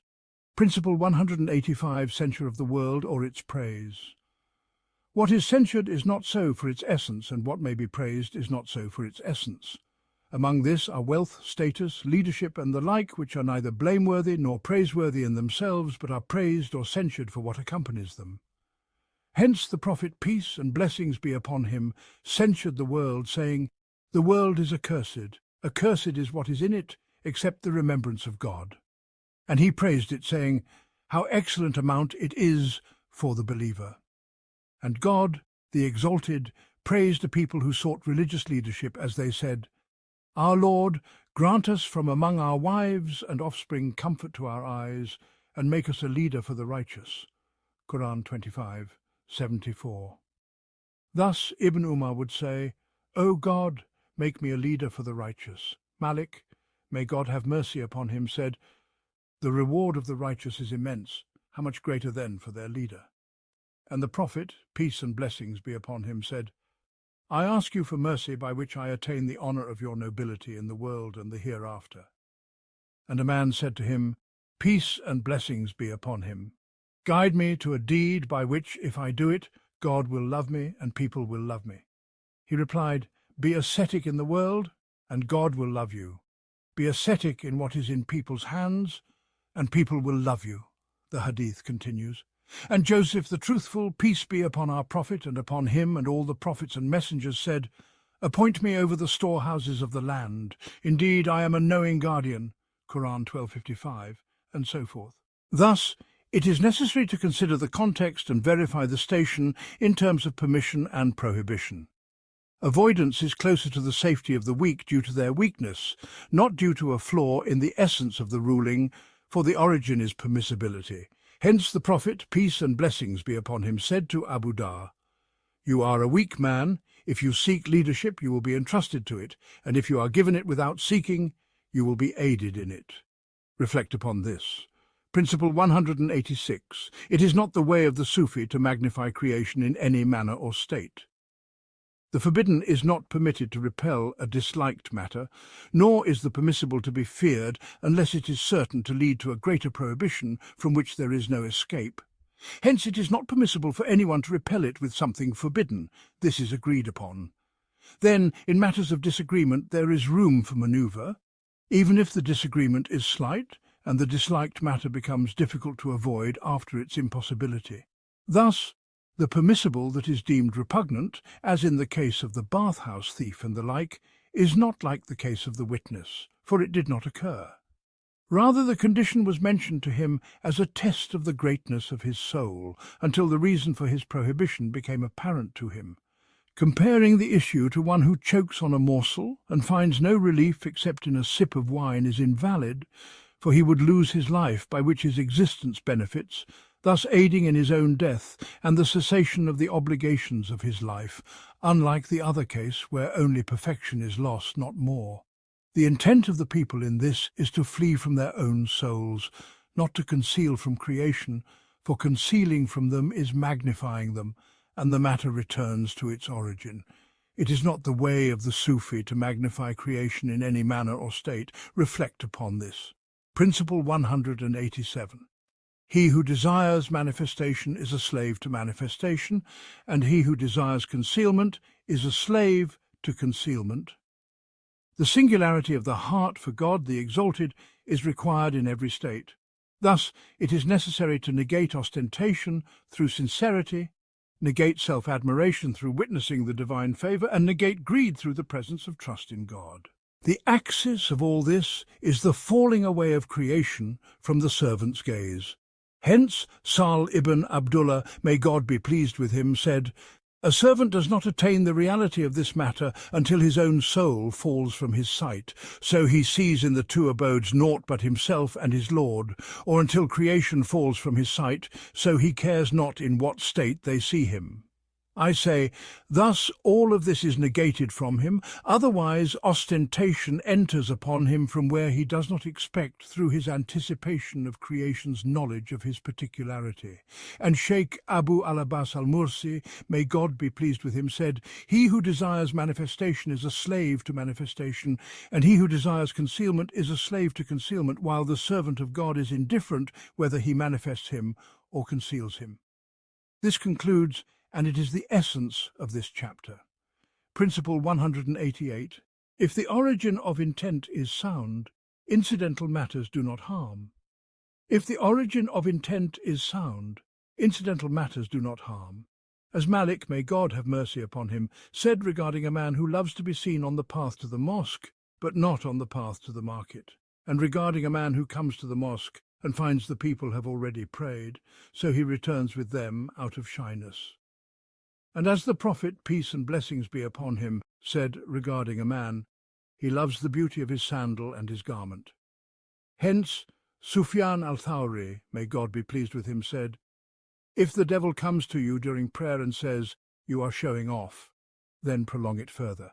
And Al-Fudail, may God have mercy upon him, said, acting for the sake of people is polytheism, and abandoning action for the sake of people is ostentation, while sincerity is that God spares you from both. This concludes.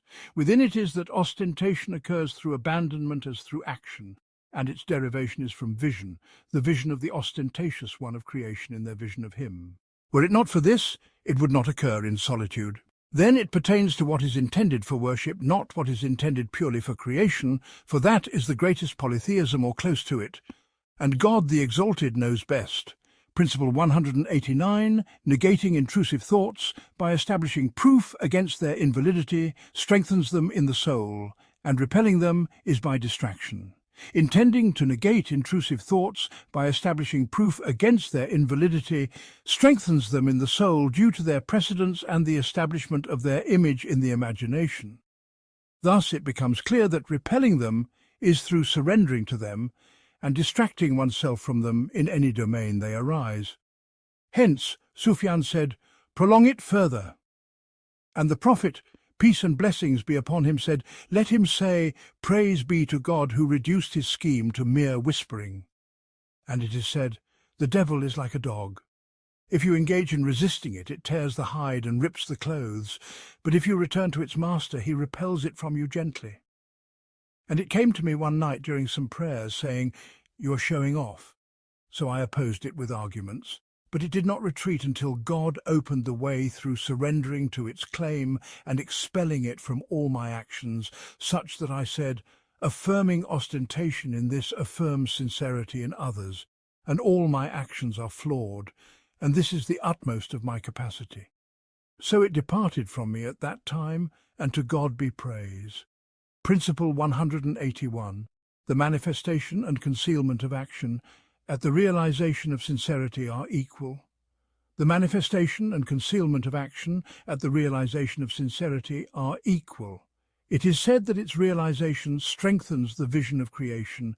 Its seeking has come in the Sharia without any indication of the aspects of sincerity or ostentation, so it becomes clear that observing it is out of fear of distortion, for the ease of the heart from the struggle of manifestation in general, and to cut off the material of what may arise during it. And it is said, the preference for supererogatory acts is due to what the Prophet, peace and blessings be upon him, explained, saying, make some of your prayers in your homes, for God has made in them a blessing for you, and do not make them as graves. And God the Exalted knows best. Principle 182. Between flattery, conciliation, gifts and bribery, flattery is repelling falsehood and truth, with falsehood resembling truth. Conciliation is repelling falsehood with a permissible means, and likewise establishing truth, whether for oneself or another. It is authentically narrated that conciliation is a form of charity. And it is authentically narrated, whoever intercedes for his brother and is given a gift for it has opened upon himself a great door of usury. The difference between a gift and a bribe is that what is intended for affection, if pure, is a gift, while what is intended to draw a non-religious benefit not related to one's own wealth or self, but to aid, is a bribe. These four matters are obscure to even the most astute scholars in individual cases, so piety is necessary in them, and God the Exalted knows best. Principle 183. Character, a firm disposition in the soul. Character is a firm disposition in the soul from which actions arise with ease. Its good is good, and its ugly is ugly.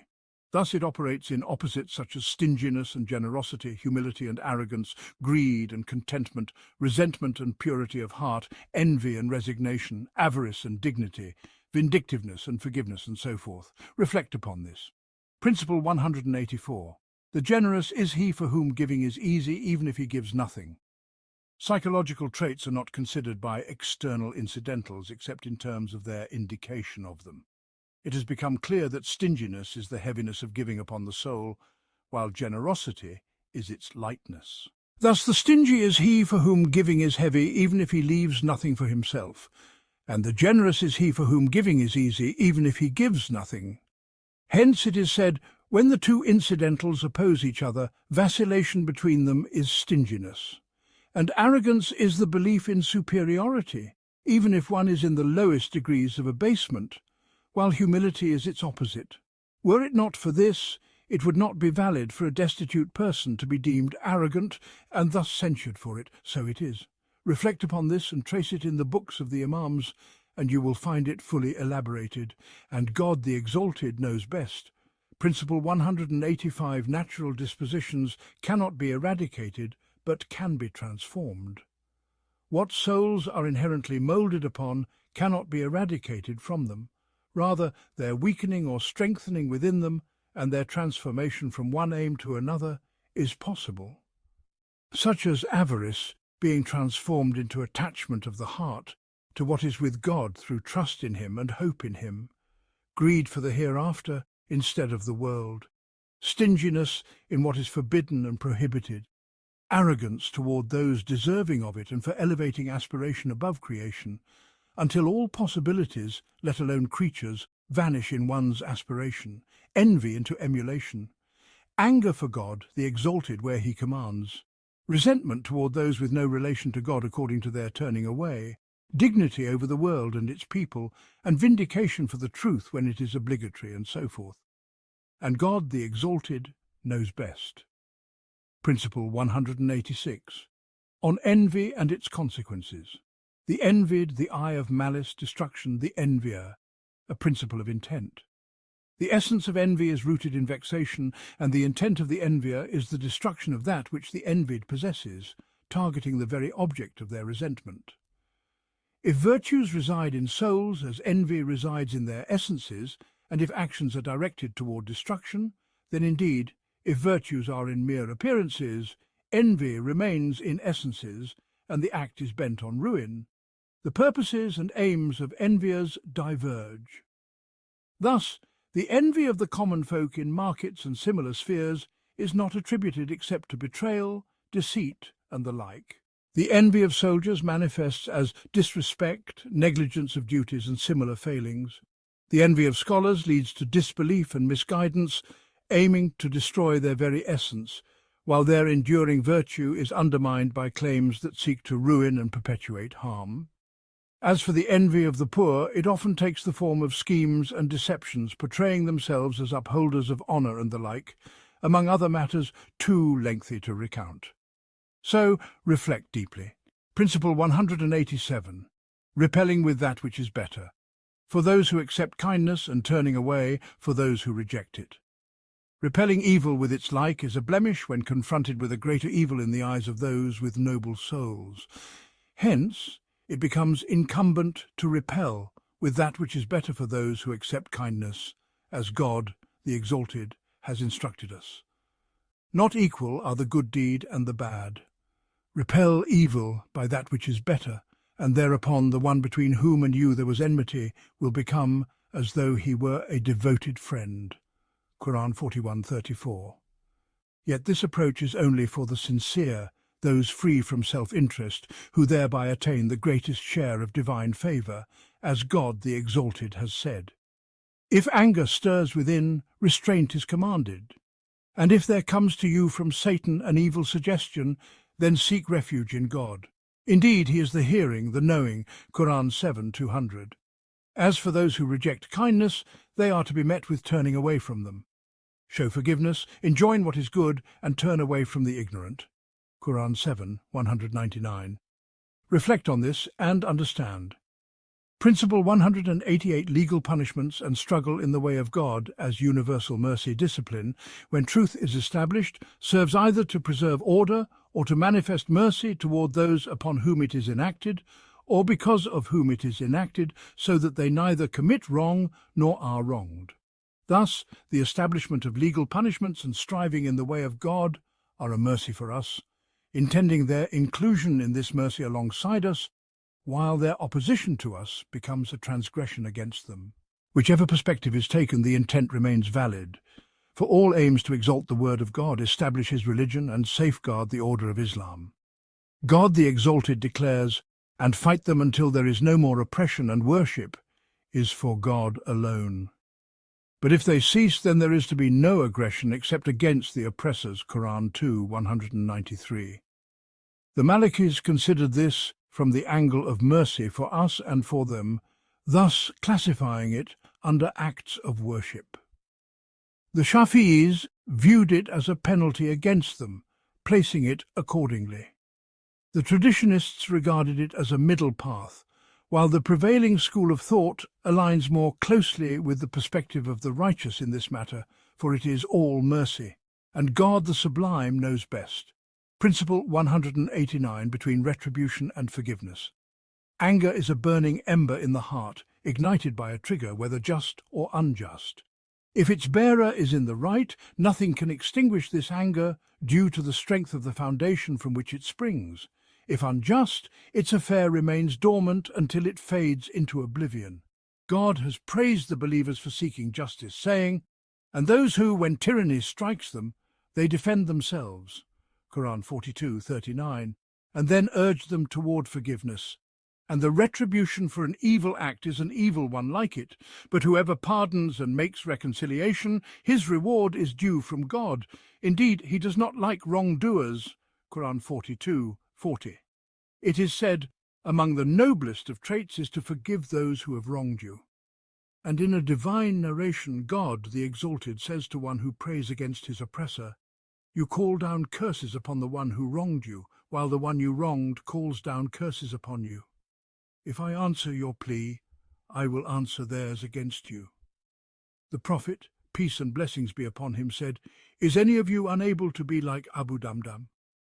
And the narration continues. Yet in the collection of Bukhari, it is noted that they disliked being humiliated, so when they had the upper hand, they forgave. This is the very essence of duty, reflecting the dignity of the believer, adherence to the sacred law, and the nobility of disposition. And God, the Sublime, knows best. Principle 190 negating.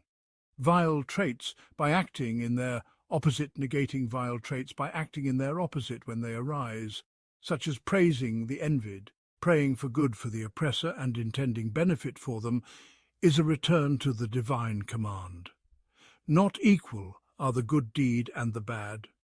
Repel evil by that which is better, and thereupon the one between whom and you there was enmity will become as though he were a devoted friend.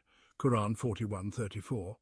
The Prophet, peace and blessings be upon him, said, "Three things no son of Adam is free from: envy, suspicion, and superstition. So if you envy, do not act on it. If you feel superstitious, proceed anyway. And if you suspect, do not pursue it." And the narration continues. The essence of this is to turn away from the impulses of such traits to avert harm. It has been said, "Righteousness that harms not even an ant, and the believer is like the earth. Upon it is placed all that is vile, yet from it emerges only what is beautiful. May God grant us well-being by his grace." Principle 191. Well-being as tranquility of the heart and its calm, whether caused or uncaused. Well-being is the tranquility and calm of the heart, whether it arises from a cause or without one. If it is directed toward God, it is perfect well-being. Otherwise, it is the contrary. The well-being of each people corresponds to their state, as previously mentioned, and trials are proportionate to it. Ibn al-Arif said, Inner trials have become widespread, and they stem from each person's ignorance of their own measure. Thus, it is incumbent upon the servant to seek well-being within themselves for their own sake, lest trials overtake them, leading to ruin in matters of faith and worldly life.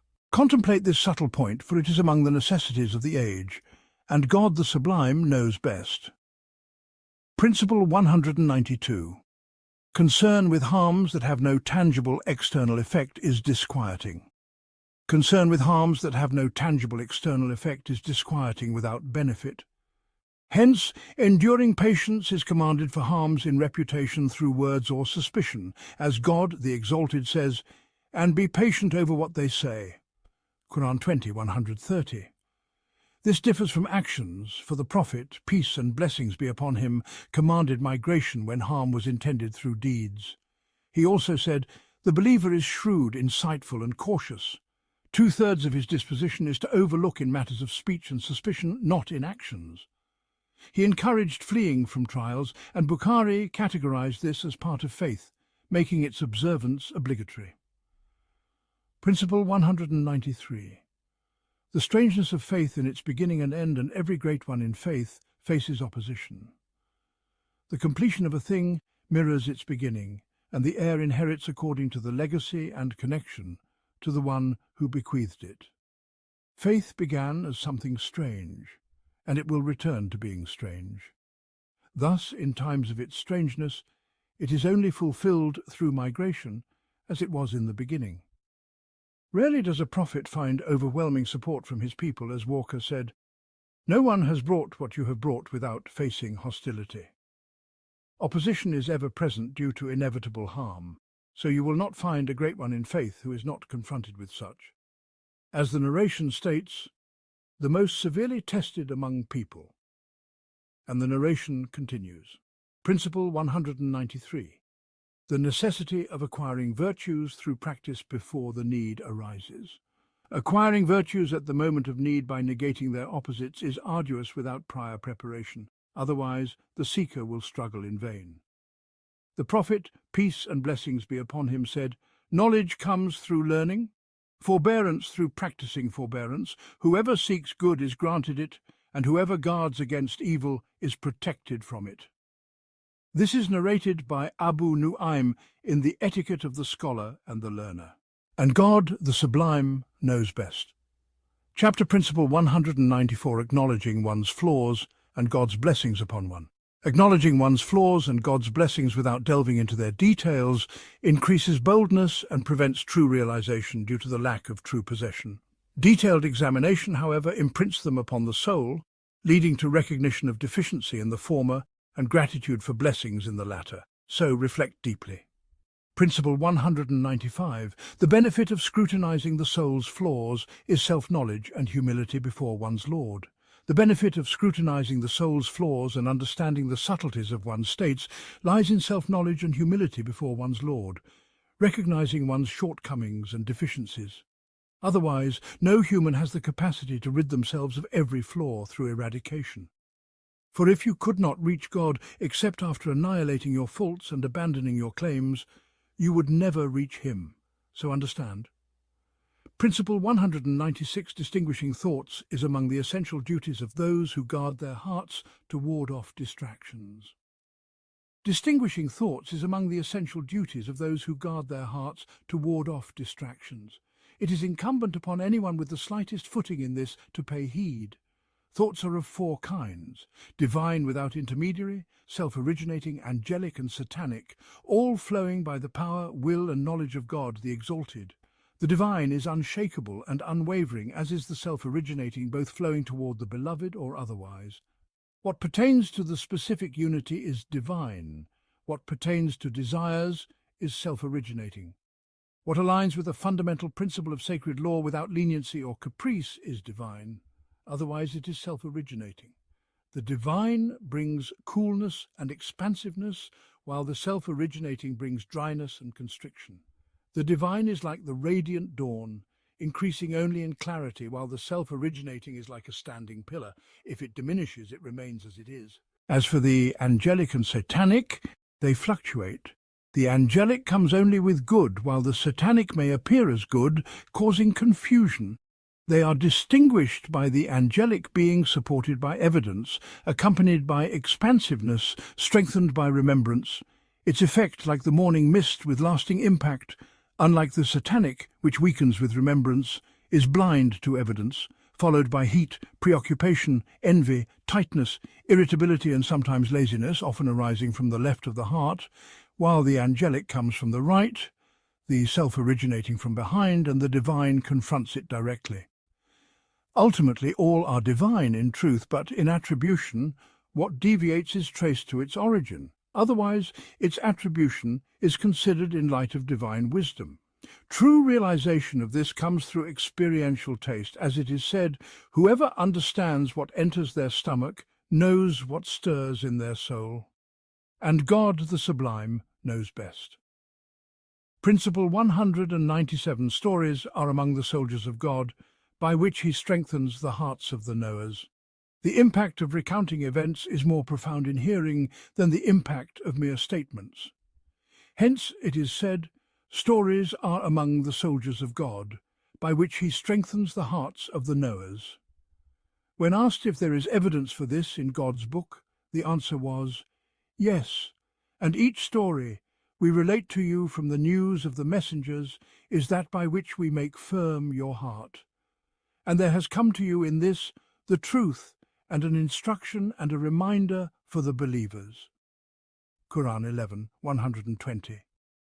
The reason is that witnessing truth through action is more evident and powerful in effect than witnessing it through words, for the essence of the doer persists in the act through the ages. Hence, it is said, poetry is a soulful force, it strengthens only the soul. If it aligns with the praiseworthy, it bolsters its merits, otherwise it aids its waywardness. For this reason, the early generations did not engage with it except in times of need, to stir the soul toward praiseworthy endeavors like striving in God's cause and its works. So, reflect. Principle 198. Whoever attributes another's virtue to themselves, whether explicitly or implicitly, is a thief. Every matter has its fulfillment and its shortfall, as Umar ibn al-Khattab, may God be pleased with him, said, whoever affirms their own merit while denying that of another is deficient. This applies equally to knowledge, action, and state. If one attributes another's virtue to themselves, explicitly or implicitly, they are a thief, akin to one who feigns satisfaction with what they have not been given, wearing the garments of falsehood. Hence it is said, whoever narrates the tales of the righteous and adopts them as their own state, treads the paths of misguidance, and soon the trials of examination will expose them. For whoever claims a station above their own is cast below it, while whoever stands below their station rises above it, and whoever claims their rightful station is scrutinized for their worthiness. So understand, Principle 199, the necessity of attribution to the speaker. When quoting statements, when a statement is quoted verbatim, attribution to its speaker is obligatory. Otherwise, one is guilty of deception. Likewise, when quoting by meaning in alignment with the speaker's wording without addition, attribution is required, with an indication of the purpose of the quotation. If there is an alteration, it must be possible to distinguish the perspective without distorting the statement, necessitating clarification of each aspect accordingly. Otherwise, presenting it as is, or attributing it to oneself, if the alteration is confirmed, is preferable. One must examine what has been added or transferred, for it is said, whoever quotes by meaning conveys only their understanding, as the original wording may contain nuances of meaning beyond the narrator's awareness, even in the difference between wheat and barley. A completion, preference, or reinforcement does not diminish the original or elevate the latter, for imposing such diminishes the manifestation of truth. If such imposition is articulated in the language of knowledge, it must be eloquent in what is not refuted against its speaker. Otherwise, the accuser bears the burden of ingratitude. So reflect. Principle 200. Attention to wording for conveying meaning is as necessary as attention to meaning in the essence of wording. Attention to wording for conveying meaning is as necessary as attention to meaning in the essence of wording. Thus, meanings must be mastered within the soul, then articulated with precision by the tongue. The foundation lies in the speaker for the former and in expression for the latter. From this perspective, the Imams addressed the errors of the common folk's speech and highlighted the forms of mistakes in expressions. Often, a true scholar was accused of disbelief, innovation, or sin due to the inadequacy of their expression in conveying their intent in a manner free of ambiguity. This has occurred most frequently with the Sufis, leading to widespread criticism of them, whether alive or deceased. Harm may also arise from another angle: the lack of familiarity prevalent among people, such that a single truth is accepted from one person and rejected from another, or even accepted from a person at one time and rejected at another, despite identical wording and meaning. We have witnessed much of this, as narrated by Sheikh Abu al-Abbas al-Mursi, may God be pleased with him. Principle 201, Motives for Symbolism in the Language of the Righteous. The motive for symbolism arises from an impatience to distinguish, driven by a powerful, soulful force that cannot remain silent, or from the intent to guide one gifted with insight through the symbolized meaning as a witness to it, or from observing the right of wisdom in its formulation for the people of this art and not others, or from condensing vast meaning into concise wording for its preservation, contemplation and impression upon souls, or from zeal to protect it, or from guarding against an envier or denier of its meanings or foundations. Among such is the saying of Al-Shadili, "May God have mercy on him." QJ, two secrets of your secret, pointing to others. If you consider them in terms of speech, the qaf is the end of separation and the beginning of union, whose start is the jim. In terms of number, it completes the return and transformation of the jim, encompassing both even and odd, the ultimate number, as the kaf is its pinnacle, preceding it in defining even and odd, then culminating in them. In terms of natures, they unite in a single reality, with the first deriving from the second according to its number in essence and rank, a consideration that bewilders minds and understandings.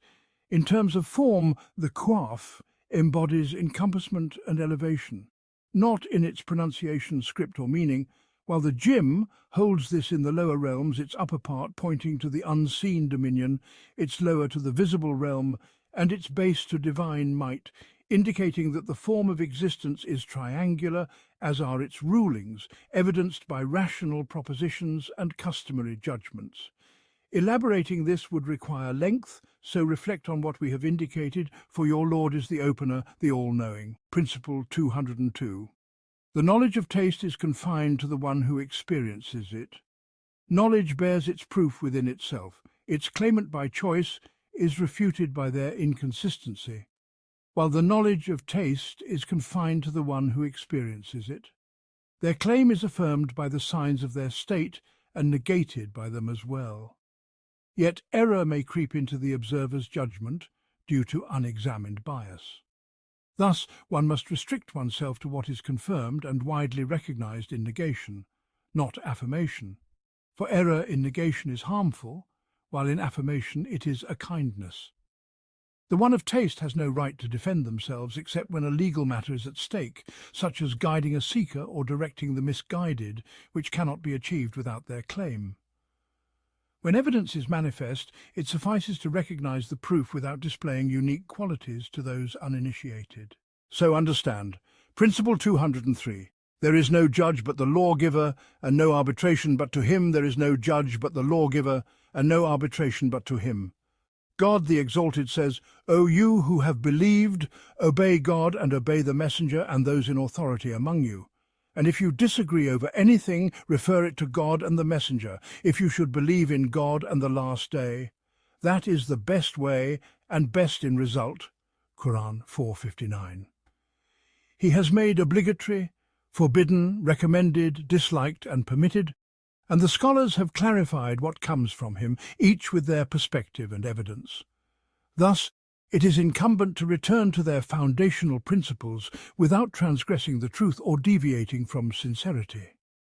Whoever neglects these principles is cast aside where there is consensus, and where there is disagreement, one follows their imam in ruling, not objecting except where there is consensus against their school unless repeated without necessity, for necessity has its rulings. Beyond the obligatory and forbidden, no one has authority over another if their ruling is established appropriately, does not depend on abandoning it, does not lead to negligence, or if their state does not indicate contempt or weakness in religiosity. As the narration states, perhaps one who eats with gratitude is better than one who fasts with patience. Hence, the righteous agreed not to awaken the sleeping or compel the one who breaks fast to fast, due to the risk of ostentation and affectation, and because the primary concern is upholding the obligatory, not otherwise. All tradition testifies to this, and God the Sublime knows best. Chapter Principle 204. The obligation of the Sufi to preserve the etiquette of the path by avoiding what is suspicious and blameworthy. The pursuit of truth through sincerity necessitates ease in actions at all times without concern beyond the obligatory and forbidden.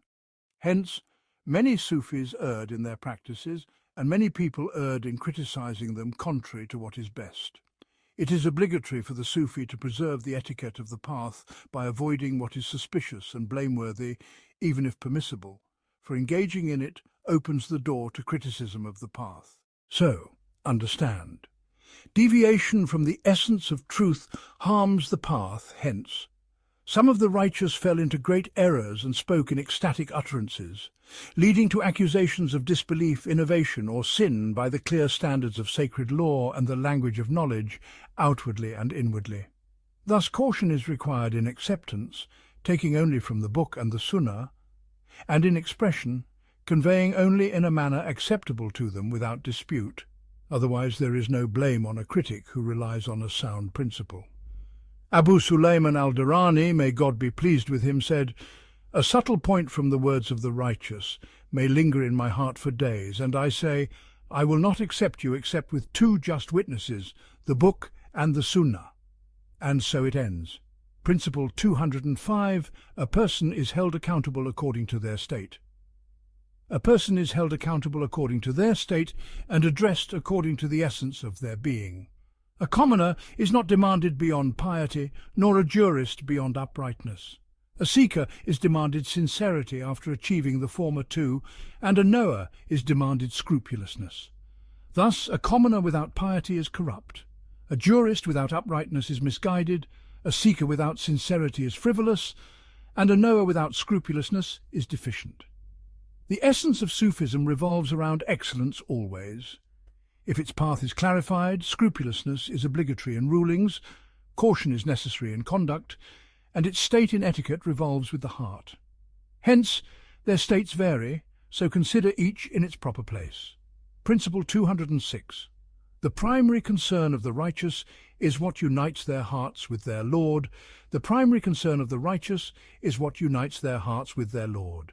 Hence, they spoke of matters in etiquette that were rejected by those unaware of their intent and misused by those who did not reach their state, leading to misguidance, such as in the matter of spiritual audition and the like. Al-Junayd, may God have mercy on him, alluded to this when asked about audition, saying, "All that unites the servant with their Lord is permissible." Thus, he conditioned its permissibility on unification, so its ruling remains tied to its cause, preventing criticism, and God the Sublime knows best. Principle 207 acts of worship are unity and light, while sins are division and darkness. Acts of worship are all unity and light, while sins and unanimously disliked matters are division and darkness. Ambiguities between them, if debated, pertain to recommendation and prohibition, not permissibility and forbiddance. For permissibility is for ease, and forbiddance is fundamental without a preponderant reason. Hence, what combines a permissible and a forbidden element is prohibited, such as marrying two sisters by right of ownership, while what combines a recommended and a forbidden element is not prohibited, such as fasting on the day of Arafah out of fear it may be Eid, or the fourth washing in ablution if there is disagreement. This is due to the underlying cause, and God the Sublime knows best. Principle 208. Every Sufi who neglects their state in dealing with people as commanded will inevitably err. Every Sufi who neglects their state in considering dealings with people as commanded, turning their face toward the truth without regard for his way with his servants, will inevitably err in their actions, utter ecstatic excesses in their states, or fall into calamities in their words. They will either perish or cause others to perish, or both may occur together. This will not be rectified for them unless they accompany a steadfast guide, a righteous jurist, a knowledgeable seeker, or a sincere friend who serves as a mirror. If they err, they correct them. If they claim, they refute them. If they realize, they guide them.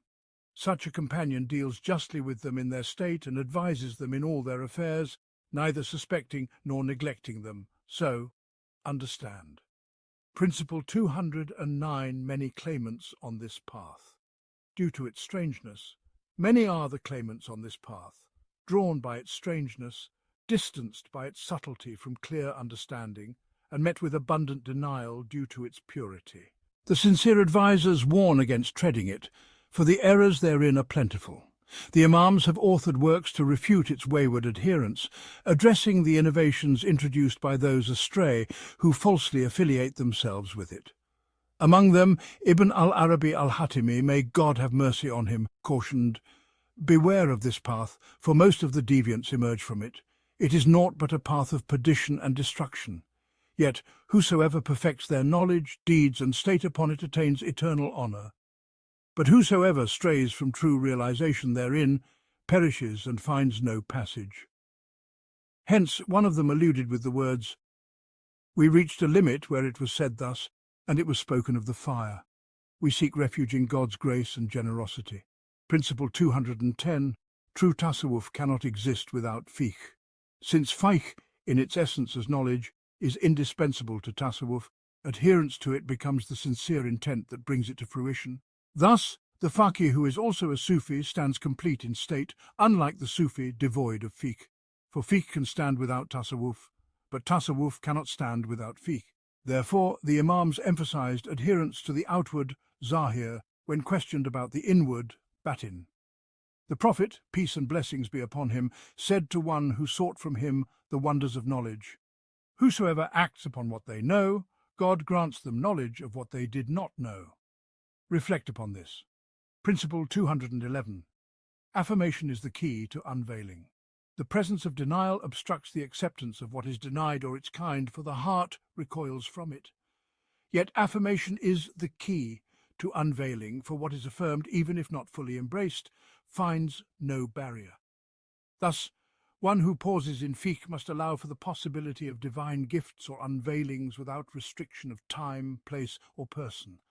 For divine power is not bound by causes, otherwise one would be deprived by their own denial. If one relies on a valid principle, they may be excused, otherwise there is no excuse for rejecting what one lacks knowledge of.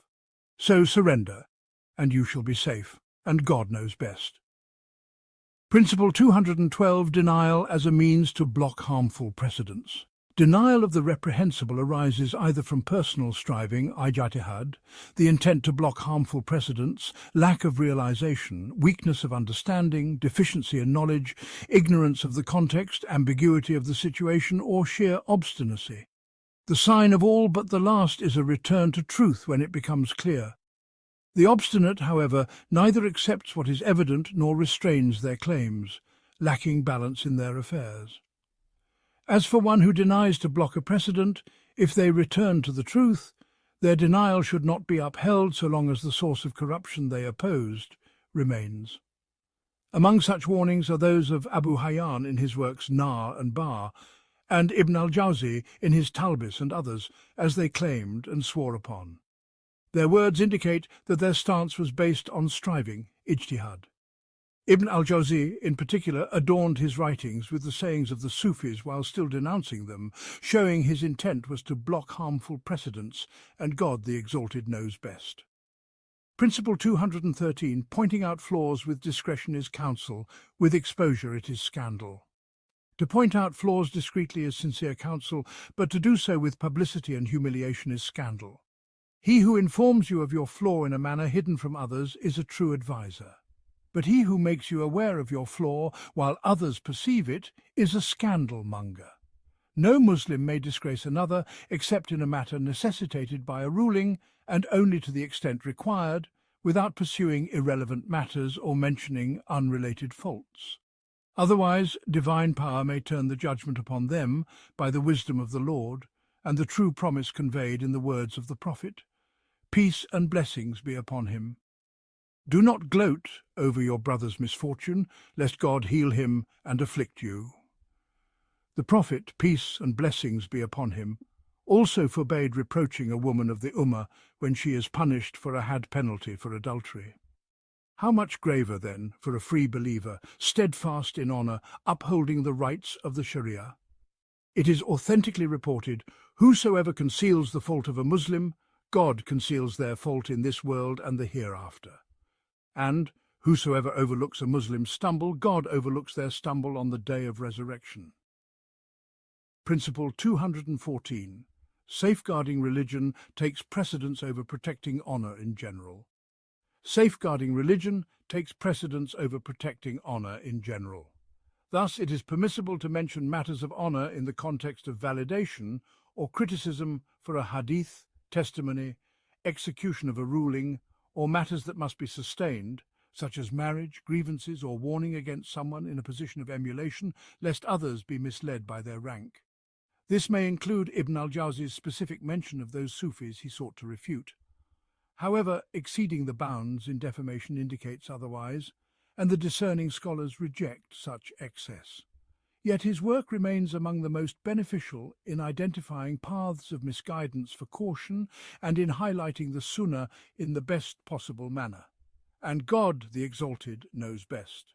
Principle 215, warning against Talbis, Iblis, Futuhat and other works. The sincere advisers have warned against Ibn al-Jawzi's Talbis Iblis, al-Hatimi's Futuhat, indeed most or all of his works, as well as the writings of Ibn Sabin, Ibn al-Farid, Ibn Hala, Ibn Dusakain, al-Afif al-Tilimsani, al-Aiki al-Ajami, al-Aswad al-Akhtar, Abu Ishaq al-Tajibi, al-Shushtari, and sections of al-Ghazali's Ihya, much of which leads to ruin, including his Nafkh wa Taswiyah, Miznun bihi al-Ghair alihi, Miraj al-Salikin, and Munkid, as well as parts of Abu Talib al-Maki's Kut al-Kulub and the works of al-Surawadi and their ilk. Thus, caution is required in areas of error, without wholesale rejection or enmity toward knowledge. This can only be achieved through three qualities: a sincere disposition, a sound nature, and accepting what is clear while surrendering what is not. Otherwise, the observer perishes either by objecting to its people or by misinterpreting matters. Reflect upon this. Bab, chapter, Principle 216, 5 motives for denouncing the Sufis. The motives for denouncing the Sufis are fivefold. First, observing the perfection of their path, such that if they incline toward a concession, err in etiquette, show laxity in a matter, or exhibit any deficiency, criticism hastens toward them. For the slightest blemish becomes apparent on the purest of surfaces, and no human is free from imperfection unless granted divine protection or preservation. Second, the subtlety of perception, from which arises criticism of their states and knowledge as the soul hastens to reject what it has not previously known. Third, the abundance of false claimants and those seeking worldly aims through religiosity, which becomes a cause for rejecting the state of anyone who makes a claim, even if they provide evidence due to the confusion surrounding it. Fourth, fear of misguidance among the masses by following the inward, batin, without regard for the outward, zahir, of the Sharia, as has befallen many of the ignorant. Fifth, the envy of souls regarding their ranks for the emergence of truth nullifies all falsehood.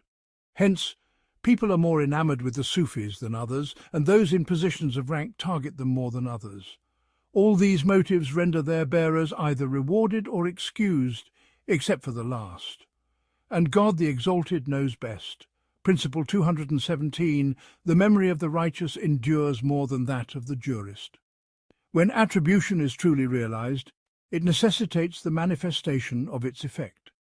Thus the memory of the righteous endures more than that of the jurist, for the jurist is attributed to a quality of their own self, their understanding and insight, which perishes with the cessation of their senses. But the righteous are attributed to their Lord. How can one die whose true affiliation is to the ever-living who never dies, without any defect in themselves? When the mujahid strives until they attain martyrdom in exalting God's word, both in form and meaning, their life becomes both sensory and spiritual, with their honour enduring and their blessings remembered through the ages. Some have passed, yet in the hearts of people they remain alive. Reflect upon this. Principle 218 books written to refute the Sufis are beneficial in warning against error. The books authored to refute the Sufis are beneficial in warning against error, but their benefit is realized only through three conditions. First, good intention in the author, believing in their striving and their aim to block harmful precedents, even if their words seem harsh, as with Ibn al-Jawzi, for the sake of strong deterrence. Second, excusing their statements through interpretation, predominance of opinion, error or otherwise, for they are not infallible. Even a saint may stumble or err due to the absence of divine protection and the overpowering of divine decrees, as Al-Junayd, may God have mercy on him, alluded to in the divine words, and God's command is a decree determined, Quran 33:38. Third, restricting one's judgment to oneself, not applying it to others, nor revealing it to those with no intent in the path, lest it disturb their belief, which might be the cause of their salvation and success. If it must be mentioned, let it address the statement without naming the speaker, and let it be presented with reverence for their greatness and stature. For concealing the missteps of the Imams is obligatory, and safeguarding the religion is even more so. Whosoever upholds God's religion is rewarded, and whosoever defends it is victorious. Fairness in truth is necessary, and no good lies in a faith accompanied by caprice. Reflect upon this, and God the Exalted knows best. Principle 219. The claim of the claimant is judged by its outcome. The claim of the claimant is judged by its outcome. If its truth manifests, it is valid, otherwise they are a liar. Repentance not followed by piety is false. Piety without evident uprightness is deficient. Uprightness without scrupulousness is incomplete. Scrupulousness that does not yield detachment is lacking. Detachment that does not inspire reliance on God is barren, and reliance that does not bear the fruit of complete severance to God and refuge in Him is mere form without essence.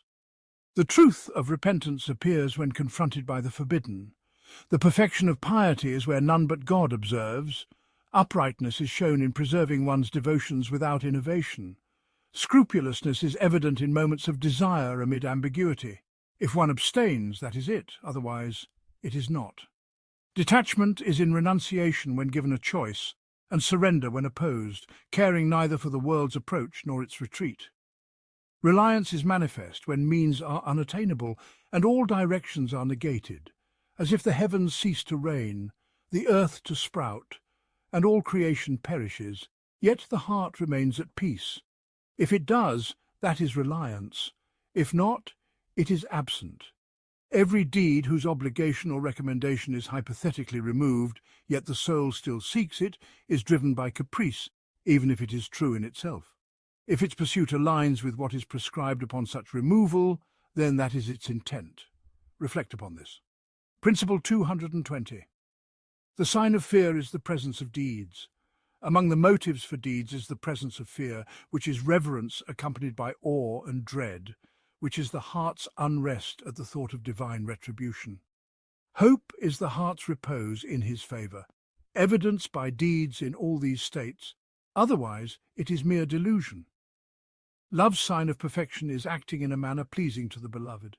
If one deviates entirely from what pleases Him, there is no love. Some shortcomings do not negate it, as in the Prophet's words, "Peace and blessings be upon him." Do not curse him, for he loves God and His messenger, though he repeatedly drank wine. Likewise, the Bedouin who asked, "When is the hour?" and was told, "What have you prepared for it?" replied, "Nothing, except that I love God and His messenger." Indeed, a true lover does not accept opposition to their beloved. Persistence in disobedience is impossible for them. If overcome by desire or the like, they hasten to return to a state of divine pleasure through repentance and return. Reflect upon this. Principle 221. Realization is naught but the precedence of divine facilitation. Realization is naught but the precedence of divine facilitation. Every Sharia is a reality, but the reverse is not true. The Sharia is clear, while reality without ruling is incomplete. Both are attributes of the truth. Negating one necessitates belief in deficiency, and nullifying its ruling is a shortfall from its requirement. Thus one must observe both by following the Sunnah, witnessing divine favour, considering the decrees of destiny, affirming the Sharia, and acknowledging causes. Hence, it becomes necessary to abandon personal planning when divine decrees prevail, and to submit to the ruling of the moment in surrender to command and compulsion, for both emanate from one Lord who commands and forbids. He is not questioned about what he does, but they are questioned. Quran 21:23. So be content with his decree, for discontent is disbelief. Do not neglect contentment with what he has decreed, for that is negation. The difference between them is that the first is his ruling, and the second is what he has ruled. Reflect upon this. Principle 222. The necessity of constant self-reckoning. Neglecting self-reckoning leads the soul to err in its state. Laxity in questioning it fosters self-satisfaction, while excessive strictness causes aversion and leniency aids its idleness. Thus, constant self-reckoning through scrutiny and acting upon what is sound and near is necessary, without leniency in the evident or demand for the obscure in action.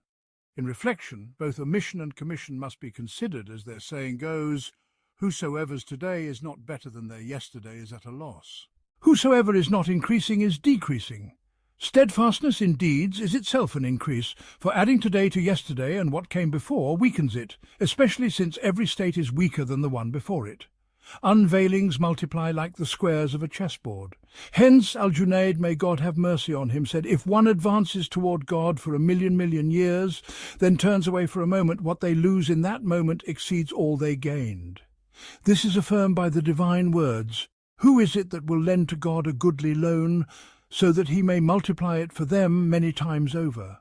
And God withholds and grants abundance, and to him you will be returned." Quran 2:245. Reflect upon this. Principle 223. Maintaining devotions at their appointed time is necessary for every sincere seeker. Maintaining devotions at their appointed time, when possible, is necessary for every sincere seeker. If hindered by human necessity or obligatory Sharia matters, one must fulfill them afterward with utmost effort, without excess that disrupts the duty of the moment. Then they must make up for it equivalently to avoid habitual neglect, for night and day are successive and all times belong to God.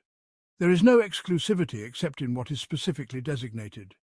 Hence some of the masters said, "With your Lord there is neither night nor day," pointing to the essence of time, not as the idle understand it by neglecting devotions. It was said to one seen with a rosary in hand, "Do you count with it?" He replied, "No, but I prepare for it." Every seeker who neglects their times is idle. Every seeker who clings to times without regard for divine ruling lacks realization. Whosoever does not recognize the sources of their states is unskilled, indeed heedless. Hence, it is said, "Whosoever experiences contraction or expansion without knowing its cause lacks care for their heart, otherwise neither occurs without reason, and God the Exalted knows best." Principle 224. Following outward. Knowledge is a condition for attaining inward truth. The sign of life is sensitivity to things the dead feel nothing, a heart pained by evil and gladdened by good, keeping reward and punishment before its eyes, whether for servitude, attaining perfection or otherwise, until its state drives it to act, is sound.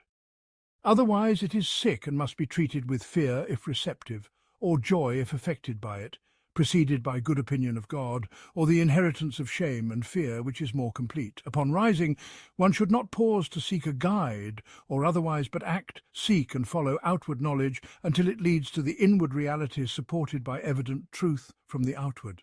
For every inward on its own is false, and its good without reality is idle. The messenger, peace and blessings be upon him, is the ultimate guide. Any sheikh not manifest in the Sunnah is unfit to follow, lacking realization in their state, even if 1,000,000 miracles appear from them. Reflect upon this. Principle 225, let not one of you be like the wretched slave who works only out of fear. Revering what God has magnified is imperative, and belittling it may constitute disbelief. Thus their saying, we do not worship him out of fear of his fire, nor desire for his paradise, cannot be taken absolutely. For it may imply belittling what God has magnified, which is unfit for a Muslim, or it may suggest self-sufficiency from them, whereas no believer is independent of their Lord's blessing. Indeed, they did not intend them in worship, but acted for God alone, seeking paradise and salvation from the fire, not for any other aim. This is evidenced in the divine words. We feed you only for the countenance of God. We wish not from you reward or gratitude. Quran 76:9. Making the cause of their deed God's countenance, then mentioning their fear and hope apart from that. God revealed to David, peace be upon him, who is more unjust than one who worships me out of fear of my fire or desire for my paradise? Had I not created paradise or fire, would I not be worthy of obedience? And in a report, let not one of you be like the wretched slave who works only if he fears, nor like the wretched hireling who works only if paid. Umar, may God be pleased with him, said, and it is also narrated as a prophetic saying, how excellent a servant is Suhaib. If he did not fear God, he would not disobey him. Meaning he does not fear God, yet does not disobey him. What prevents him from sin is not fear, but hope, love, shame, awe, or fear, among other motives. And God the Exalted knows best. Conclusion. Our Sheikh, Abu al-Abbas al-Hadrami, said, spiritual upbringing through reform has vanished, and only benefit through resolve and state remains. So adhere to the book and sunnah without addition or diminution. This applies to dealings with God, the self and creation. As for dealings with God, they are threefold: establishing obligations, avoiding prohibitions, and surrendering to divine rulings. As for dealings with the self, they are threefold: fairness in truth, refraining from self-justification and guarding against its pitfalls in attraction and repulsion, giving and taking, advance and retreat. As for dealings with creation, they are threefold: delivering their rights to them, abstaining from what is in their hands, and avoiding what disturbs their hearts, except in a necessary right from which there is no escape. Every seeker who inclines toward riding horses, prioritizes public welfare, engages in changing the reprehensible broadly, or directs themselves to jihad over other virtues, or alongside it while in a state of ease, or seeks to exhaust virtues, or pursues the faults of their brethren and others under the guise of warning, or engages in constant listening, sama, without purpose, or excessively gathers and socializes not for learning or teaching, or inclines toward worldly authorities under the pretext of religiosity, or takes to tender words without transactions or addressing flaws, or undertakes spiritual upbringing without the precedence of a sheikh, imam, or scholar, or follows every caller and speaker of truth or falsehood without discerning their states, or belittles one attributed to God, even if doubting their sincerity by some sign, or inclines toward concessions and interpretations, or prioritizes the inward over the outward, or suffices with knowledge over action, or with action over state and knowledge, or with state over both, or lacks a foundation to return to in their action, knowledge, state and faith, from the accepted principles in the books of the Imams, such as the works of Ibn Ata'illah on the inward, especially Al-Tanwir and Madkhal ibn al-Hajj, and the book of his Sheikh Ibn Abi Jumrah, and those who followed them among the realized, may God be pleased with them. Such a one is doomed with no salvation. But whosoever adheres to them is saved and secure, God willing, with protection and facilitation from him. The messenger of God, peace and blessings be upon him, was asked about the verse, "Take care of yourselves," Quran 5:105. He said, "When you see greed obeyed, caprice followed, and every opinion holder enamored with their opinion, then attend to your own soul." He also said, "Peace and blessings be upon him," in the scrolls of Abraham, peace be upon him. It is upon the wise to know their time, guard their tongue, and attend to their own affair. The wise should have 4 hours, an hour to reckon their soul, an hour to commune with their Lord, an hour to confide in brethren who reveal their flaws and guide them to their Lord, and an hour to indulge in permissible desires with their soul, or as he said. May God grant us this, aid us in it, guide us to it, and accompany us with well-being therein. For we are not independent of his well-being. He is our sufficiency, the best disposer of affairs. There is no power or might except with God the Magnificent.